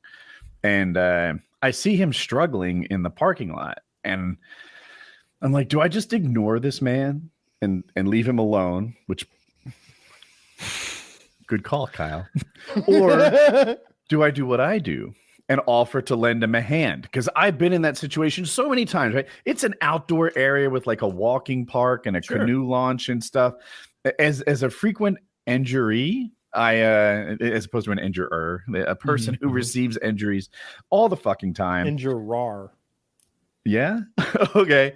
There have been like, heck, the last time I was in Colorado, I needed to carry like a little 20-pound bag with, toiletries and clothes to my room, but I have a broken leg. And someone is like, can I carry that? It's just 30 feet. It's nothing for them. But for me, I'm hopping around on one foot painfully, off balance, etc. It was a huge act of kindness for someone to carry my bag just, from the bike to the room. Yeah. And so you see this crippled black man looking fit. Looking fucking fit. I can't overstate that this guy looked like he was an NFL wide receiver. All right, so you're at least semi-hard, like heading toward him. You're like, I'm going to have a black friend and a workout buddy, and he's like into outdoorsy stuff. Yeah. Like this might be my black soulmate. So you're bricked up. All aflutter. All right, I'm a little insulted by the semi-hard thing. I am a Blue Chew customer. Okay, you're diamond. Rock fully hard. Yeah. Very vascular. Okay. And So anyway, I turn off the bike and I'm like, hey, you all right? Do you need a hand or anything? And he looks at me. He's like, yeah, I'm all right. Are you all right? Like aggressively. And I was like, oh, my bad. Like I thought I saw you limping. And he goes, yeah, I'm disabled. And then I realized, and I look a little closer, and his car is in the handicap spot that he's using as a crutch to get around. And I'm like, the fuck? I gotta get my ass kicked by this fucking perfect Not if you're specimen with quick. no legs. Well. and well, not no legs, just not. Now we know why his upper body is so Yeah. powerful. I think maybe he gets around by wheelchair all the time, or I wouldn't be surprised if he had stilts for his It's arms. not a hobby. and just fucking, got around like What that. is like that? But anyway, yeah, and I like doubled down on the apology. I'm like, I've disturbed your peace. I'm sorry for interrupting you. Apology. And yeah, Come on, you're in the right here. You were trying to be you were trying to be helpful. This uppity, crippled fella in a parking lot who doesn't know how to accept a little. He should have been like, "Yes, friend, I'm doing great. Having a hard time getting around since the war. You know how it is. Like fucking hit it back, dude. he could have. You're in the right here, Woody. Yeah, my heart was in the right place. It turned out maybe I should have left this guy alone. Do you think you could have taken him? I think so. Yeah. I don't know. So here's the thing. I have a bad leg too. I'm still not 100% on the broken leg. So the advantage I'd normally have, like being able to wrestle him and push him to where I wanted to go, might be somewhat like Taylor. Yeah, but he know. can barely stand. So let's just say we're even now. Well, if we're gonna be even on the legs, he's kicking my ass in the upper body. I need a leg advantage. You can't let him to bring you to the ground. Yeah. That's his Taylor, domain. You've seen enough hockey fights to know that a Or the lot of it. Four different. This is Dude, the this guy. guy. This You is have the got guy to be. you asked. Have you guys seen the video of this guy like wrestling? Yes, It's the not thing fair. He They just wrestles stick like him out. skinny little white guys because they're in his weight class. He beats the shit out of people. It's so great because he's got no weight in his lower body, and so he gets a hold of them, and it's like me grabbing a small dog's paw. I can do whatever I want with it. Like it's incredible. It's wild. Yeah. It looks, it's a shame, but when you see people dealt that hand, it's good Whenever to see I- him like play Alright. it the best they can. So whenever I see someone built like that, I really wonder what that undercarriage looks like. Is it just like, is it like on Rick and Morty when he was going to donate his penis and they were like, yeah, we'll just have a loose tube of urethra just hanging here? Or does he have like a dick and balls down there that he has to like put in some sort of supportive thing so that he can hop around and like he's bouncing on his balls all the Belly time? button. I wonder how he. It looks like he's cut off like right at the bottom of his nipples, like right here. Like he's so little. Can you bring him back, Zach? Yeah, I think if you see another video of him, like he looks shorter in that picture. Like I think maybe I'm Like he's cut off before the cum gutters, right? The Adonis lines. Like where is his dick? I want and the butthole. I need to see his butthole too. I need to see that man nude. I need to know what's Clearly. going on under there because it looks like okay. Oh. And well, it's all draping in the picture on the right. I It can't could be tell anything what's in there. up. Yeah. It looks like he could do a one-arm pull. He's like a magician trying to pull a lady out of there or something. He's not fooling me. Anything could be in there. Well, look at the pants. See, they're like kind of around his waist, and it looks like there's more underneath that. I'd It pull looks his like there's pants off, something wrestle. left picture, left of the picture. What is that filling space under the skirt? That's his dick, Woody. Jesus. Oh. All right, now I need to see it. That's a fucking hog. Now I really don't- want to see it. No, I see what you're talking about, and I'm curious. I'm so curious about. He was born this way, huh? Oh, and his belly button exists. His belly button On the right, does I see exist. it. Yeah. Doesn't it have to? Don't you kind of He need was one of those? born. Yeah. Yeah. he's got a belly button and everything. touche. All right, he's yeah. not Kyle XY. Remember that show? I do remember that show, vaguely. So I this He guy wrestles at 106 pounds, so he's Okay, that's kind of thrashing people. dude. I wonder what he his- benches. How good is he? Because legs are useful too, and certainly leverage is useful. Like, Yeah, but Let me ask imagine you all this. the muscle you could build on your what do the other 100-pound kids look like that this dude Exactly. is destroying? You can see the Also, how still many of your shots. wrestling moves no longer work now? Because how much of your grappling relies on being able to like use their legs and shit? you're right, because I Good was point. looking at it from the other direction, which is how many of his wrestling moves don't work because Yeah, there's just a lot you Well, can. all do of his wrestling moves work because he probably doesn't learn to do very many with his legs. I would imagine. That's how many, right. He's been training how many his whole life options for are this. closed off to him? I'm trying to say. You're never gonna double like that guy. No. No. His workout is PPPPP. Would you want to be like? pull, push, pull. Would you want to be alive if you know, we're in that situation? There goes my light. You fucking dog. You fucking dog. What did the dog do? He knocked the light over. He's been over here playing this Which whole time. dog? The little one. His brand new dog that he got. Oh, Toby. No, if I were born like this, I would hope that I would like do something like this and be like, all right, this is the hand I was dealt. What's the best possible thing I can do? Like, Beat all up right, wrestling. small beat the shit out of people in my weight class. Like, Wait, hold on. Is your background a green screen? Yes. Mine? Yeah. Yeah. How the fuck do you green screen sound foam padding? Because Kyle took a bunch of time like a year ago to make a white or a red and black foam pad behind him, and then I just put one up as a joke. Oh, okay, gotcha. And I I'm sorry. haven't Anyway, changed okay, it yeah. since then. Sorry. If you were the wrestler guy, you would hope. Yeah, okay. Yeah, wouldn't you? You wouldn't just want to like kill yourself. Like you'd want to see what you could do, right? I think no there's one, your expectations, people's expectations for you are so low. Like when you excel and like actually get to be like dominant in something like this guy. Like humans get used to stuff like surprisingly fast. Like even if you lose like senses or if you lose like a leg or whatever, I think like pretty quickly people acclimate. I think as like healthy people, you see somebody crippled and you might think like, oh my God, like every single day you must hate your life for using a wheelchair. But I think people get used to it pretty quickly. Like even I think there's even high quality of life reported with people with shut-in syndrome, which are the people that literally can only move their eyes. So I imagine if those people report doing decently, then I mean everybody else is doing okay as well. Oh my God, except for people with like really big like chronic pain. That'll be the thing that'll fuck you up. Do you know what happens if that person doesn't blink 5 times for 5 stars? Hey, Billy, it's time. They want to know how you're enjoying your care. 5 blinks is 5 stars. Go ahead into the iPad. Go ahead, Billy. Yeah. What, he's going to blink once? He's not going to be alive when they get there. Yeah, it'd be like, all right, are you hungry? Blink once for yes or twice for no. And they blink and you just wait. You just still not hungry. Like his eyes are watering, trying somebody's peckish. That would be a horrible reality. Yeah, they need. I could totally understand like having a good quality of life without the use of your legs, but I didn't know about shut-in syndrome. That was what it was called. Just being able to use your eyes. Something that's like that, that's such a horrifying prison. Like imagine that. You have no ability to communicate. Like you're just like a piece of furniture. Like that would fucking suck. And you couldn't even do anything. You couldn't even like roll into a pool if you wanted to end it. Horrible.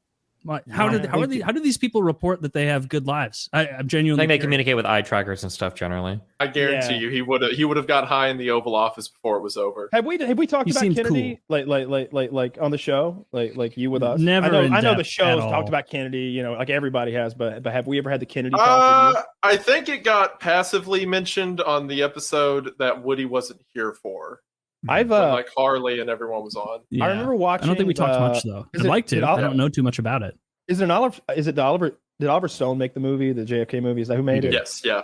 I remember watching. Remember that. Your King? Yeah, that's the Oliver Stone movie. I remember that. Anyone who's never seen JFK, you should watch it. It's a tremendous film, great cast. Got our boy Kevin Spacey in there, and I remember at the end of it, there's something. His boys, Kevin Spacey.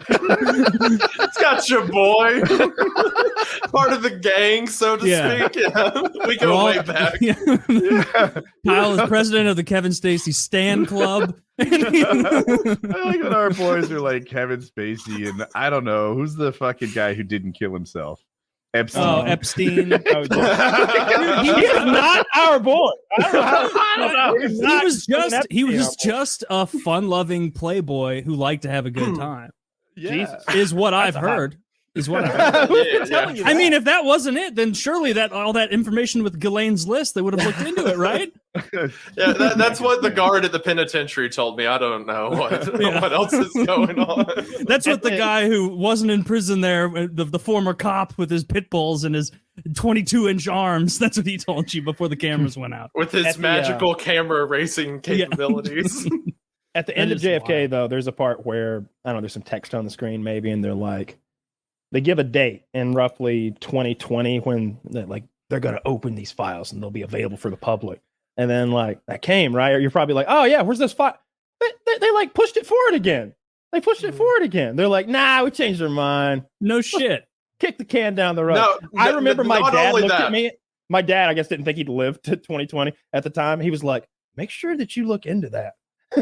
Like back then, I remember it so well. Like 30 years ago. Like, make sure you look into that. I want Wendy to give even red pills on even it. more. And so the JFK files are a whole thing. There's like hundreds of pages of declassified CIA info that you mentioned. My last video about the vampire attacks, part of it actually came from the JFK files.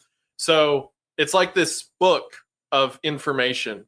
And then what they did is they took stuff like JFK, stuff relating to MLK, Nazi groups in South America, and they released like a few pages and then redacted the rest. And it's like, that'll be another 10, 20 years. Like, all right. So they acknowledge it exists, but they're like, these 40 pages? No. What 24? When we're all dead, that's when you can look at it. And then the people alive then will be like, nah. Let's push that. Let's kick that can a little further down the road. I haven't. And then Kyle tells his son, like, you look out for that whenever that comes around. Well, I don't know if it's true, but it's right here. Zach wrote it. White House delays the release of secret JFK assassination records, citing COVID-19. Damn, that sounds like them. That's dangerous. That you can't be reading that on your phone. Hey, that's what killed JFK. Like, I've heard it's a good. I've heard the JFK movie is good and entertaining, but like, I don't even know what their claim is for who did it in the JFK movie, like CIA or something, I guess, based on the redacted thing. But we know for sure that that's not the full story in that movie. Correct. Like, yeah, if the people out there were powerful enough to kill JFK, they're powerful enough to kill someone trying to tell the story of how JFK was killed. You know, like they wouldn't allow a movie like that to come out if it was really spilling like state secret beans. You know, there's a lot of weird stuff with the Cubans and with Oswald. I've never thought the mob stuff was particularly compelling, but the Cuban stuff, the all the CIA stuff with Oswald, and then there's that one guy who's all the Ruby stuff is really weird. Jack Ruby. Yeah, he was in the mob or mob connected, right? Yeah, he did. Well, he was more of like an enforcer for random stuff, like mob connection, yes, but he wasn't in the mob. He wasn't like a big member or anything.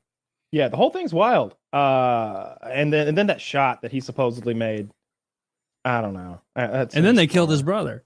After firing 3 shots out of a bolt action in like 2 seconds. Like that guy had sleight of hand on up there. What's hard to do, and like if you've never tried to do it in real, if you've only played video games with scoped guns, like shooting the gun and then chambering a new round and then putting it back up to your ear and getting that sight picture and then kind of getting settled into it, like that. It seems quick, but it's precious seconds that you need if you're trying to shoot a guy driving away from you in a fucking Lincoln or whatever. Is the claim 3? They say it was 3 bolt action shots. Yes, 3 bolt action shots out of a 6.5 Carcano rifle. As he was driving away, fired in the time span of a little over 3 seconds, if I remember correctly. So the first shot was a miss. It skipped off the pavement and hit a guy who was walking down the street. The second shot is the magic bullet. That's the one that supposedly, hold up, let me think. I'm JFK. It hit him in the neck, went forward into his arm, down into his thigh, out of the front of his knee, into the seat in front of him, and hit the governor in the back, and was perfectly intact. And then the third, that's why when you watch the Zapruder film, he's holding his neck, because he had just been shot in the neck. So he's leaned over holding his neck, and then the third shot was the one through the head. So yeah, 3 shots, like super fast from a bookstore window, several hundred feet back. Just a lot of variables happening at once. So do you not think that Lee Harvey, like, you think he was maybe framed, or where does he kind of fit into the mix? So yes, yeah, there's the magic bullet. So yeah, into the back, then the neck, then the arm, then the leg. And then surprisingly was all in one piece. If in court they call it the magic bullet, Yeah, they tend to not do that so much. Yeah, bullets do weird stuff. I don't know about all that shit. And then it being pristine at the end is the real weird thing because they get all warped up and beat up after hitting bones and stuff. And I don't know. Looks like there were like 6 points of contact in that graphic. Like that would ball up and fuck a bullet up, right? If it's Full Metal Jacket, it stays pointy. Like really? Yeah, it's not going to mushroom back. It's going to stay, and that is Full Metal Jacket. It's going to stay together, but it's going to look worse than that. That would be a real pristine bullet if you found that like out on the sand at a firing range, downrange. If you go downrange at like Knob Creek in Kentucky, millions of rounds have been fired that way. And so if you just go down there, start like kicking dirt, you could just piles of the lead, the projectiles, just every kind you can imagine, like, and you can see that like not too many are pristine unless it what? I got him. See, No, I got him. you guys were so still. I couldn't tell if all of you froze. I'm like, maybe it's me. No, you're good. You're good now. You're good. Yeah, now, you said Kyle. unless they wouldn't be, the bullets would not be pristine unless. Unless you hit sand or something. It was like we would shoot bullets into that rubber stuff they use for landscaping. You can fill a trash can up with that and use that as a bullet stop. You're doing like ammo tests and stuff. You shoot right in, it'll catch the bullet. The bullet's in pretty pristine condition because it's going through soft rubber. But when you hit dirt and rocks and shit, the bullets get mangled. I don't know. Whenever I've hit animals and recovered them, they were mangled too. I don't know about all that. So they call it a magic bullet for a reason. They conspired to kill that guy. Yeah, what was the Lee absolutely Harvey? did. Like what? I'm not positive about this one because I haven't like dove into the research regarding him specifically. Whenever I was doing my MLK assassination video, I saw this and like quickly followed it and I was like, all right, whenever I remake a full bore JFK video, I will come back to this. But Lee Harvey Oswald was an employee at the bookstore. And according to official records, he was a communist sympathizer, didn't like JFK. It was during the Cold War, so they just called him a commie because that was the idea. So he he supposedly just decided that he was going to kill the president whenever he heard that the president was going along that area. So I'm sorry, I'm going brain dead right now. Does something need to be said? No. You're... Sorry. I heard the mic come on, and I was like, oh, what's going on? It's never happened before. We heard you typing, audio, and we heard him typing, and that's why I froze up. I'm like, is this an emergency announcement? I don't know. Sorry about that. I thought it was just going to stop. No big deal. You're good. Nukes at last. Yeah, sorry. They're getting first they got Kyle, now they got Zach. Anyway, so to stay on the train of thought, supposedly Lee Harvey Oswald just hated the president and the United States, wanted to kill him. According to a report, this was the quick thing I saw, I haven't fully looked into. The initial police report is that because the police ran into the building, that whenever they ran into the building, Lee Harvey Oswald was downstairs working. According to again, this one report that I haven't validated, that he was just downstairs working there, sweeping the floor or whatever. And then one of the police officers was murdered. Supposedly the first guy who ran into Oswald got shot. And then Oswald escaped out of the bookstore and to an old movie theater, if I remember correctly. And then the police followed them there and arrested him. But that initial police report says that when they got in, Oswald was just there. He wasn't upstairs shooting another cop with a gun. And then that report disappeared from the official record later. So the theory is that Oswald was set up to be the fall guy or the patsy. And then later they just took that record out so that it would better fit the narrative that Oswald was the shooter. On top of that, whenever Oswald was being held by the police, he kept saying, like, I have no idea what's going on. And then whenever they explained, like, the shooting and everything, he said, oh, so I'm the patsy. I'm the fall guy. That's how this is going to work. And then he gets shot by Jack Ruby. So a lot of people are dubious over the Oswald connection. You think Jack Ruby may have killed him to cover up anything you Yes, would say? yeah. So that's the theory. So Jack Yeah. Ruby was a mob enforcer. He had carried out like jobs for. That's why I said he wasn't specifically in the mob. He was more like a contractor. Mhm. He supposedly just loved the president so much that he decided to shoot the guy as he was being transferred to interrogation out of the kindness of his own heart. Yeah. So he gets gunned down, and then whenever they arrest him, he's like, "Oh, I just like the president." And it turns out he had cancer, and he died 4 months later. It was 4 months or 4 years. Soon after, and if I remember correctly, his family he had family debt and like hospital bills from his cancer that disappeared after he shot Oswald. So, That's and that was interesting. part of a lot of people throw that towards the mob theory. They're like, oh, well, maybe the mob hired him to do it to pay off his debt. It's like, yeah, the CIA, that's the mob you're looking for. They have a name and everything. Yeah. And they can So do that's whatever they like the want. Oswald theory and like the Ruby theory and all that. Of course, it goes into more of like there being a second shooter, the whole grassy knoll thing and all that. So What is the grassy knoll thing? I've always heard that like as a joke from Dale Gribble in King of the Hill, and I never looked like what is that All right. theory? So Kennedy is in the back. Sorry, go ahead, Kyle. I just said pocket sand quietly. Oh. Pocket sand. my apologies. So Kennedy's in the Lincoln. He's going down the street, and Lee Harvey Oswald is in a bookstore behind him, like to his like back right. There is a grassy knoll, as it's been dubbed, which is a small hill underneath a tree by a fence to like his forward right, both on the right side of the vehicle, but the grassy knoll's in front of him.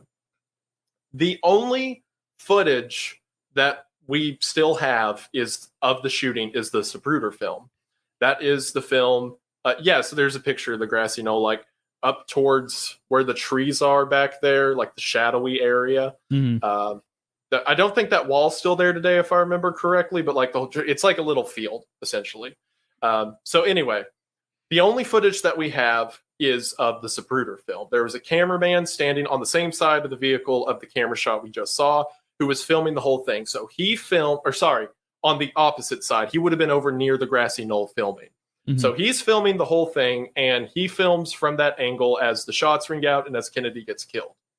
In the footage on the Zapruder film, you can see that there is someone else across the street who is also filming on a camera.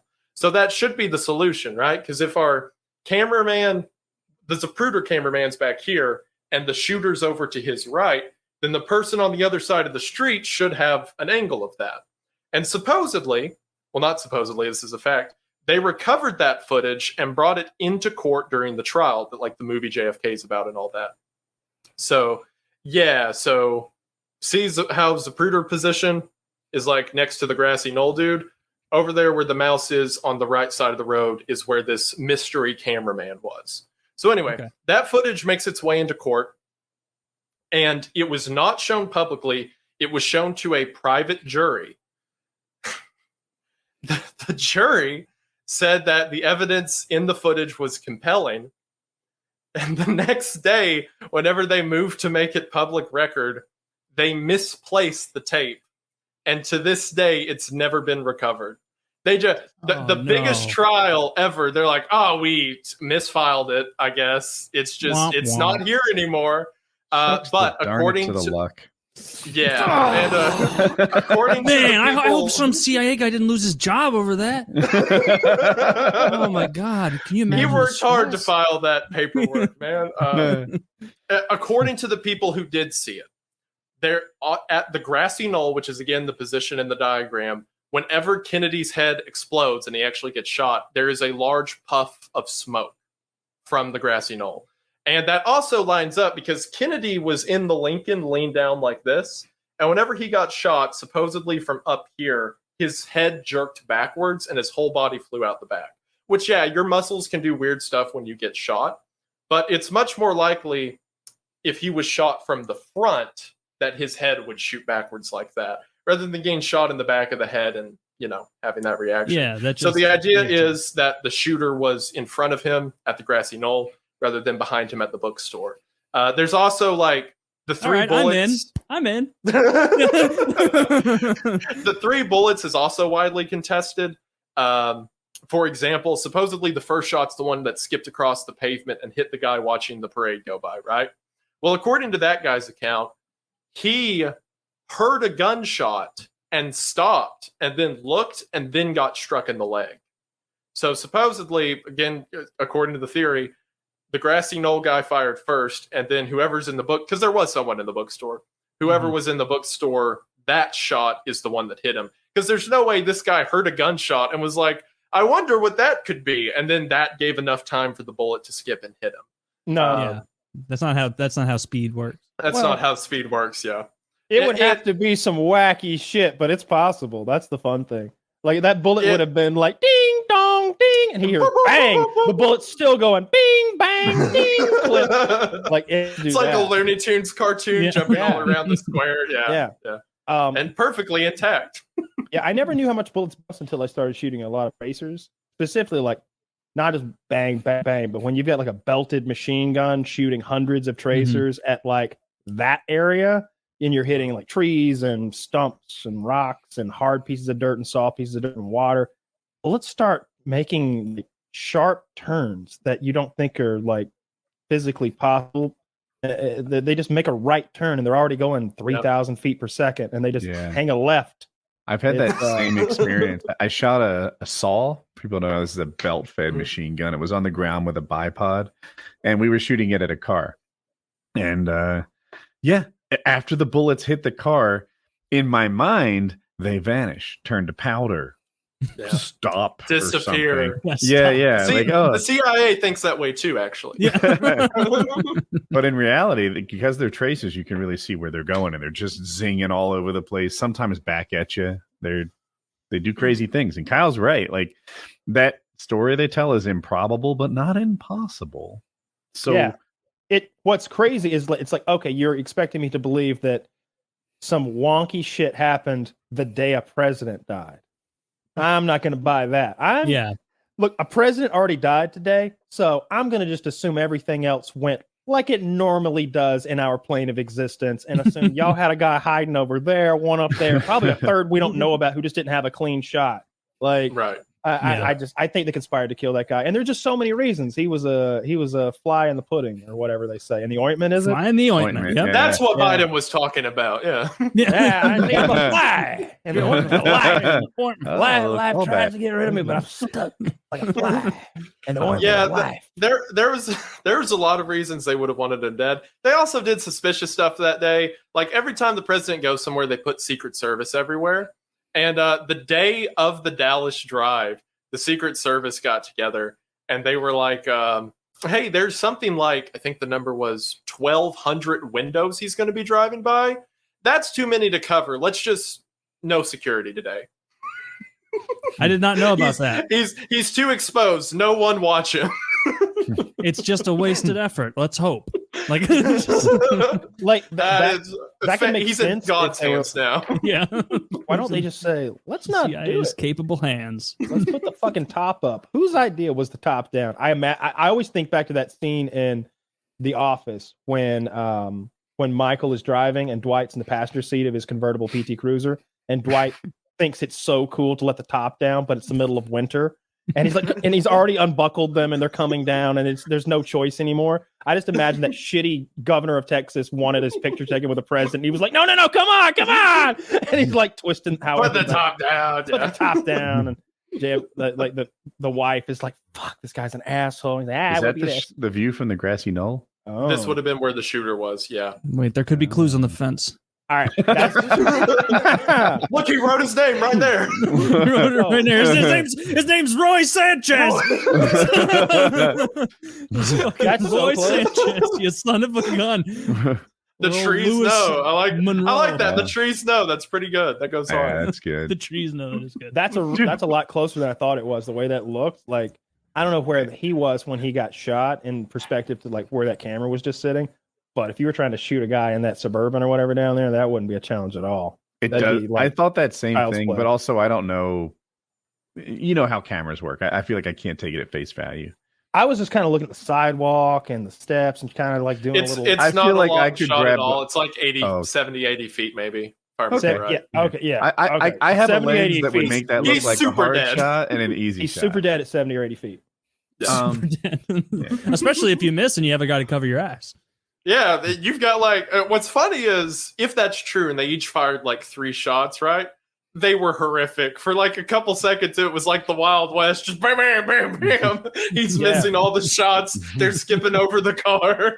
Yeah. Too bad he couldn't like Mr. Magoo his way out of that. Like he reaches down to tie his shoes at the right time. Gets up to shake something. It's like the tires are popping behind him as he's like, sprinting through the street. That'd be so funny. Yeah, but that's not the world we live in. Hey, and then they killed Bobby. And then they killed Bobby. What was that guy's name? Was like Sirhan, right? Something like Bobby that. Kennedy? Yeah, the guy who showed up and shot him in a kitchen that the CIA, the Secret Service, just let him into, and then he gets shot, and then they burn the evidence. I worked for that gold star. Now that kid's gonna make the NHL because he's ready for the competition. He's played against adults since he was Did a him a child. favor. Oh, what? What sports did you play growing up? Me? Yeah. I've had a great time. It feels like I'm watching a PK episode. It's lovely. I'm just listening to Kyle's stories of kids bleeding. It's great. You want a little secret? You are. Whoa. I played golf and baseball. I did play baseball till high school. I've played golf since I was like 4th, 5th grade. I still golf. I just like the sport. It's fun. But baseball was like the only team sport. I played basketball in middle school, but that doesn't really count. Yeah, baseball. I was outfield, which meant not good. But I had a pretty good batting average, so I was happy with that. So in golf, you still play? Are you pretty good? No, I just do it for fun. Like on a really good day, it's like bogey golf, and I'm like, oh yeah, this is my sweet spot. But whenever I go out to golf, I'm just like walking by myself for exercise because I have fun doing it. I'll shank a shot and be like, just throw down a ball, hit another one. Like I'm not taking it too seriously. I just enjoy it. Golf is but kinda yeah, I fun like it. in that how good you are is like a real thing that's recorded and comparable, right? Like, how good are you at hockey? Oh, I'm better than all the other guys. That tells me very little. Yeah, it tells me very little. Shoot at Augusta. And it's like, well, I don't like to talk about that. 200. It's like in the North Carolina men's C League level, I'm well above average. North Carolina men. Whoa! Some stiff ice hockey competition going on there. They call that the Ontario of the South. The Ontario of the South. The people did. I started it just now. I like golf a lot because you can go out by yourself, get the full experience of playing, and then play against yourself every day. And like you said, it's like very quantitative. You have exactly how you did compared to how you did last time, and it's just fun. But I feel like it's an always lose sport, and also paragliding is something that I do sometimes, right? And every time you jump off the side of a mountain, you are hoping that it's the best day you've ever had. You're hoping that you break some new record, and anything shy of that is kind of like I did well, but it wasn't my best day. You know, like I was really hoping to achieve this new thing. It was fun, I guess, but it wasn't what I was hoping for. All the time. Every like year and a half, you have your best day. Like, you know, that's how often it happens. I feel like golf has a lot of that where you're just, how'd you do? Well, not as good as, March of 2021. Yeah. So. Yeah. Yeah, you always have because you set your own standard, right? So if you have an abnormally good day, everything after that isn't abnormal is going to be a bad day by comparison. But which is the reason I don't take it too seriously with myself. Because as soon as I do, it doesn't become fun anymore. Then it's like just me seething over myself from a year ago versus like just going out and having fun. And normally I find I play my best games when I don't care. Because whenever I care is when I'm like, my knee position isn't quite right. I'm going to shake it. Yeah. You're all tense and everything. Weightlifting has some of that. Like today, if I hit a PR in an exercise, like today I did in bicep curls. And so I had a little more weight than I ever had before. And I get to 8, and I was like, I should fucking stop here. Save some PRs for tomorrow. You know, you're obviously you're a good day for you. Fucking don't do 12, you asshole. That's gonna be your new standard. Any day you don't do that, now you suck. Yeah, now because the next day you're like, well, I did it yesterday, so now what's I wrong have with me to live today? up to it. Yeah, exactly. What's my problem? That's and golf would be so much fun if I liked it. I see how all my friends who like golf have a blast with it, and I just Have you ever wish gone I out liked with it. Have you ever gone out with your buddies, like on a I've golf gone cart? out. I've had a bunch of fun doing scrambles. I told Kyle that the other week. Yeah, We're like, okay. that's a ton of fun because it's Yes, more about yeah. the socializing and the chilling, Mhm. and there's That's the one no where you- pressure whatsoever. Like 5 people go and use whoever did best, and then Best go. ball. Yeah, you and play so best it's ball, like yeah. you just pretty much split it. So it's like, okay, well, there's a group of 8 and there's 3 actually decent golfers. Okay, I'll put the best guy with the 3 worst and like that kind of thing. So there's no pressure on me. And like at least 3-4 times throughout the day, through sheer luck, I'll like crush it straight down the fairway. Driveway. And it's like, oh, the driveway. Yeah, that's what I almost said driveway. I'll write down I'm It really should be close called to golf. driveway. Very close to golf, you can tell. And like, and that feels good too, because even though you've been bombing all day, you hit like one really good one. It's like, damn, like I'm part of the team. Like that was the best one. I'm It helping. almost, as I think about it, the tactic seems to encourage riskier shots, right? Like you're getting essentially like 4 or 5 tries at it. If everyone plays conservatively, you'll never have any greatness. Yeah. Oh, whenever I play scramble golf, we're like, all right, first 2, we're going to try to bank it off that house. If that doesn't work, someone else go. All right, this hole we're just gonna hit it as hard as we can, no style. Just Close your eyes, scream. Have you scream seen this Happy shit to it. Gilmore? That does work. Unironically. Yeah. Wait, no way that works. It does. No, it like if doesn't. you It's hit a it horrible straight, idea. If it'll you hit it straight, yeah. If But everything like- lines up but perfect. no when way they do the you would do it. world's But don't do longest, that. like they do driving championships, you've seen them probably Yeah, with like the yeah. 8-foot golf clubs. They don't run. No. Oh, I was just saying you could do it. Like if you hit it perfectly the way Happy Gilmore did. But yeah, there's a reason all those pros like their feet just where they are. Like because that's where they're succeeding. Even then, you're not adding a lot to it because what drives the ball is like the velocity of the swing. So you running as you're doing it would add like a fraction. Yeah, I wonder how on the fast the chance that golf you hit it club right. goes, because you're going to add about 2.5 miles an hour to it, maybe by running. Yeah, and you're I mean, taking you're away not all of your running. accuracy. I mean, Yeah, I'm capable of running up to 8 miles an hour, but I couldn't hit a golf ball at the same time, As so I you're would running run 8 it like miles an hour. 3. You I know? claim to run at 12 miles an hour. So I mean, there was a faster than time. you. And this isn't golf, so you can't prove me wrong. So, track record. You can do 12. I can be unbelievably fast if I try. You arguing about how fast you can run? We were talking about Pros running pros while can hitting swing. the Happy Gilmore golf swing. Oh, that's silly. Yes. In the high drive competition, they get up to about 140 mile per hour. So I can barely running's hit the not going to add goddamn a thing ton at all. That's actually not as fast as I would have guessed for a golf ball. Because like a baseball No. That's the golf club Oh, that they're swinging. Yeah. The golf ball would, on takeoff, it's going faster than a pitch. Yeah, absolutely. I think so. Yeah. There's clips of people getting fucked up by golf balls. Yes, Just- they don't say hurt a 4. lot. And it was a friend of mine. We were golfing in like fucking high school, just shitting around on some public course, and he hit me with a ball. I was standing like literally lateral to him as he was hitting it off the fairway, and he sliced it or just nicked it so bad it hit me in the ankle. And it was like, you fucking idiot. I like, drove right. that right actually in. hurt. Like, Well, went come to, catch me, you gimpy.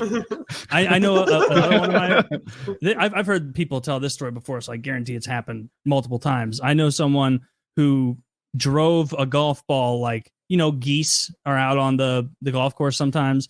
Someone was like, hey, I'm gonna drive this right at that goose, and like it's 100 yards away. It's like there's no fucking way. But he was like bad enough at golf.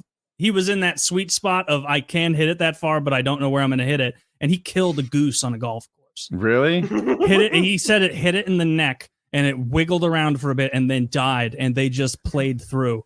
There's nothing else you can do. So no at least mercy. it was a bad kind of bird.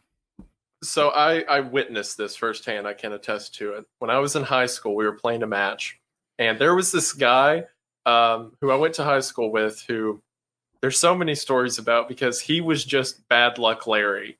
The worst situations you could imagine happened to him constantly. I remember he had like this crush through all of high school, and then he finally asked her out. She said yes. An hour later, his dad called and was like, the dog got hit by a car. Like nothing could go right for this guy. Oh. So anyway, we're during a golf match. He's playing. He's not that good.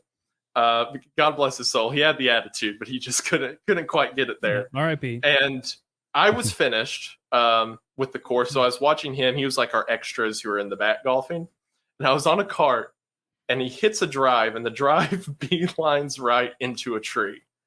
And whenever it hits the tree, I see the golf ball and something else fall down. I'm like, that was weird. He walks up there, and we can see from like 50 yards out, he's just going, like staring at the ground. We drive up to him to see what's going on, and this man, I kid you not, hit a 3-legged squirrel. This thing, its back leg was gone, clipped off in some injury. That was Osama bin Laden reincarnated. That was a bad luck squirrel. Yeah, they're match made in hell. It was laying there twitching, just like barely dead, and he was staring at it. And the coach, who didn't like this guy to begin with, he walks up to him and he goes, "Did you hit that squirrel?" And Larry's looking down and he goes, "I love squirrels." And the coach said, "Just hit the ball." I mean, Larry's got you see an animal writhing in the death throes there. You got to end it for the animal. Don't let him fucking roll around for 20 minutes in agony. My brother again. So when I was like 13 and my brother was like 15, he went through a stage where he loves stunt kites. I don't know if you're familiar with these, but they're these kites that rip across the sky and you do all these loops and turns and shit with it. And I think he even competed in stunt kite competitions. And he definitely worked at a store that sold them. So this is his thing. And I come upon the beach and there's my brother flying the kites and there's a seagull like just dancing with the kite. You know, he's going left and the seagull's playing with the kite and he's very excited about this scenario. Well, the wind is ripping and these kites do too. And so it's tearing across the horizon and he kills a seagull. It broke its wing. The thing comes spiraling down like one of those seeds out of a tree, you know, over like 100 feet. And then the seagull dies. That's not a stunt kite, but the seagull died a painful death on the ground. He was just so into like, well, we're playing together. Look at me and nature, like loving this scene, and then it ended poorly. I don't know. I don't have any love for birds. I guess when I see those like really smart little pet birds that clearly have personality, like, all right, I saw one the other day that feigned injury to get attention. Like the other animal or something touched it and it like made its wing go like cocky and like ran back to the owner like and it's like, dude, we saw that. You want attention. It was like that bird has a personality. But like when we were hunting, like I didn't give a shit. I remember one time we were dove hunting and a banded pigeon flew over. No, I didn't know it was a banded pigeon. I just thought it was the king of all doves, so I smoked it.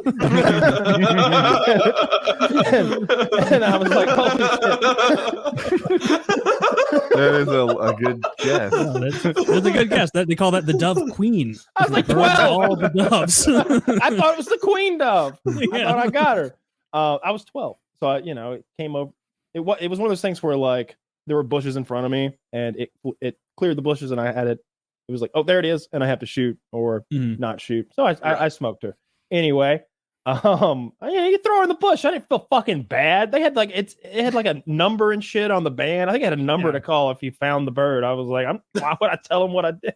It's a general, and the foot soldier is this little pinky rat, and then there's a rat ogre, and there's a rat abomination, and it's great. Everything's a rat. It's very, very cool. They added the goat men later on. I enjoy that a lot too. Yeah, the goat men are fun with chaos. God, the number of times that I get questions about the goat man on TikTok. Who's the goat man? I have to explain to people that is not actually part of anybody's, like any culture's folklore. Here it is. So are you talking about the goat man who used to come down out of the mountains down here in Georgia with the goat? Oh, oh no, you guys have a goat man, and Maryland has a goat man, and Texas has a goat man, and I'm like, people think it's like some Native American legend, and I'm like, not quite. Like, it's not quite where that comes from. A bleeding man. Like, no. It's a man with a wagon led by goats who lived up in the mountains, and he'd come down to town, in the spring, get his stuff, supplies for the rest of the year, and then he'd goat on back home. Man. And that he doesn't sound like much. He doesn't seem very sinister. Well, he's not at all. People would come out and the goat man's coming. Yeah, Everybody look. Oh, that's the thing. The Maryland one is like supposed to be a monster, and so is the Texas one. Yeah, no, they're asking about old man down here in Georgia. No, that's not the same thing I'm getting asked about. There's pictures of him. He's a nice. Are there any of these regional ghouls, goblins, monsters that you're like, oh, that's real, but it's a serial killer? There's certain things that I am open to, or at least open to the possibility that there was a legitimate version of it sometime in the past. One of the most interesting ones that I've come across is the Wendigo, which is a Algonquin legend, and essentially it's built around the idea that when somebody commits an act of cannibalism out of desperation or greed, something along those lines, that they transform into this demonic entity that has a constant craving for human flesh. And the Native American legends on it vary from it's just a person who is a cannibal to it's a legitimate monster. But that's one where I'm like, I feel like this has its roots in something real.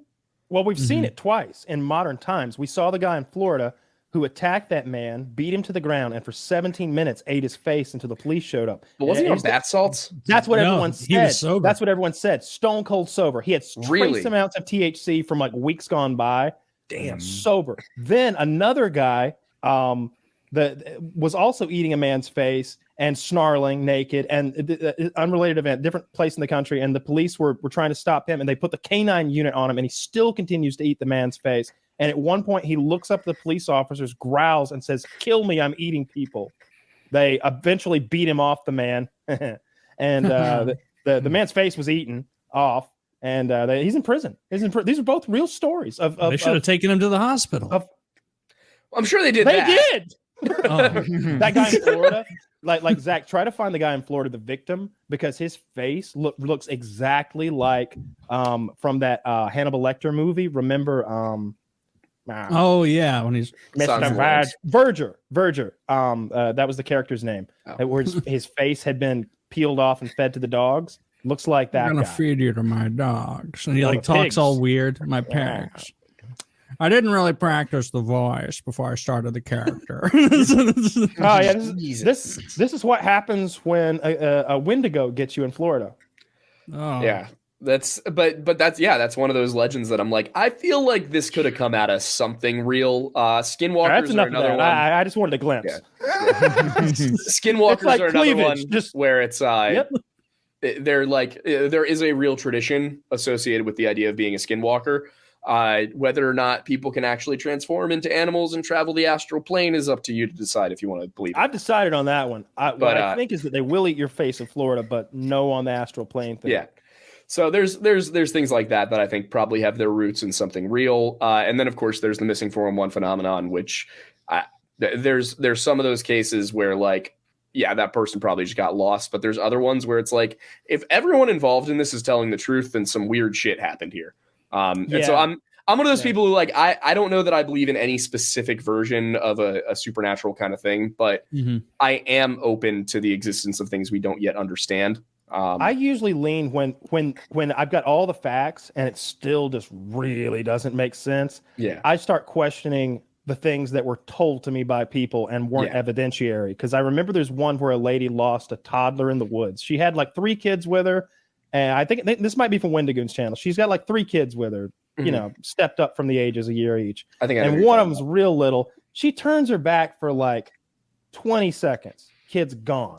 I think I was in that video. They searched the woods, like you might have been. They searched the woods. It's the missing 411 one, yeah. She goes back, like we never find this kid again. And it's like, did a stranger come in, wait until she turned her back, snatch the kid, and then sprint away to a car waiting somewhere? That's far-fetched. What's more likely to me is that mother didn't like that kid, and or maybe like through her like incompetence somehow, that kid got killed or something. And her way of it is like, oh, we lost Tommy in the woods. I'd want to know, did anybody else see Tommy in the woods that day? When's the last time anybody else saw Tommy? Are we sure he made it to the woods? I have one of those. We did a documentary. It's called Into Thin Air, the case of Tom Messick. It's on our YouTube channel, The Lore Lodge. But we drove up to Brant Lake, which is where this guy was when he went missing. 82-year-old, I think, paratrooper veteran, but blind in one eye, had hearing damage in one ear. He and his 3 of his buddies, and I think they're like 3 of their sons, went out hunting.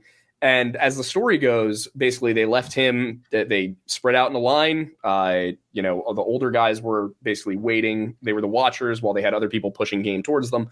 I guess that's a normal hunting technique. I don't hunt, but from what I'm told, that's perfectly normal. And they were out there for a few hours. And then when they decided to pack it in and go back to the camp, Tom Messick, the older guy, was just gone, nowhere to be found. And they fully searched the area. Nobody found anything whatsoever. And as far as the story goes, it really sounds like this guy just vanished into thin air, which is where we got the name, but with no explanation. So we drove up there because David Politis tells this story in a certain way, and we were like, we want to get the whole story. We want to really dig in, talk to people up there, go to where he went missing, not just take somebody else's word for it. And a bunch of people up there told us, like, we don't think he was ever here. Like we think he like there was an accident somewhere else, or he fucked off to Cancun, whatever. And we just don't think he was ever there. Or the other option was people said aliens. But yeah, there's these stories where like a lot of the times where somebody goes missing like that, it seems like the possibility is that they were never even there. And that's why the missing part of my person brain will so be strange. led. It's really easy to lead me to that place to take a little leap of faith and be like, hey, you're connecting the dots here. Maybe their mob could have been, maybe they came and got him. Okay, I could see that. But like, whenever you're saying that like a child went missing, I start thinking of all the reasons people have for getting rid of children, how often it happens. It was a famous one when I was a kid, when I myself was a child. Ramsey? Not that one. It was the one, I think in South Carolina, where this lady said she had lost control of her car and had gone into a lake with the child strapped inside, and child had drowned. But she had done it on purpose. She had just strapped her kid in the car, put the car in neutral, and rolled her car into the lake and killed the kid. And didn't think that they would notice the car was in neutral? Well, look, I was a child at the time. She wanted to pass it off as an accident. Yeah, I get that, but like that's such an easy thing to catch. I mean, South Carolina, the judge is like, women drivers, am I right? Get on out of here, Sally. All right, you owe me one high five. Get the hell out of here. It is South Carolina. So, but yeah, whenever I think that story in particular, the one where like, we brought the child here, we turned around for 30 seconds, the child went poof. We searched for an hour. We went back and got adults and teams and dogs. We surrounded the area. The helicopters hit the sky. The Amber Alerts. Every road was cut off, and you still didn't find the kid. When you tell me you brought a dog in and you lost a toddler, still, all right, something happened. Somebody's lying. Dogs are really good at that. Like anybody who's got a dog, like try to put a treat in your pocket and like make it fast them, right? Like they'll track the kid down. Toddlers stink like shit. That little kid getting drugged through the woods or walking himself, rubbing on everything, drooling, spitting, shitting. They found it. So someone took that kid. That's one of the missing 411 profile him. points. That's one of the profile points for these cases is the dogs can't find them. And there's some cases where it's like, yeah, that makes sense. But a lot of these cases are kind of weird. To me, that says that they're looking in the wrong place, which means that someone has lied. The person who pointed that way is the liar. The mom is saying, look over here, when really we should go back to like look for the blood in her basement because she let the kids play down there and one of them hit the other one in the head, pushing a shelf over, and she didn't want Tommy to go down for the murder of Billy, and so she's gotten rid of Billy. Like that's so much more believable, right? Like it's more believable that it's some sort of that it's a cover up of a murder. The ones that get me really are the ones where like there's other witnesses who were strangers the day these people met. Like for example, like the Dennis Martin case from 1969, Great Smoky Mountains National Park. Like the kid was playing with kids from another family and his brother. Like they were all around when this happened. Like this would have had to be like 20 people involved in this conspiracy to keep their mouths shut about this kid going missing. And then he's vanishes within like 5 minutes with from out next to his brother. His dad took his eyes off him for like 20 seconds. Yeah. And then they call in the Green Berets, and the Green Berets can't find this kid. Which of course has led to a ton of like conspiracy theories about like, oh my God, the Green Berets, like, they went in there because they were hunting monsters or whatever. No, they were training nearby. Like they train in that area. But it's not exactly the same. But I've seen kids, like parents take their eyes off them for a couple seconds and disappear like 200 times. Mhm. And the reason is, but they're usually within like 50 yards. No, please go. Bullshit. They're miles away. Really? And here's the scenario. I was a lifeguard on the beach for years. And it's just that. The kids are digging a hole. Parents take their eyes off them for a second. They start walking. The kid gets disoriented, and he just keeps walking and walking and walking. 100% of the time, they go downwind. It was like a predictable thing. Don't even look the other way. They walked with the wind at their back. That's the way they went. And we would just get on the radio, tell every lifeguard, and invariably, like 2 miles away, 4 miles away, somebody would return a crying child to the lifeguard, and then we'd be like, "Oh yeah, they're looking for one of those on 17th Street." Was it a blonde? and I've literally like 200 times I've seen this. So the idea that a kid just like vanished when the dad took the eyes off him for a second isn't foreign to me in the slightest. Oh yeah, step one is easily believable. It's like all the things that come after that. It's like, all right, so they were in a park, and there weren't any people there. Like parking lot's covered. It's all everybody that was in that parking lot we know. So where'd the kid go? Like there's 50 miles of wilderness that way. The highway's this way, and that's they got to go past the people to get to the highway. So where'd he go? We searched that whole 50-mile area. The dogs, the tree, the Green Berets, and like nothing. And the then dogs like, make sense. To and me. then you Like, start why wouldn't a thinking dog like be able to find it. A dog is that effective? They have dogs. There are dogs that are bred for this. Like bloodhounds are bred to search out a specific scent. Like you give them I'm a aware scent, of that. They track. I just don't know how effective a dog is. I don't know. They're Like pretty I effective. would think that they would be good at they've like got getting a person in the woods. if Like, they're dealing with a fresh tracks, my understanding is that dogs are extremely effective. If it's they've within got like the thing a few scent, hours, yeah. If it knows what the kid smells like, they give the kid's hat or something or blanket or whatever. Like, especially the kid, right? He's like falling around everywhere. It's not like he's wearing sneakers, like sprinting through the woods. Yeah. there's not a ton of similar childlike smells in the woods it's dealing with, like discerning. Like I feel dogs like find missing people 10% of the time. I have one experience with dogs. Our house was robbed, and the dog didn't do shit. Well, see, that stat's not helpful though, because how often are dogs deployed when in the wrong area, right? How often is it the fault of the handler who put the dog in the wrong place? I could tell you that when dogs are used in areas where victims were actually present, they found the victim 90% of the time, but dogs are used ineffectively 90% of the time, unfortunately. That's the problem with the statistic is like they'll bring dogs out in situations where there was never a chance the dog was ever going to find the person. Like either square miles rain add up or quickly. If I tell you that a 5-year-old can go 6 miles, all right, 6 miles in every direction. Well, that's incalculable. No one knows what that is, but but it's a lot. There was one kid, I'm struggling to remember his name right now. I think it was Keith Perkins, maybe, where Les Stroud from Survivor Man tried to track the same distance this kid went in the same period of time, and he couldn't do it. And they were like, and they found the kid, but the kid was so young he couldn't really describe what happened to him. Is it pi squared for the area of the circle? Yeah. IR squared? No, it's you just kind of get the gist. Do you multiply the radius by pi? Something like It's that, yeah. 37 square miles. Pi r squared. Pi r squared. Was it pi r squared? Did I get it think so. right? That sounds right. That's one of the things.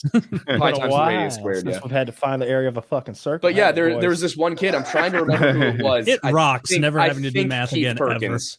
Keith Perkins sounds right, but he went like it was some ridiculous amount of like distance, like 12 miles in 24 hours or something like that.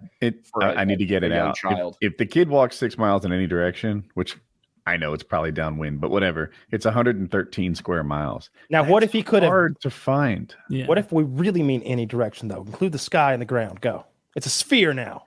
Now it's incalculable once again.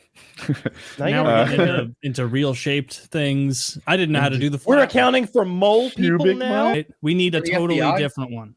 The FBI, they're too I don't know, busy it just seems very protecting complicated. pedophile I don't think there's islands. a lot of oversight in law enforcement in general. I think true. that's the main problem. Yeah, that's why we need hyper cops. I want And to talk about Alex Jones a little longer. fellas. That Please do. is in deep water. and I'm How loving does that it. work? How do you actually? I'm is this one of telling those you, things? what did Alex do to you? He Other touched than me in my entertain you naughty for all these spots. years. Oh, we got to get Woody to get his payout. Here's the problem I have with what happened there. It's not that Okay. Alex Jones got in a heap of trouble because whatever what he said. Because they're after all our First Amendment rights. It really is that though, because if I you knew and it. I fucking knew no, it. It's on every right wing conspiracy. Watch the video of his lawyer, or not his lawyer, the plaintiff's lawyer, saying that he wants them to award as much damage as possible so that it takes out InfoWars permanently. He made it about shutting down InfoWars, not punishing Alex Jones. To me, that says this is about crushing dissent. This is not about punishing Alex. Crushing dissent? Yes. This guy made a business out of saying that these were child actors. No. He already had the parents were lying. He sold supplements and made a wealthy man out of himself. He told his followers to harass the surviving parents of the children. And they were at the parents' house giving them shit, harassing them, haranguing them. That's horrible. On his direction. This is not about punishing him. This is about taking out InfoWars. How And it's a with fine InfoWars. against Alex Jones. It's a and fine Alex. against Alex Jones that is targeting the assets of Alex Jones, which include is. The lawyer said it, dude. The lawyer said we should be taking out. But you're acting like it's about punishing dissent. Instead, it's actually about punishing Alex Jones. No, it is they're not about after punishing dissent. everybody else who's talking. They're after Alex Jones Because and he's- only Alex Jones. Because he's the first target. This is not. Oh, is gonna he the stop with Alex first Jones. target? It's Like, going to be who's Alex the- Jones, and then it's going to be Libertarian Carlson Republic, next. and it's going to be Tucker Carlson. Like that's who it's going to be next. And you can call it slippery slope all you want. That is what it is. You don't think the Nazis were sitting there in 1933 going, "All right, we're going to take out someone acceptable first, and then try and link people to them"? It's exactly what they did. It is the playbook. It's in Saul Alinsky's playbook, Rules for Radicals. The whole thing is mapped out. This is what they do. I'm So not. what I'm saying hearing Alex is they're Jones is a taking good out person. someone who's acceptable, but you're not okay with this because you're worried that somewhere down the line they'll take out someone who's not acceptable. I'm worried that that's where it's leading. Yes, I'm well, worried that I we're think if starting we with take Alex out people Jones. who are acceptable, we don't have a problem. But the whole point is to start it with someone who everyone's kind of Your like, argument "All is right, we yeah, need to keep this guy on the air. Okay, we No, can no. punish him a little bit, but we don't want to lose InfoWars. No, That'd be a problem. No, we need to keep this guy. Don't reframe my argument. That's not what I I said. think I'm pretty much on target No, here. no, You you're said not. they're No. going after InfoWars, and that's your chief complaint. That is my complaint, is that they're going after InfoWars deliberately, not just Alex Jones. If they were trying to punish Alex Jones, the money would have been way lower. So you're saying Alex Jones is not InfoWars, That is what I'm saying. InfoWars is an entire company. owned by Alex Jones. Sure. That He's the only sells thing I know pills about and- InfoWars. Yeah, I don't know anything about it. It's essentially come Alex on. Jones. Hey, Gwyneth Paltrow's company that sells pills is the same fucking pills. I'm not even kidding. They're the same pills. Gwyneth Paltrow sells them. Joe Rogan sells them. Alex Jones sells them. They all Alex renamed Jones and owns repackaged the pill it. company. No, The he pill doesn't. company- No, he doesn't own the pill company. I just He read it contracts the today. pill company. He contracts the pill company. He And then owns the pill he company owns is- the branding for the pills he sells. He is not the guy who owns the supplement company. That is the same company that supplies Gwyneth Paltrow with her shit. It's the same pills. It's funny because I read it today, and look, I'm only as good as my sources. It could be wrong, but it said he owns the pill company, and the pill company is transferring its money into a trust, and the trust is named after Alex Jones' initials. You are talking about the branding of Alex Jones' pill company. That What does it matter? They buy It's the a pills separate from someone else. financial entity. I don't care how they contract the pills. They buy the pills from someone else. That's the point. It doesn't make a difference. Yes, it does. Because it's not Alex Jones's pill company. I'm not- You're saying they So they sell may pills. outsource the I'll tell you one thing I manufacturing. know, That doesn't mean everybody it's not else. his. Everyone else is selling the pills. They So it's outsource not the the pills that are manufacturing. the This doesn't issue. make any difference. It doesn't make it not his pill company. It is. No, the supplement company is his, but he's not the one manufacturing the pills. You're acting like Who cares if he manufactures the You're pills? acting like he's the only one doing it. Maybe I It's lost like the saying plot here. Apple doesn't make phones because they outsource their manufacturing. No. to It is Foxconn. not the same thing. This iPhone right here, this is an Apple iPhone designed by Apple and then constructed by someone else. If you were to take this phone and buy it generic from somebody else and rebrand it, that's what Alex Jones is doing. So by saying, oh, well, he made his money selling these, yeah, he did. But the InfoWars was around before Sandy Hook happened. He was selling the pills before Sandy Hook happened. Yes, he gained followers from the Sandy Hook thing, and that is a tragedy, is horrible, and he should absolutely be punished for that. But what they are doing is deliberately trying to take out a dissenting voice in the media marketplace. That is what they are trying to do. Yeah, who's they? The fucking establishment. The We're acting like the establishment, Democrats because and it the was Republicans. actually done by a jury of 12. It was a civil suit, and the jury And everything awarded you're it. basing Did Alex this Jones on, have an opportunity to defend himself in this trial? everything you're basing this Alex argument Jones on? did have an opportunity No, to he did defend not. himself. No, No, he he did did. not. He He went said for years not prosecutors cooperating with the No, trial. he did went, cooperate. He did No, cooperate. he didn't show up every time they tried to depose him. Boom. No. You know exactly what happened. No. Exactly what happened here. You know that it was a he didn't discovery show. issue. And You then he know had that a it was a rotating discovery cast of issue. lawyers. They would not accept that what he gave them was He what wouldn't he show had. up and talk. And then because he they weren't pretended he giving didn't him have a an fair opportunity. trial. So we agree now that he didn't show up when they Sure, tried to but if they're depose not him. going to give the guy a fair and then trial, and then his argument is that he didn't have a chance to defend himself. No, he didn't show up when they demanded his presence. Oh my God, you're totally leaving out half the story, but it's neither here nor there. Like you and I are not going to agree on this because I in my opinion, No, keep duking it out. You'll get to an agreement. All right, you know what? You want me to say the agreeable phrase here? The establishment. No. Okay, fine. No. The establishment media, the establishment political parties, they want to quash dissenting voices. The Democrats did it to Bernie Sanders, and I think that's something we can all agree on. The Democrats did it to Bernie Sanders with the superdelegates issue. Bernie won that primary, and the Democrats went and crushed him. And they do the exact same goddamn thing to media companies. For example, remember when Milo Yiannopoulos got taken out? Yeah. That wasn't the left who took Milo Yiannopoulos out. The right did that. When they find people within their movement that they don't like, they will attack them. They will take them down. And of course, they're going to attack people on either Did side. they also have a jury of 12 that I guess they secretly manipulated or paid under the table in some way to get them to award a judgment against him? Like, what is the mechanism that this happened? I get the dark, shadowy lizard people, the establishment got them to take out Alex Don't compare Jones. what I am saying to the dark, shadowy lizard people. I'm talking about legitimate things. I'm talking about the fact that Stephen There's a Paddock jury killed, that made it- 57 people and we don't know why. I'm talking about the fact that Jeffrey Epstein absolutely didn't kill himself, but we keep pretending he did. That's what I'm talking about. Like, you're talking about lizard I'm people. I talking didn't say about that. Alex Jones Sure. having a jury settlement awarded against him, and Okay. you'd rather talk about anything but that because you don't have so any you evidence. put a guy on the stand. He's not allowed to defend himself, and you just feed the jury information. You get up there and you tell the jury.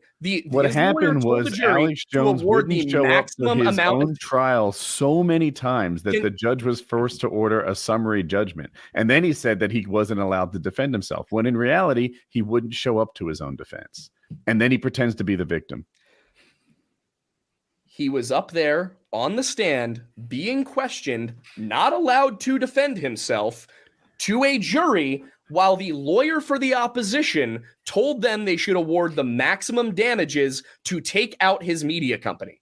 So what happened in that Have you seen the scenario video? is he's Have up you watched there on video? the stand and they ask him questions, and then he wants to go off about like how Hillary Clinton's a lizard person and make it his own InfoWars episode. No, and they're it's- like, no.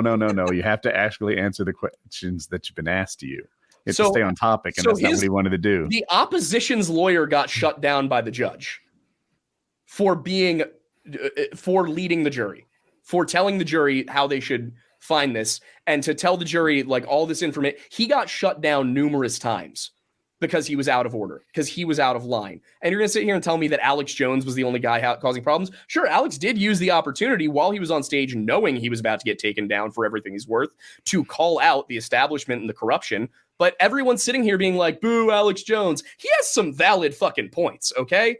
Most of them aren't valid. Is it the but his- lizard people, the pedophile ring, or the Sandy Hook conspiracy that are his valid points? The Epstein the thing is his pedophile valid thing, points. The he ended pedophile up thing being is right completely valid. That is true. Matt Gaetz, you talking about? No, Matt Gaetz was being extorted, and you know that. Why are you doing this? Why do you? I'm just saying he fucked 17-year-olds. Matt Gaetz, there is absolutely no evidence of that, by the way. That was His completely Venmo inextortionable. transactions are evidence. His Venmo transactions that what? He gave a 17-year-old money? Yeah. That's evidence. All right, fine. Bill Clinton was on Epstein's private jet to Epstein's private island 26 times. Is that evidence that Bill Clinton molested those children? I don't know if Bill Clinton did that, but your number's wrong with the 26 times, kind of. How? Well, it's because these flights had multiple legs and they kind of exaggerate it. Like, I think there were like 6 trips that turned into like 26 legs. Okay, fine. That's where that number comes from. 6 times he went to this island where it was. No, none of the trips were to the island. Oh my God. We know he. Holy shit. If you look at the flight log, literally none of them. I don't have a Jamie to sit here and be like, "Hey, Jamie, pull that up." But my point here. Yeah, sure. Did the flight log show him going to the island? Or does it show him going to Bill Clinton went to the Africa and New York and etc.? And it doesn't matter because we know that Epstein brought the fucking kids to New York with him. That might be true. It's just that I was correcting you when you said he went to the island. All right, wait. So Matt Gaetz Venmoing somebody money is evidence that he molested 17-year-olds. Bill Clinton hanging out. Bill Clinton said she fucked him. So did fucking, what was her name? Virginia something? Who's Virginia Jeffrey, I think is her name. I don't know this person. And Prince Andrew's walking scot-free. Bill Clinton's walking free. Fuck, I don't care if Trump was on the flight logs. We should know every single goddamn name in that black book.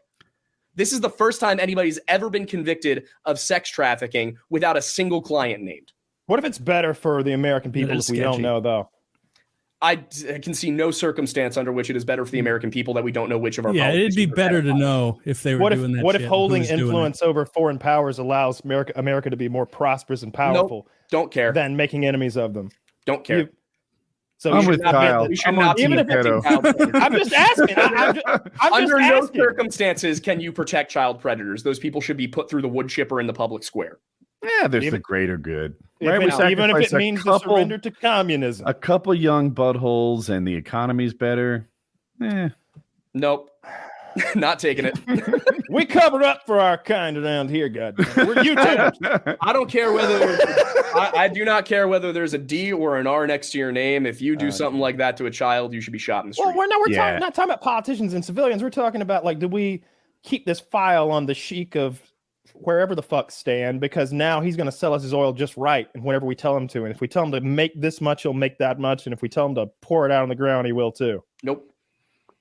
Yeah, I'd hang on to them pictures. I wouldn't. Flight logs and chic, whoever the fuck would sell me some cheap oil. If I had that shit, it would be published in the. What are they going to do to him if we out him? He's just going to be embarrassed in the West and like keep doing his thing over there. Maybe, but at least we said it. That's where I stand on it. I'll keep it quiet. Yeah. Anyway, I'm not saying Bill Clinton doesn't fuck children. He might. I'm only saying that the flight logs don't have him on the island. He's got a bad heart. I doubt he's doing it anymore. Chances are. We need to introduce him to Blue Chew. With a little Blue Chew, the man can get up to the job. Though, all right, so we got our Jamie to fact check it. He doesn't. There's no flight log saying he goes to the island. Okay, so we can go to the island. But we have pictures of the victims in Epstein's New York apartment. So if you went to New York with him, fuck it, fine, that's enough. Is it? I gotta see him in the apartment. Be investigated, shouldn't it? We should see him in the apartment. We should know which names are in that book. All I'm hearing right now is he went to New York one time and he flew on a plane. I've been on planes. You guys cannot be sitting here like. I don't like Bill Clinton.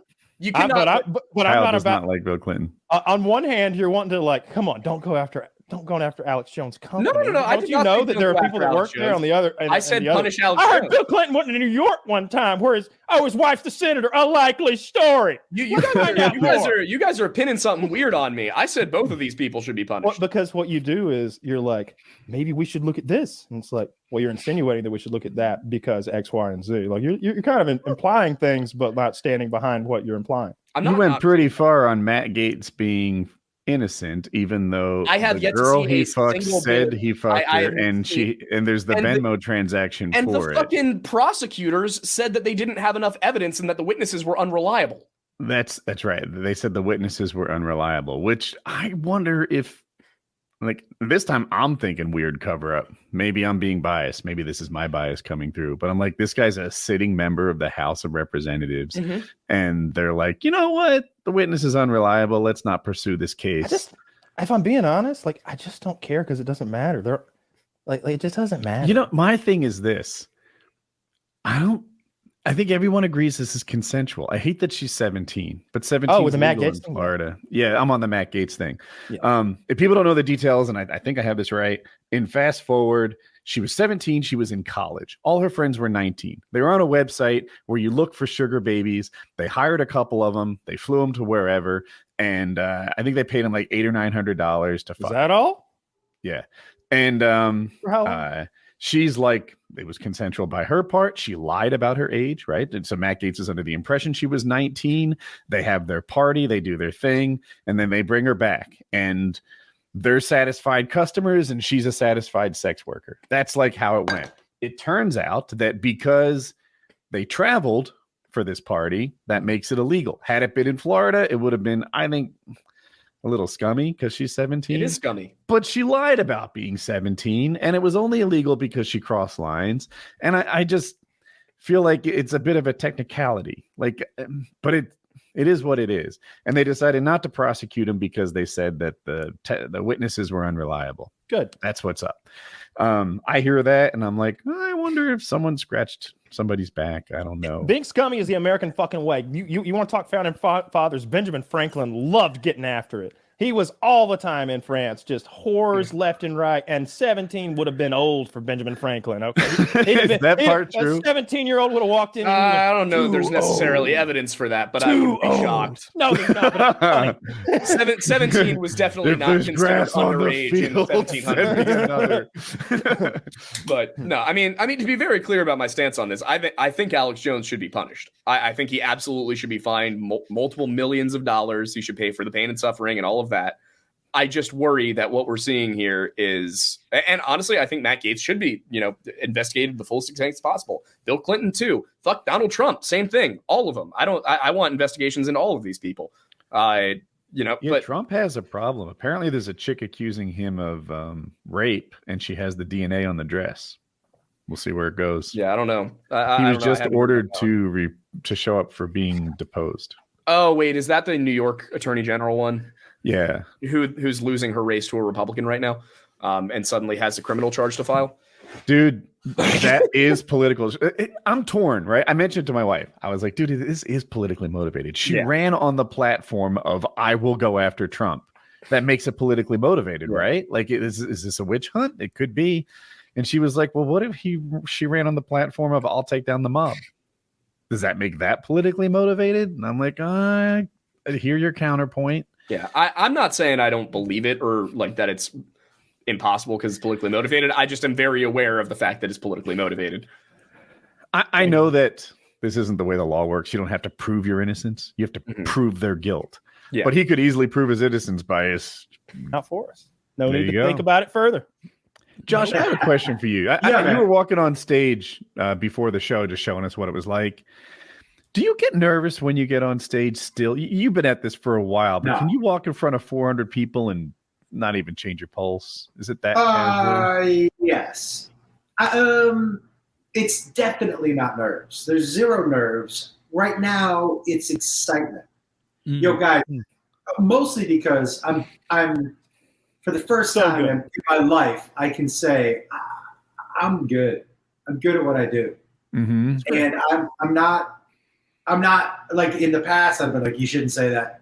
I've worked really hard. So I'm Woody, there isn't a situation, I've done this so much. There isn't one I can think of that hasn't happened. A gun, people fucking, people throwing up, electricity going out, natural disaster. I've done all that stuff. Me throwing up on stage, me sharding just a little bit on stage and trying to decide if I was going to stick it out.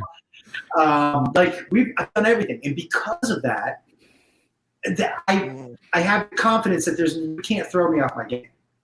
Mm-hmm. And so, but I will say, I don't like the shows where I don't feel excited. I'm always like, well, I need to feel something because it's so cool to do. On the nights where I don't feel anything, I'm like, you know what? I'm a little worried. Like I don't want to be too casual. It's still a performance. You know what I mean? So I don't want to be too casual with it. But man, right now, all the wheels are on the fucking tracks. I have a question. That's great, man. I'm happy for you. Yeah, Would thanks. you rather talk? Yeah, go ahead. No, please go on. Please go on. Well, I was gonna say, like, not just with the comedy, but with all of my creative stuff. Like that show that I sent you guys came from my little brain because execs told me, "Oh yeah, that could never be a show. Nobody's ever gonna watch it. How would you make this a show?" And I was like, "You guys are fucking dumb." So I self-funded it. I made it. It's the best thing I've ever done. Like, I am so locked into what I do now. That's what I mean. That's the confidence. I know finally what I do. I'm not worried about being Bill Burr or being a different type of comic that I like. Sure. I can't be those guys. I'm not those guys. I'm me. You know what I mean? And so I like silly, ridiculous, weird shit. And that's where my comedy comes from. That's great, man. How long into, I guess, is this a pretty recent thing, it sounds like? Or I guess it's as with any change, it kind of evolves over time and you realize where you are once you get there. I will tell you a lot of it has come from mushrooms. I know you're a huge fan of mushrooms. I have had a couple of experiences as of late that really changed my life. One was, okay, I've always thought of comedy as a puzzle, right? So I never thought of it as success and failure. I was like, oh, if this doesn't work, I just need to try a different piece, right? If you do 1,000-piece puzzle, when you try a piece, you're not like, oh, that's a failure. Like, oh, that's just not the right piece. Mm-hmm. That's how I've always thought of comedy. So I've never been scared to try things. I moved that same theory to my life recently. So I don't think of things in success and failure anymore. Just that puzzle piece didn't work. So I need to put another puzzle in there. So there's no roller coaster. And it's helped my creativity so much because it keeps me focused. I don't get discouraged. I just keep trying. You know what I mean? And that was a mushroom revelation for sure. What's your dose? That depends on what we're doing. So for example, the other night I did about 2.5 grams, did a podcast, and it was wacky. Yeah. You did But last 2.5 time I did grams that much, before- I didn't okay. enjoy it. I enjoyed it because of who I was around, Kyle. I was alone. Yeah. That could So be. let me ask you this, because it wasn't Yeah. the experience, actually. I hate myself. It wasn't the part where I was feeling like actively high from the mushrooms. It was the aftermath. It was like I had this weird hangover afterwards, but it wasn't like that sort of drained alcohol, dehydrated hangover. It was like an emotional depression draining thing. It was like, whoa, where'd this black hole in the middle of my chest come from, full of nothingness that I feel like I'm being sucked into? And like, I was so depressed for like 6 hours in the middle of the night. When I woke up the next morning, I was like, what the fuck was that all about? And I'm like, drinking my coffee thinking like, what the fuck was I so upset about? And that really spooked me. Like I did. It wasn't like while I was high, I was having a hard time. It was afterwards, because I've never had a hard time like being high. Other than that, time I passed out at Walmart. Yo, that greeter was like, what the fuck? They were. Yo, I'll tell you something, dude. That depression only has ever happened to me with ecstasy and never with mushrooms. It was weird. It was temporary, and it was almost like. Was it introspective? No, it wasn't any. Even when I was feeling it, I was trying to nail down what it was that was making me feel so shitty, because then you can address it, right? I can like, I can get my hands around what this, even if I'm uncovering something that actually needs to be looked at. But that wasn't it. There was nothing. I just felt bad. It was like feeling nauseous. I just felt it. It wasn't about anything. It's terrible. I don't. That hasn't happened to me, thank God. My kind of average dose, just to kind of have fun. If I would, like, if the four of us were fucking about, I don't drink anymore. But if the four of us were fucking about, and you're like, let's go to a bar, I could take 1.5 grams and go out and just laugh it up with you guys. You know what I mean? Mm-hmm. It's a fun night out. I prefer LSD like way more than mushrooms, though. I have some on me. I feel like that's great. I don't. Kyle, my son and my Can son you and mail I- it to Kyle? No. Don't say that out loud. My son and I each took half a dose and walked around Portland because we had shows last weekend, and it was so much fun. Like, Nice. because half a dose is like perfect for the daytime, and then I was just kind of energy enough to go on stage. You know what I mean? Yeah.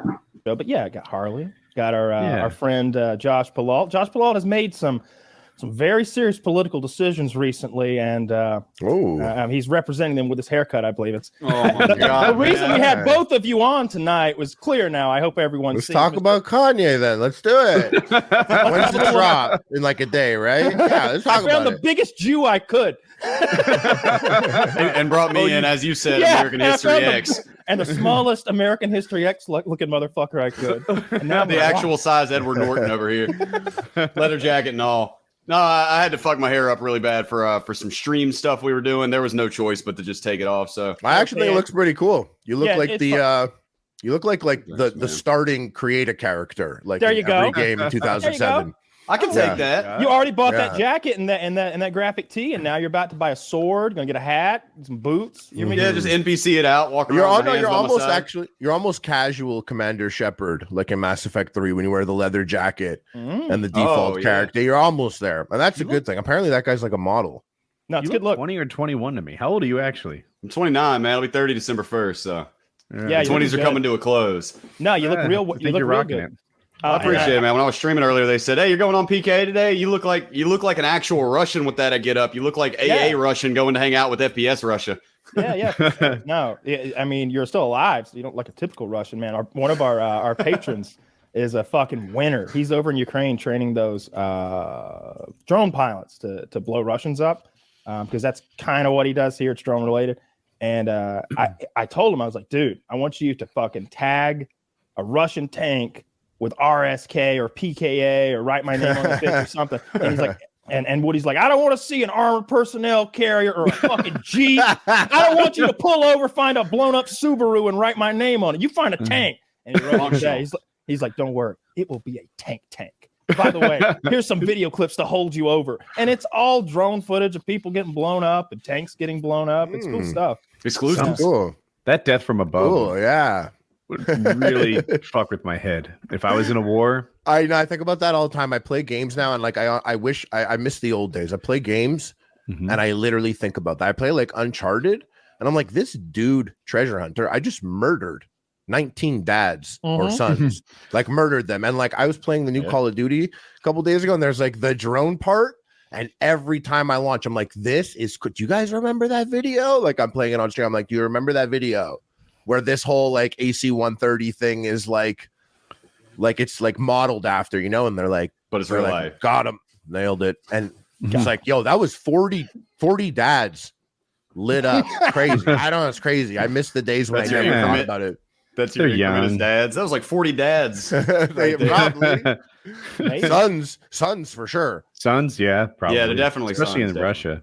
And speaking of firearms, and honestly, Kyle, I actually really did miss FPS Russia last week. I was in Texas, and it was just, I thought about you the whole time because I was around all these guns, firearms, and it reminded me, I was like, I'm so fortunate in life in the weirdest ways just due to the job. And one of the ways I was like fortunate just being a guy from Montreal, and you know, not many people know a guy like you. Like when I went to your house, it was like you gave me guns and you were like, point that way, and I shot guns. Yeah. Like I shot like a Desert Eagle, I shot the shotgun, you know, you took me to shoot that automatic Glock. And he gave it to me. You're like, try and hold it straight. And that was like the instructions. And I was that's like, that's a solid safety briefing, though. Like if you do keep it pointed that way, you're gonna solve most of your problems. Somehow, when I was holding it, though, I thought for sure that the recoil was going to do this really quickly and have the gun pointing at my own face. In my brain, I was like, that's what's gonna happen. I just knew that you're a big dude, and I think I've always thought like whenever I've hung out with you, I always think like, this is not the guy I have to be like, oh, and put your hand under it. like, oh yeah, and make sure you're right. Like, you know, stand up, punch straight. your feet firmly. Like you're so fucking big. You look like a fucking like athlete, fighter, like professional athlete kind of guy when I meet you. So I'm like, I'm giving you maybe more credit than I should. I'm like, you right, were, here's your AR-15. you were. I'm gonna walk Tyler through the safety speech. Here's your AR.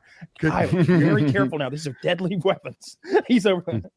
You No, we were in had one fun. sense, though. You were in one sense when you thought that I could handle it because I could, except like the thing with the Glock, and I'll expand on it, is that like I don't really have like good wrists. Like even like look at my hand when I do this. Like I have like it's not a good wrist scenario, and like a gun, like the shotgun was fun, but like the Deagle and the Glock automatic was like I was like my wrists are not used to shooting guns.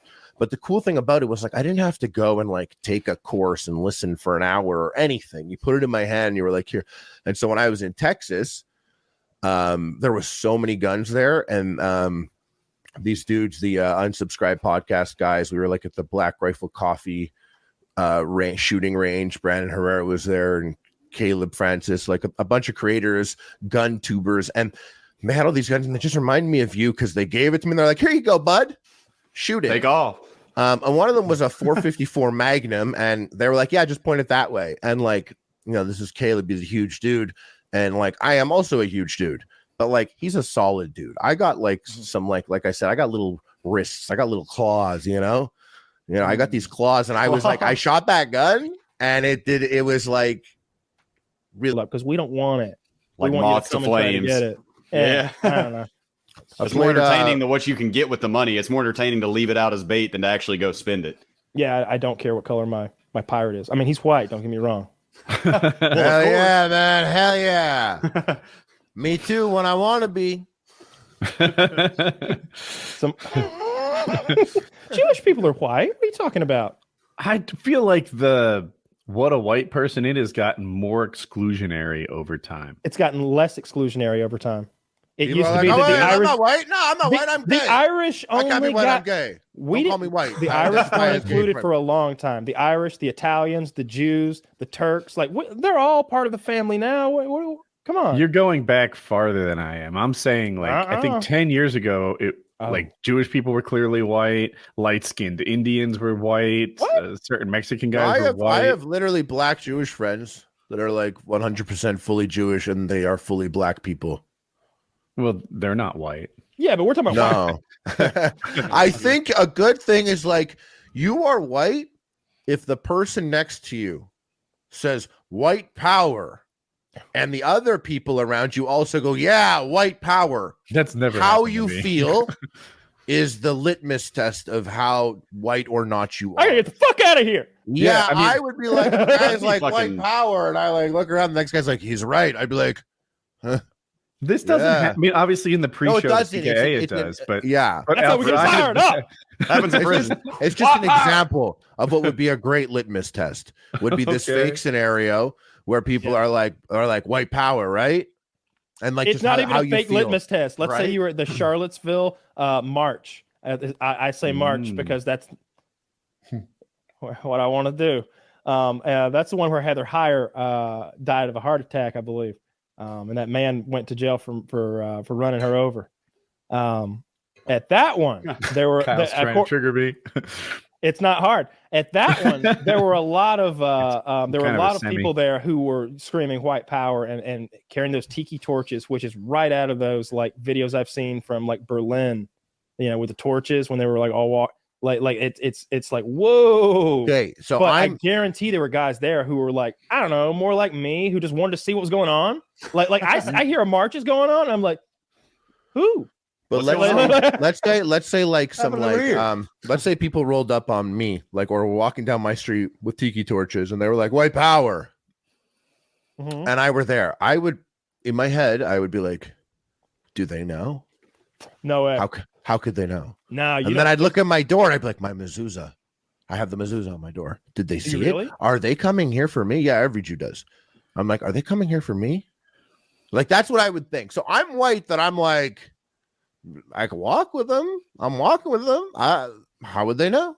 But if they saw my door, then I'd be like, maybe they did know. So I'm 100% white, and I the love only it. Jewish, I love it. The only outwardly Jewish thing about you is your name. I mean, you're like a big, tall, athletic guy wouldn't who, think, like, yeah. And I don't mean that Even in the last a name. bad way, but like how many like NBA Right. starting Jews are there, right? Like, I mean, maybe it's because they've got better things on their mind, or there might be something to that Jews just on average aren't the most athletic bunch.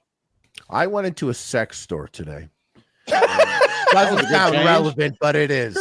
And I went into a sex store. No, I'm in. And grabbed a couple stuff, and this little Chinese woman came out, and she was like, "Oh, okay, you getting this?" And I was like, "Yeah." And I was just like, she was like, "Are you paying cash?" And I said, "Oh, I didn't know it was a Chinese person that owns this place. Because if I knew that, I would have brought cash. Because Jews know that if Chinese person owns it, and Chinese people know that if a Jew pulls up, it's like, hey, pay cash, you don't pay taxes. Mutual. I don't do that. Why would I do that? That's a bit. It's a joke. But let's just say it. Okay, this is a bit. Okay? This happens in But Minecraft. So if you roll up on like a Chinese business, as a Jew, you offer the cash first. Usually don't pay the taxes. So she was like, "Oh, do you have cash?" I was like, "I didn't know." I'm like, "My bad. I'm Jewish, and as per the New World Order secret agreement between the Jews and the Chinese, I know that we're not going to pay this government right now. So if I knew that it was you, I would have brought the cash, Harley, but I didn't know." You're really. Wait, she goes, "You're Jewish?" And I was like, "Yeah." She goes, "You're so big." Jewish people are never this big. And I was like, "You're a Chinese woman and you own the sex store." And she's like, "No Chinese women only own sex stores." She's like, "Only me. I'm a crazy Chinese woman." Y'all that all this is like in like, English is her third language thing. Yeah. But And you're like, "Yeah, and I'm a giant Jew. What of it? Give me that dildo." How did you know? Not paying tax on that fucking. You know what I dildo. thought Are you were going to crazy? say? I didn't think it was going to be taxes. I thought there was going to be some bargaining to be done. I thought you were going to like whittle her down for that pocket pussy. You ain't ever gonna bargain. You ain't ever gonna bargain with the Chinese person. Notice I didn't take the low hanging fruit and say Jew her down for the. Hey, went hello, right back the to it, bank? and I get double The credit. bank, him right there. Yeah, that's him. That's the one. Oh, Zach said that the doctor's a pro fighter. No, he's not a pro fighter, but he's been boxing. I have a new topic. Go ahead, Kyle. So my friend, I'm going to call you now, buddy, who's going over to Ukraine to like fly the drones and train the people how to fly them. He said, I don't want to read everything he said here out loud, I guess, but he said, "Your dick was so tasty last night." If any of us would like to tag along on one of these trips, they're 3 to 4 weeks at a time. You can choose your level of acceptance of danger. They're extremely nice hotels, great food. You can shoot machine guns, and you'd be surprised about how awesome it is here. I know for a fact. Okay, and then that's some more stuff that doesn't need to be public. Yeah. So I think he's saying that like we could tag along on some sort of a quasi-military-esque trip to the safe zone of Ukraine. And if we wish to, there would be a day when it's like, hey, do you want to go out into that place where it's not so safe? And that would be an option too. And I'm pretty sure they'd give us guns. So you're telling me FPS you Ukraine guys rises. can't make it to Taylor's wedding, but you're gonna go to Ukraine? Is that what you're telling me right now? You couldn't come to my boxing match where I got you tickets and seats, but you're gonna go to Ukraine?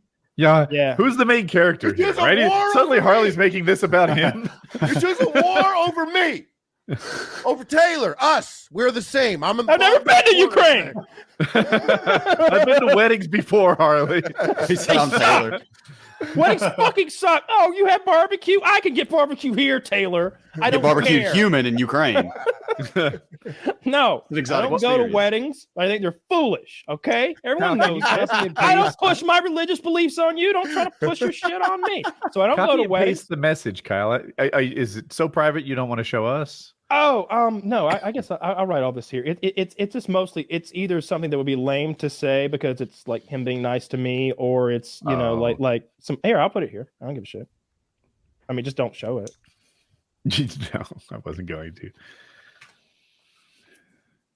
Anyway, that sounds kind of fascinating. I did send him a message back, and I was like, I doubt they'll take felons. This is a very anti-Semitic and gay message, by the way. So I see why you didn't want to share it'd it. be all for moot. But no, if it was I'll tell you this. Here's what I will say. If I had that, Are you offer- endorsing these views, Kyle? Jesus Christ. Yeah, 100%. I stand by every bit of that. Honestly, I wrote it all. That's my username. No, I think that if this was like when I was in the middle of making YouTube videos, I would absolutely go there. Exactly what I was thinking. But I also think that maybe that's like a super scummy thing to do, right? Like how far is that away from that time that Logan Paul was in a Japanese suicide forest? I'm taking. I feel like I'm walking through your mind the same time as it's you. It's a weird road to hoe. If you. It's a scummy thing to do a little war tourism. Yeah, not that's a weird word. It's not war tourism. It's war profiteering.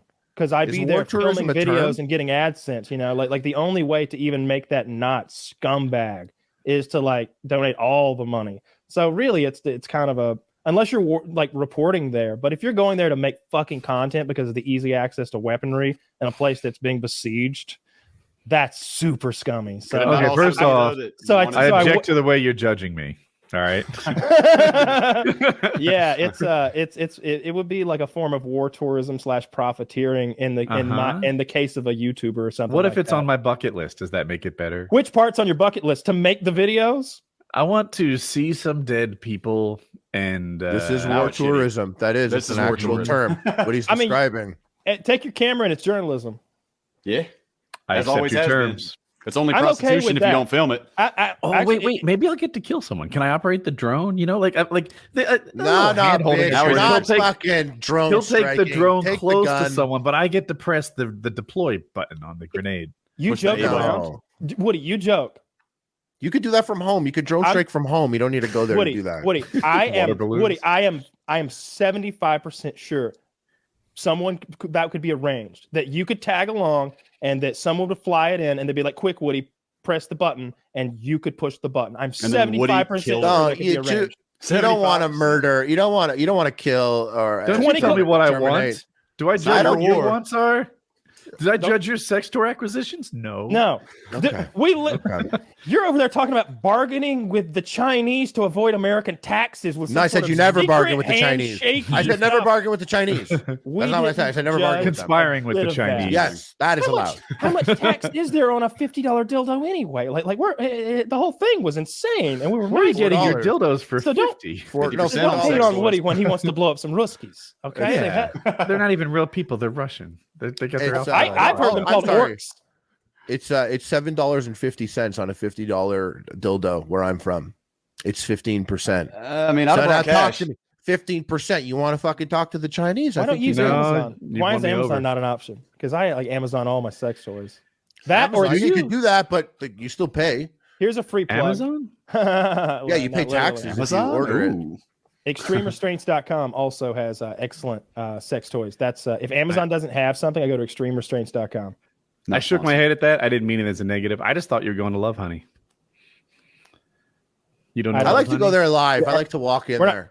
We're not sponsored by Love Honey. We're not sponsored by any of these people. I know, but I thought for a second I was like, are we? No. Oh, I'm sorry. I didn't understand that. I'm nervous for a second. Extreme Restraints. It's not rude. There's a lot of people. There's a lot of shit going on time. Let's not fucking goof around with these pleasantries. It's not rude. It's short, and there's a difference. And it's important. It's important to the flow of the city. Let's not slow this shit down. It's a lot like China, where if you go to a store and you start counting your change, they're gonna get mad at you for taking up a lot of time. You look like Philip DeFranco there, by the way. You did. I was getting that a lot before the buzz. Yeah. That's called the butt cut. That's how I actually got in a car accident and my hat came off that I was using to hide this, and I ran up to their car to see if they were okay. Looking exactly like that. Wait, tell me the whole story, please. That sounds great. Well, man, the haircut thing was just for it's a double reverse mohawk. I was just doing a sub goal stream, which I've never done before. I've been a streamer for a long time. And it was September, and somebody offered privately, separately from the sub goal, a whole lot of money for me to do a reverse mohawk straight down the middle. Talking here? The first stripe was $1,500. Okay. $1,500 for the stripe down the middle, and then I was just saying, $1,300. A substitute co-host, you don't have to reveal this information. It's gonna fuck with your grind. No, I mean everybody was there. It was public. I'm gonna shorten it down and do a video. So $1,300 to do it sideways like this. I had to keep it like that for 2 weeks. Then I got another $700 to write one of the dude's names with a marker right here every day. I wrote Toast, the dude that was that donated the money, and I was like, you know what? That's easy. I'll do it. Dude, by the time that I shaved my hair off, I was so fucking sick of having that double reverse mohawk, dude. I felt like I couldn't breathe, man. My forehead's ashy from wearing a hat all day and shit. Like, oh my god, man, I was humiliated by that hairstyle. But that's why I've got the Edward Norton in American History X. Nah, that- Kyle said first thing to me, hey man, good to see you again. You look like a Nazi, bro. Yeah, you do. You really It do. suits you. But a handsome. Hey. The Nazis were handsome, well-dressed men. Thanks, man. No Like, one keep it sharp. disputes that. They were. My shirt Yeah, kind of see? belies it though. Harley's on See? Team They Handsome were. Nazi. Like They fuck, were. Come on. They were sharp, man. They were sharp. They were the like- Jamie Lannisters of the world. And I'm not even talking about the propaganda stuff. You like roll some footage of some guys walking down the street. It's like shit. They were sharp, man. They were still make crispy. them coats like without all the shit on them. Like no You know, skulls or anything. no You're Swazi giving the skulls and Nazis a shit. lot of credit for the coats, and I think it's misplaced because I think you should be giving the Germans a lot of credit for the. If you look at like a 1935 German, like pre-Nazi, as far as I know, the police dressed that way. They looked sharp.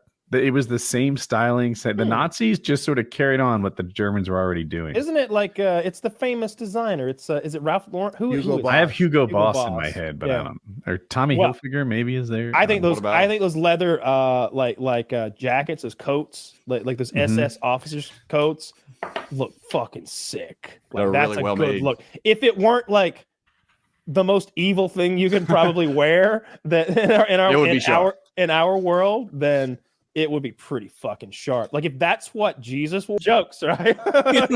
Dude, if Sometimes you we want to pretend hear we're about stupid 'cause somebody's it's funnier, injured right? family member, tell him you ride a motorcycle. My goodness. Everybody has a fucking story about how their great aunt Sally fell off a motorcycle or made a left and some car to hit them or who knows. Dude, Yeah, I don't why do you wanna think I hear want to your- hear this story? 100% of the time you tell a motorcyclist the time that other motorcyclist you knew got hurt, they're like, I wish you weren't talking. I saw 2 horrific motorcycle crash stories on Reddit the other day. Didn't send you a single one because I knew you were Thank probably you. out on your goddamn bike. I was literally- on mine. I took It Jackie was out for a awful. spin today. Good time. You what today? Went out I today? took Jackie out for a motorcycle ride today. We went and bought. Actually, we're going on a big trip Saturday to Monday. So we just wanted another piece of luggage so we could bring shoes and shit. Where are you going? Charlotte. And Where specifically? What's the address? it's an Airbnb, which I know I guess is a little out of fashion now, but somebody's apartment, I guess. Narrowing And, it down. Okay. Is there just a big trail there you're interested in? No, it's another sexcation. You know, I'm just gonna take Jackie and bend Does her the over every bedroom couch in the window face apartment. east? 'Cause that's- Dude, I don't know. The bedroom window's story, but this is the stupidest fucking story. I don't know how to tell it without ending up on the I Had Sex subreddit. But last sexcation, we walked through the door of the hotel room, right? And instantly it's like, well, we all know what we're here for, right? And we begin. But there's a bed there, but fuck the bed. How many times have you had sex? This is not for run-of-the-mill sex. You don't go on sexcations to get busy on the bed. So, you know, we were on the couch or whatever. Eventually, I have her up against the window, right? And you think it sounds like real exposing or something, like a 4th floor window on a hotel. But there's nothing in front of us but a parking garage in every direction. No one can see anything. So you get to sort of like play with the exhibitionism, but not do it, right? Because it's a parking garage. Sure. And there are no cars on top of this parking garage. Nobody. So no one's coming. No one's leaving. Well, somebody's coming. A Bispinga. Dude, I don't know why. I can't explain it. I don't know what this person's doing. There's still no cars on the top of this parking deck. But the guy comes out like the fuck. Who's the East Side Down guy who like. Anyway, he comes Danny out McBride. with a lawn chair, flips it out, sets it on top of the parking garage, and sits there. And it's like, are you fucking serious? Like this guy is setting up a lawn chair and he's like pointed it at our. I know he was watching. Of course he was. Yeah. Of course he was watching. And you didn't let him dictate the pace of play, did you? We maybe brought that up in terms of dirty talk like 12 times since then. So no. Remember that fat weirdo? He was watching. Don't judge me, people. The Miller High Life guy. Just wasted on the top. But yeah, that was the first session of the vacation, and we had an audience. Kick it off strong. Nice. Well, I'm glad that you didn't let him watching stop you from fucking near the window. you dictated the term. You controlled the engagement. Yeah, exactly. It's what I'm all about. Yeah. And obviously this is just Minecraft, but we're going to go mining for mushrooms on this vacation. I've got it all set up. Well, you should go mushroom picking. You're not going to find much mining for them. I use a pickaxe and they're 14 feet tall in this island. So you're singing as you mine. But, labor songs. Do you know where to go to get the mushrooms? I'm saying the N word. That's not cool. That's not and his nice. wife died. And his wife died. Oh, really? She looks so healthy. No. Yeah. Believe it or not, she was obese. They yeah. Looks can be deceiving. It's like, oh my goodness. I mean, based on ESPN like magazines now, she looks like a swimsuit model. Like oh Jesus, that's a thing. You don't like fat models? I have been consuming too much red pill content, and my brain is somewhat infected. I hate black models now. I've been whoa. Fat models, I meant to say. I hate fat models now. I have been programmed to hate fat models. Actually, black models are fine. But goodness gracious. Unless they're fat. Yeah, unless they're fat. Then I'm right back where I started. That's the worst, right? This notion, and this is some stolen material of like, how am I supposed to compete with that? Oh my God, she's so beautiful. She's so thin. You're not as fucking as hot as she is. Not everyone gets to be as hot as she is. Shut the fuck up. You stay in your lane or develop a personality or something, like you instead, no, you scroll down Amazon, looking at bras, trying to find some wank material, and all the chicks are fat now. All the chicks are fat. You're masturbating to Amazon ads? Are you judging me? He got so degenerate that he came out through. He came back around to like worse? bikini pics. I got one worse than that. You know what's worse than masturbating to Amazon ads? It's masturbating to Amazon. Child pornography. It's. I'm right. A point to Taylor. I was going to say, if you were to masturbate to the Amazon review photographs, you ever looked at those? People review Amazon purchases and upload photographs of themselves to Amazon. I know that seems insane, but if you scroll hard enough, you'll find them. And there are plenty of people who are clearly exhibitionists. I would say 50% of the people who do this are exhibitionists, not the kind you want, though. Lots of men showing you sheer underwear. Lots of very obese women. It is a shit show, and it's hard to find sometimes. What you got? I look for reviews of like revealing underwear if you want to find like the good stuff. Like find some sort of find like a mankini or something, some sort of like banana hammock weird thing, like one of those things Borat wore maybe with the shoulder straps, and then scroll all the way and find the degenerate piece of shit. Oh, it's actually the guy who assaulted Mr. Pelosi. There he is. He's reviewing he's the kind of guy. I want to talk about that more. Man, that's fascinating to me. I still can't believe he's got no security when she's away. Yeah, that's weird. You assume there'd be more security. But yeah, did you find any good reviews? You're not gonna like it. I searched sheer underwear, and I go to the women's, and there's not a single picture. I go to the next one. Turns out this is men's underwear. Are there pictures? Why, yes, there are pictures.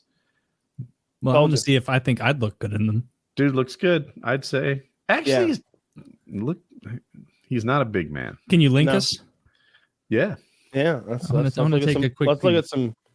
not safe for word photographs real quick. Scroll down, reviews with pictures. You'll see a guy there, someone in the mirror. And I have these his underwear. second mirror picture, I'm unimpressed. Second with the size of his dick, in case I'm being unclear. I'm following. Yeah. I must be on the wrong guy. I'm only seeing. Just keep hitting the arrow. Just keep hitting the arrow. It's there it is. Tile around the mirror. Yeah. Right. Well, I take umbrage with them saying this is sheer. I can't see nearly enough. That's true. If you scroll to the top where they put their hand behind the underwear, then it looks sheer. That's why I gave it 3 stars.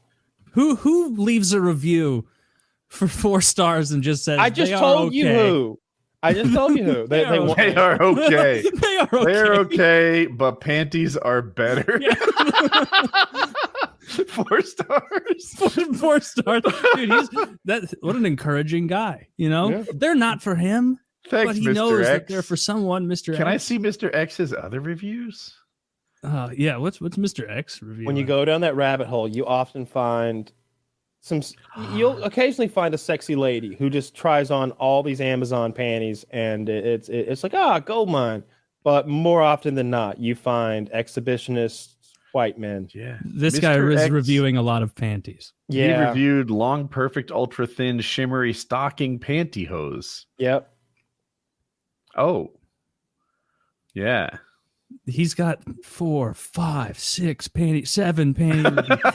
This guy is a panty enthusiast. Dude, this Mr. is so X, funny. Tip of the hat to you. It's like male panty review. Very nice, soft, silky, sexy, and fun. Runs a little bit small. My regular size still works. And then 2 later, it's for high viscosity adhesive. Good stuff. Works better than other glues I've used.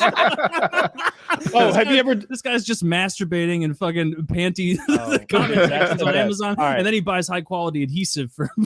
That's Reddit culture too, though. Like I'll be on Reddit on some not safe for work Reddit. Some I'm gonna porn keep Reddit. reading people's reviews. And I'll go to somebody's profile, and it's lots of dirty stuff, and then all of a sudden they're just very concerned with the election as well, and they're using the same account for both things. They're looking at their dick sucked over here, and over here they're like, I don't know about the midterms. It's just not looking good here in Oregon. Here in the local, dude, 2 accounts. What are you doing? Man, don't use Boner Patrol 69 when you're talking about, you're concerned about Roe versus Wade or whatever. Out of here when the show's over. I am not playing that game tonight. It's so goddamn upsetting. Sorry, you're gonna you're gonna end up playing 100%. I'll probably go play. I went on another sexcation with Jackie last weekend. Oh, go. Let me lay out my Sunday. You didn't hurt yourself, did you? On Sunday, we woke up, had sex, of course, took a motorcycle a few hours away for the drug deal, obviously, in Minecraft. Nice. Got back, got matching couples tattoos, and then fucked again. How was your Sunday? Let me see the tat.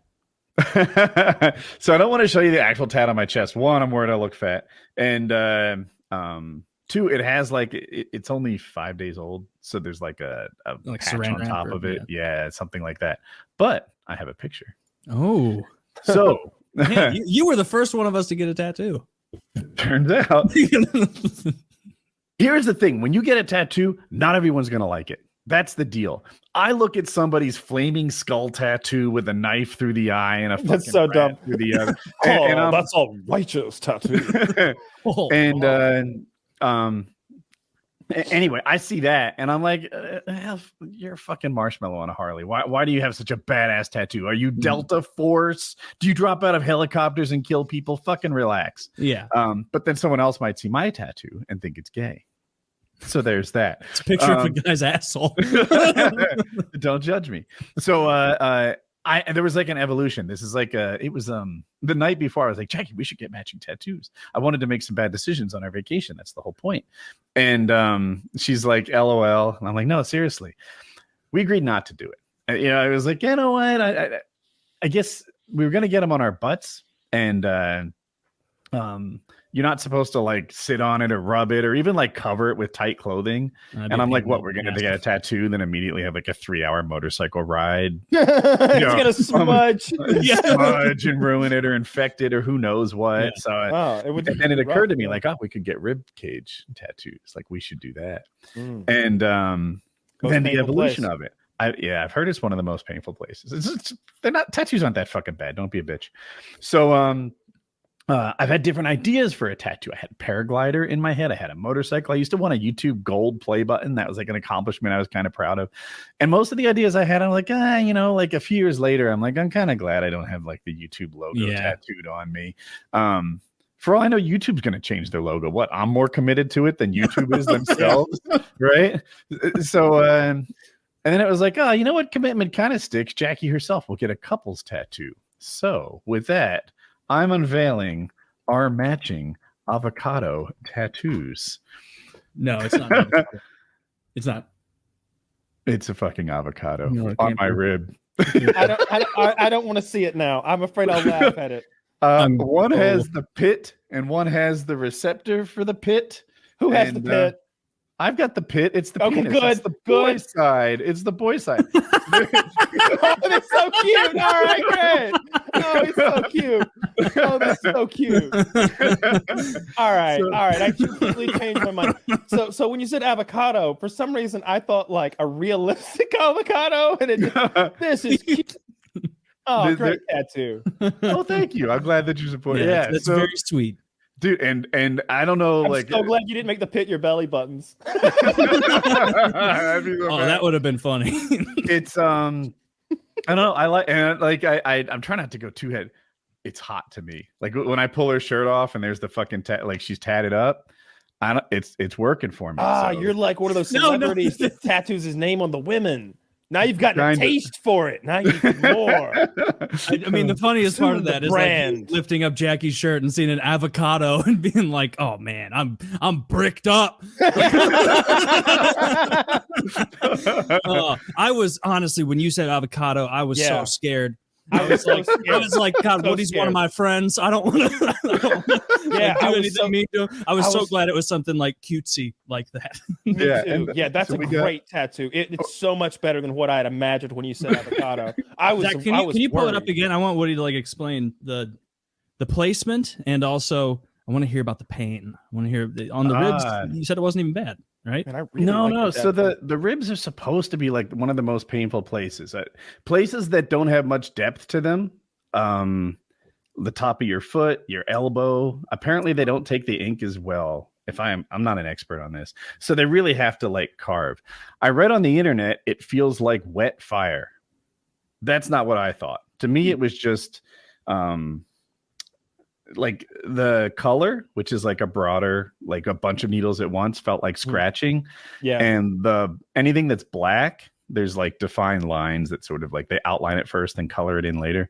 The black felt like cutting, where she goes deep. And sometimes she wouldn't go that deep. And you'd think like, oh, this doesn't hurt so much. But I learned, no, bitch, it's coming around. If she goes really deep, it worked. But let me do this. If it's an 8 out of 10 pain, then you're done. It's finished. If it's a 5 out of 10 pain, I don't think that took. So she goes around the exact same line again and makes it a 10 out of 10. Yeah. You'd almost rather just have her go nice and deep the first time all the time, but whatever. There's a reason they do that. Maybe it makes it look better. Mine's more on the side, like of my rib, and Jackie's is a little more on her front. And that makes sense. I think the side is a little more manly, and in the front, like there are women's dresses and stuff that sort of cut and show the side. And one of the reasons we chose that spot is we can choose not to have a tattoo if you want. Like if you have a sleeve, maybe if you're in long sleeve shirt, you can hide it like for a job interview, but mostly you have a tattoo. If it's on your neck, you have a tattoo all the time. If it's on like a guy's deltoid, he can choose like when he has it and when he doesn't. But for women, so many shirts are. Who went they first? show the collarbone. She did. I gave her the choice, and I was like, "Do you want to go first?" It was kind of me driving it, and I felt like it was my obligation to like let it. Like, do you want to get it over with, or do you want to, let me go first? Yeah. And she chose to get it over with. So It's she so she was cute. super stoic. She was like. Didn't fuss, didn't move, didn't flinch, she set the bar so high. I was like, I'm not sure I'm as tough as she is. This is ridiculous. She had no trouble with it whatsoever. But yeah, those are our matching couples tattoos, and I've got the pit. I love it. It's very cute. Well, thank Kyle, do you want to get the same ones? The two of you. I don't. Can I have the pit though? I knew this would be an issue. How about this? No, I got it. Neither one of us, the pit's missing, and we're both looking for our pit. Okay.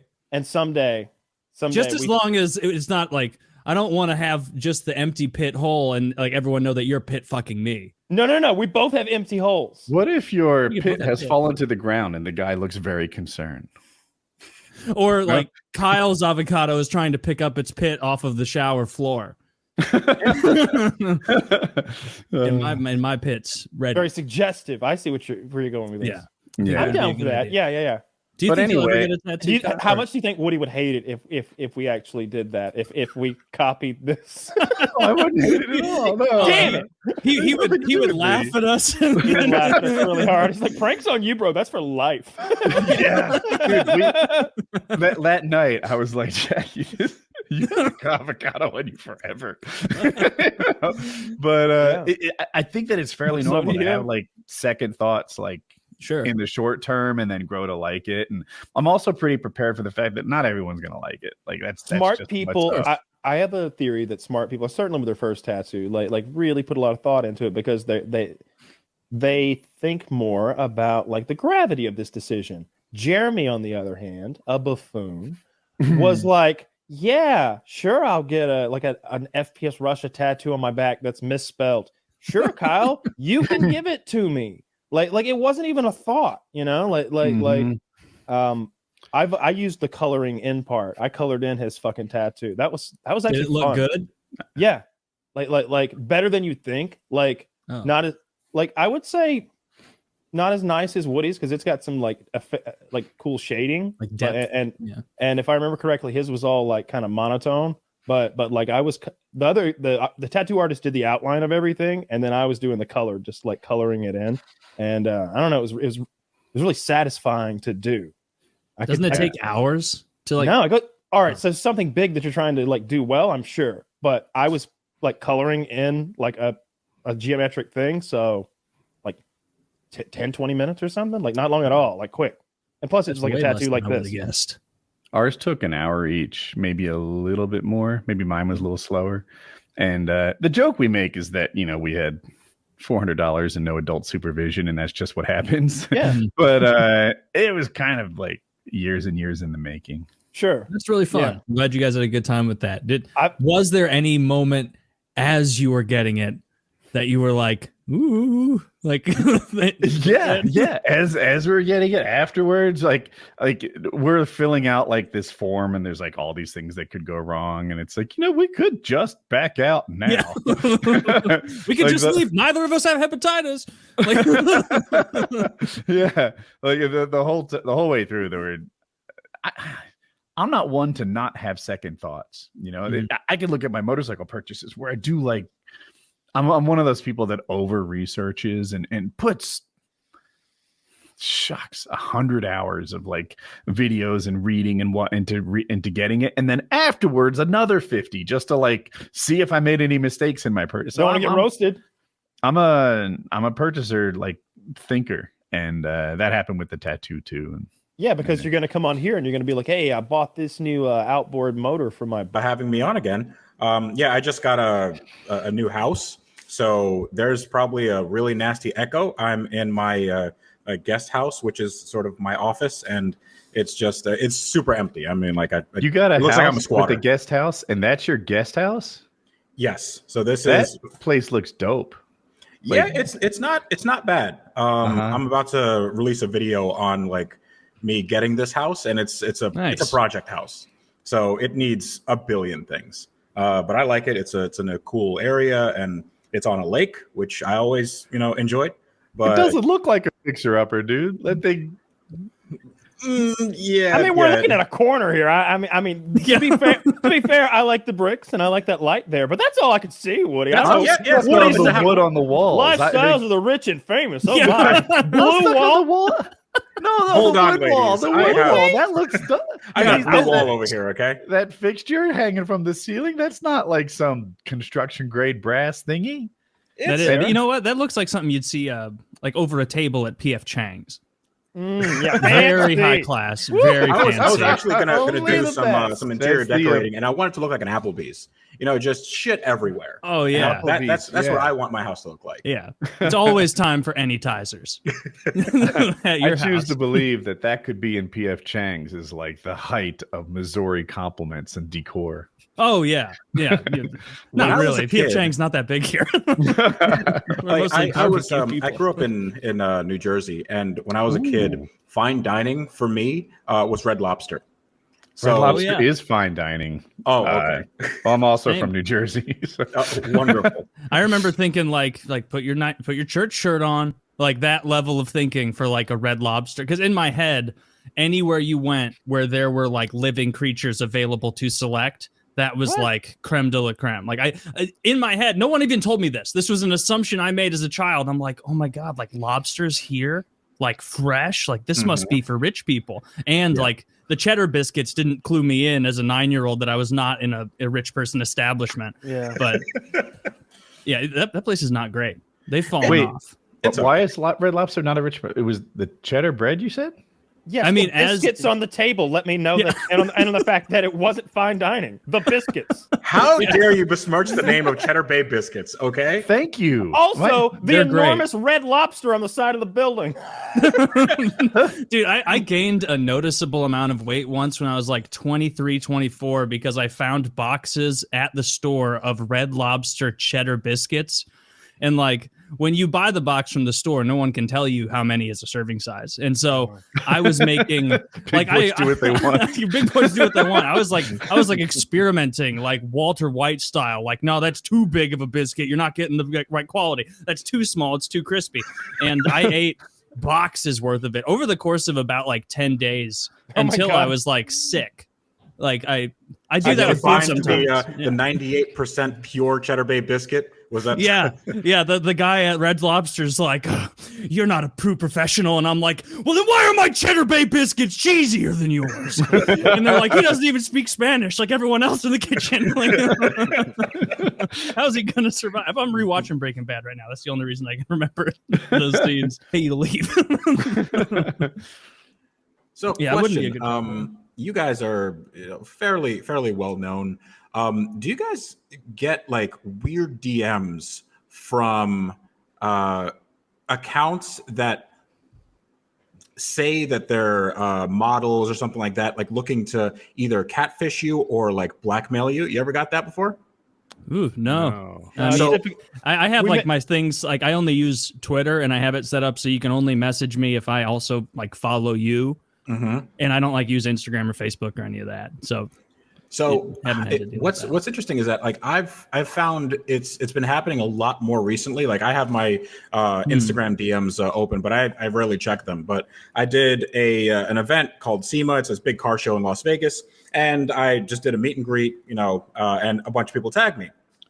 And afterwards, I would just look on my mentions, and then I would like repost the stories. And somebody said like, "Oh, well, I really liked your car and whatever." And she was, I don't know if it was a she or a he, but let's just call her she for the sake of argument. She said she was a model, and she was like, "Oh, I really like your car." I said, "Thank you, cool." Then she started saying stuff like, "Hey, can I get the contact info of your friend who I also do a show with, because my friend is a porn star and she would go nuts if she knew that he was following her." And I'm like, "What?" And then it's like it's a little weird. And then she started getting real explicit with me, saying like all this, like, "Oh, I'll suck your dick," all this stuff. I'm like, okay. What the fuck is happening? Like this is nuts. Because like you said, "Hey, I like your car," to fellatio within 5 minutes. Okay. Yeah. And not a natural way for women to be in the DMs. No. But it didn't raise any red flags for me in terms of like, if you look at somebody's profile, they have 6 followers and it's all like stolen pictures.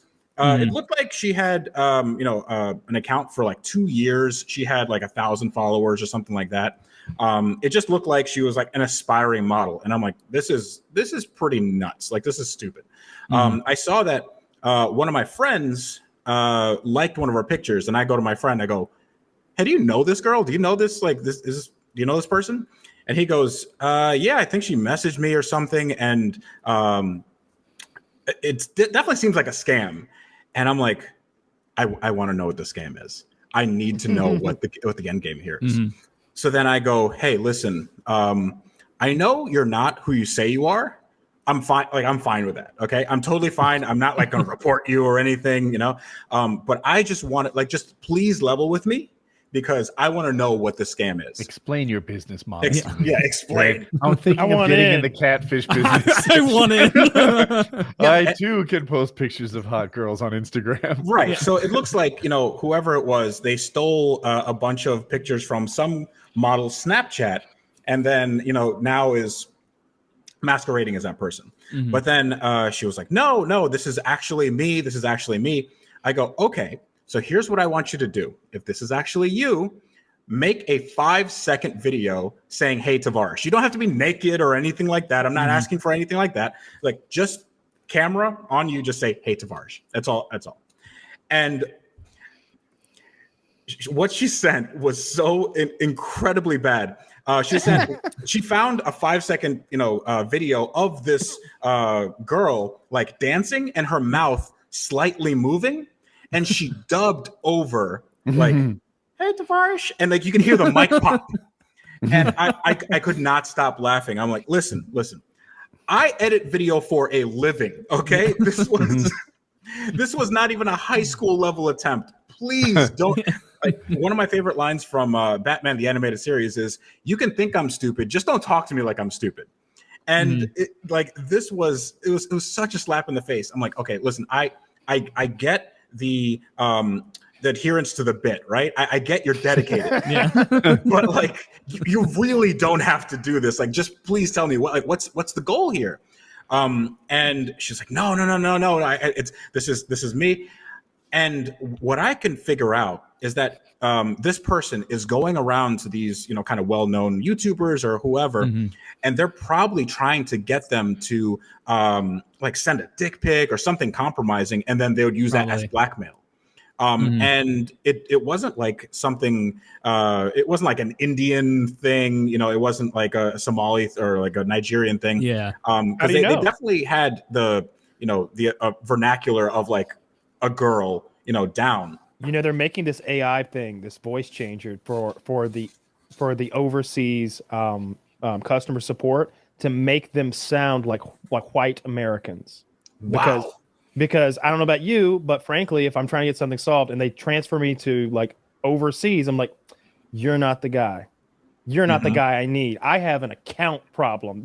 I don't have a little $5 issue. I need a guy, and you're not the guy. So now I'm mad. They're coming up with a voice changer thing to change their voice so that it's like, "Hi, I'm Eric. How can I assist you today?" That's insane. Meanwhile, it's like, "Hello, I am Eric. How may I assist you today?" And it comes out like that on the other end. But you know it's weird when like even if they have the inflection and the tone correct, like just the words that they use are incorrect.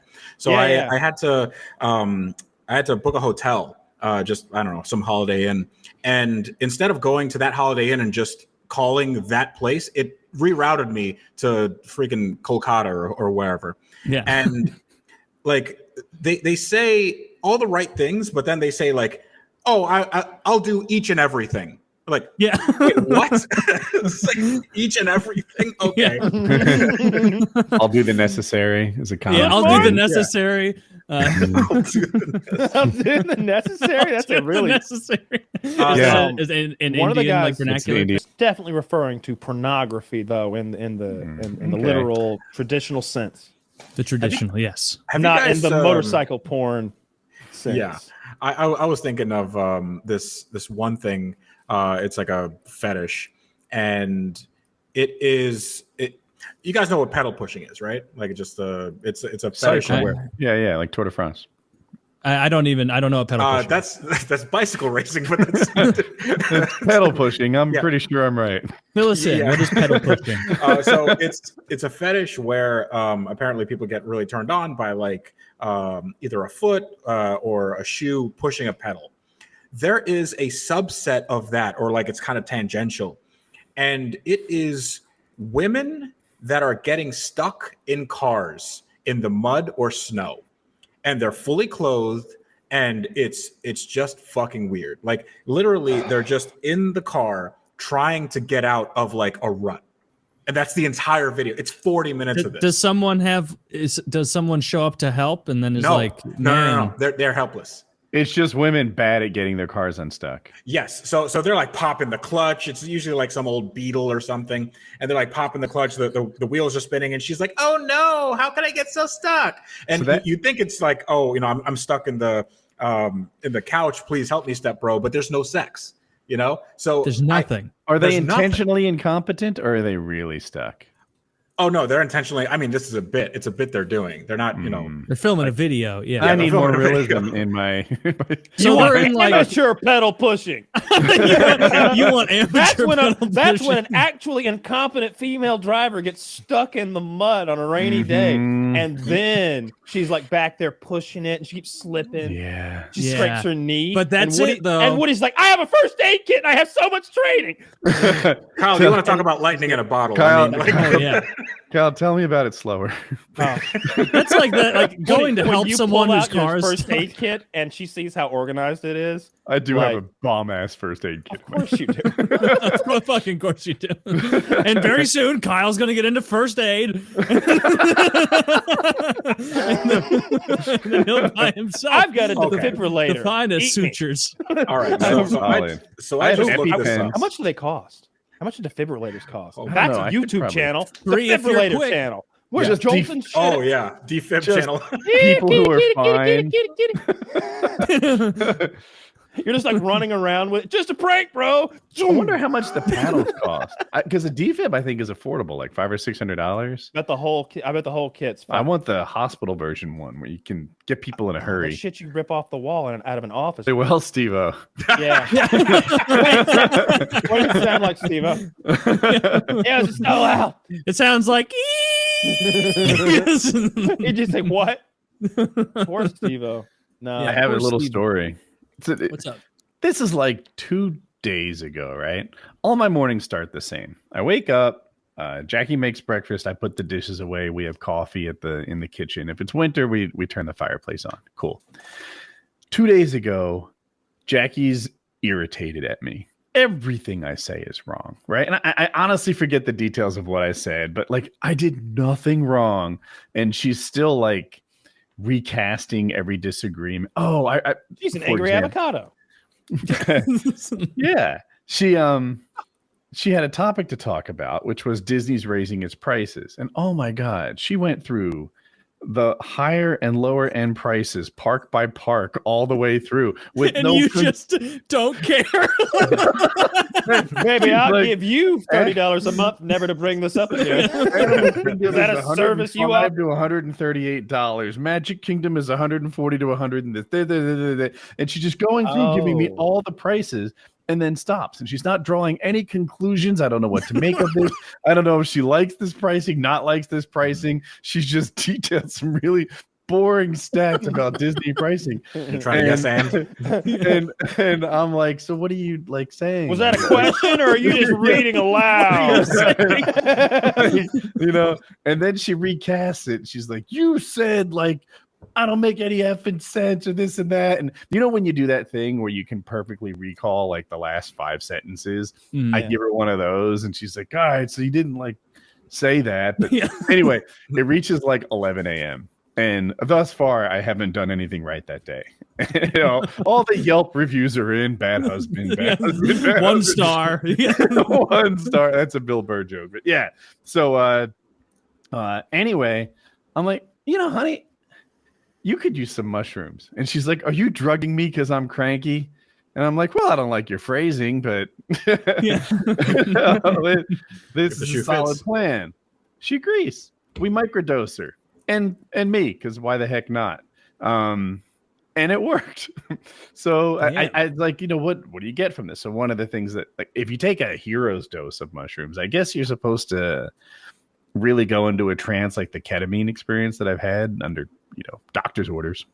But I've never done a big dose of mushrooms. This is a micro dose where you take like 10% of a decent dose, and that turned out to be a little too much because she's like, Woody, I think I'm high. And meanwhile, I'm like laying down reading Reddit at this time, and I'm like, really? not me so much. And I stand up and I'm like, oh yeah, we can't drive right now.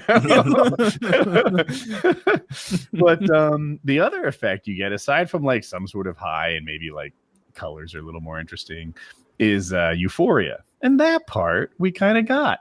Suddenly, I'm a better husband. And each day since then, which has been 2 days, I'm like, do I need to drug you again? She's like, little does she know, she's already been drugged. You were drugged. Yeah. I make the coffee every morning now. It tastes like shit. That's not the worst idea. You're like, you never let me drive anymore, honey. No, I don't. But yeah, I microdosed my cranky wife and gave her the euphoria I needed her to have. So that panned out. Nice. I am It loving did. your new like solving things with drugs approach. Like, and usually people don't like start that in their late 40s. Like, no. But Woody's like, there's like all these substances that I don't know much about. It's Let's really give it a go. Let's interesting. give all of them a go. Like, Yeah, maybe good for it you, works, man, maybe it doesn't. When Woody's dad retired, he found religion, and when Woody retired, he found drugs. Your own fucking thermos of shit.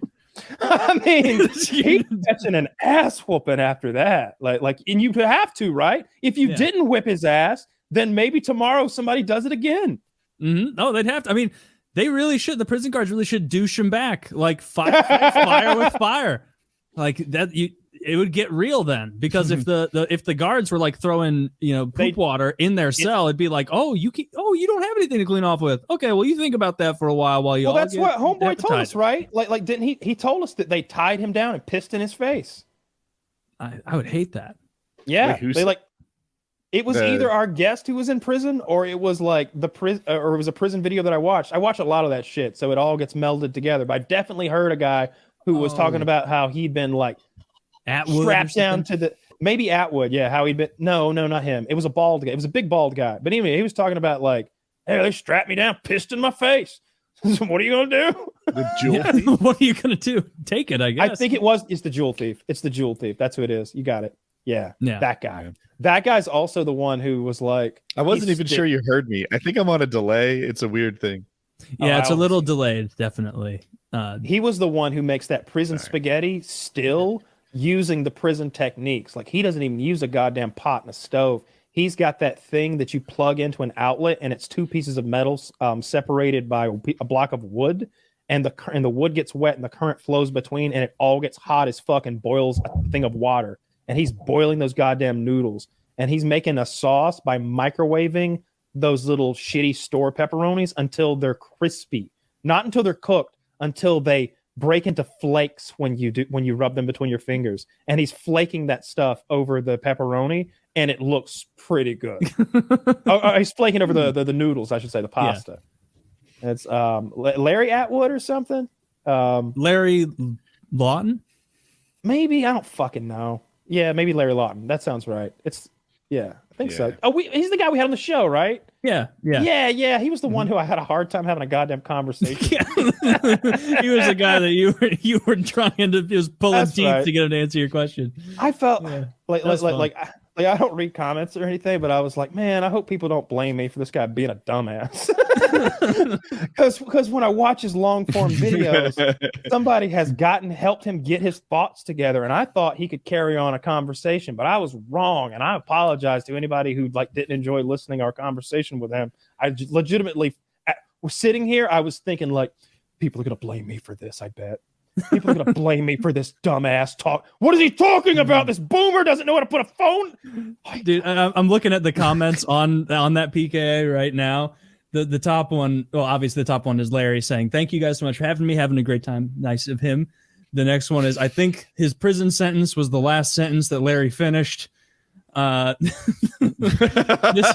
entire 600 upvotes on that. This entire episode is like asking what a producer does.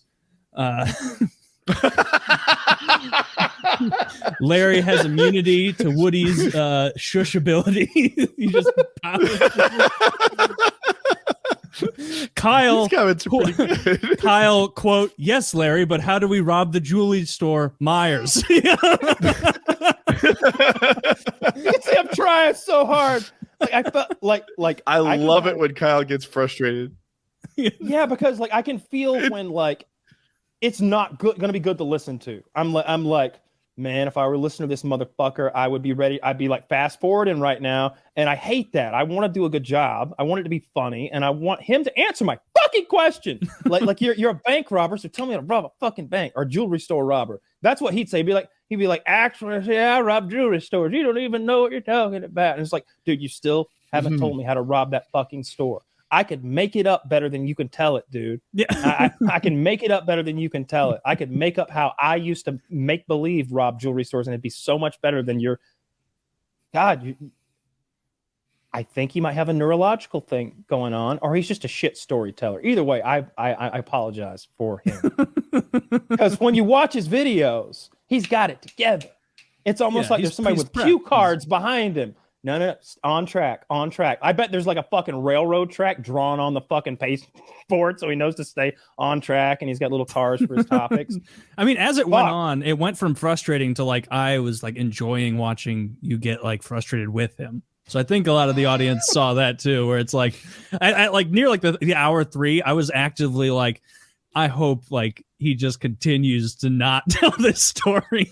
Like I was getting like. Just but keep it's it like, rolling. And he doesn't have any. He's like Jesse Ventura in a way. It reminded me of that interview he did, where like he thinks he's a tough guy, and that he's got our like tough guy. That he has enough tough guy credential that he's a tough guy here, but he doesn't. He doesn't like. And I'm not saying that I'm tougher than this guy. This guy did a bunch of time in prison. He was a tough guy one time, maybe, but he's not now. I'm not afraid of you. I don't. Dude, get your shit together. Like you don't have enough carte blanche here to like, just run on endlessly and not make your goddamn point.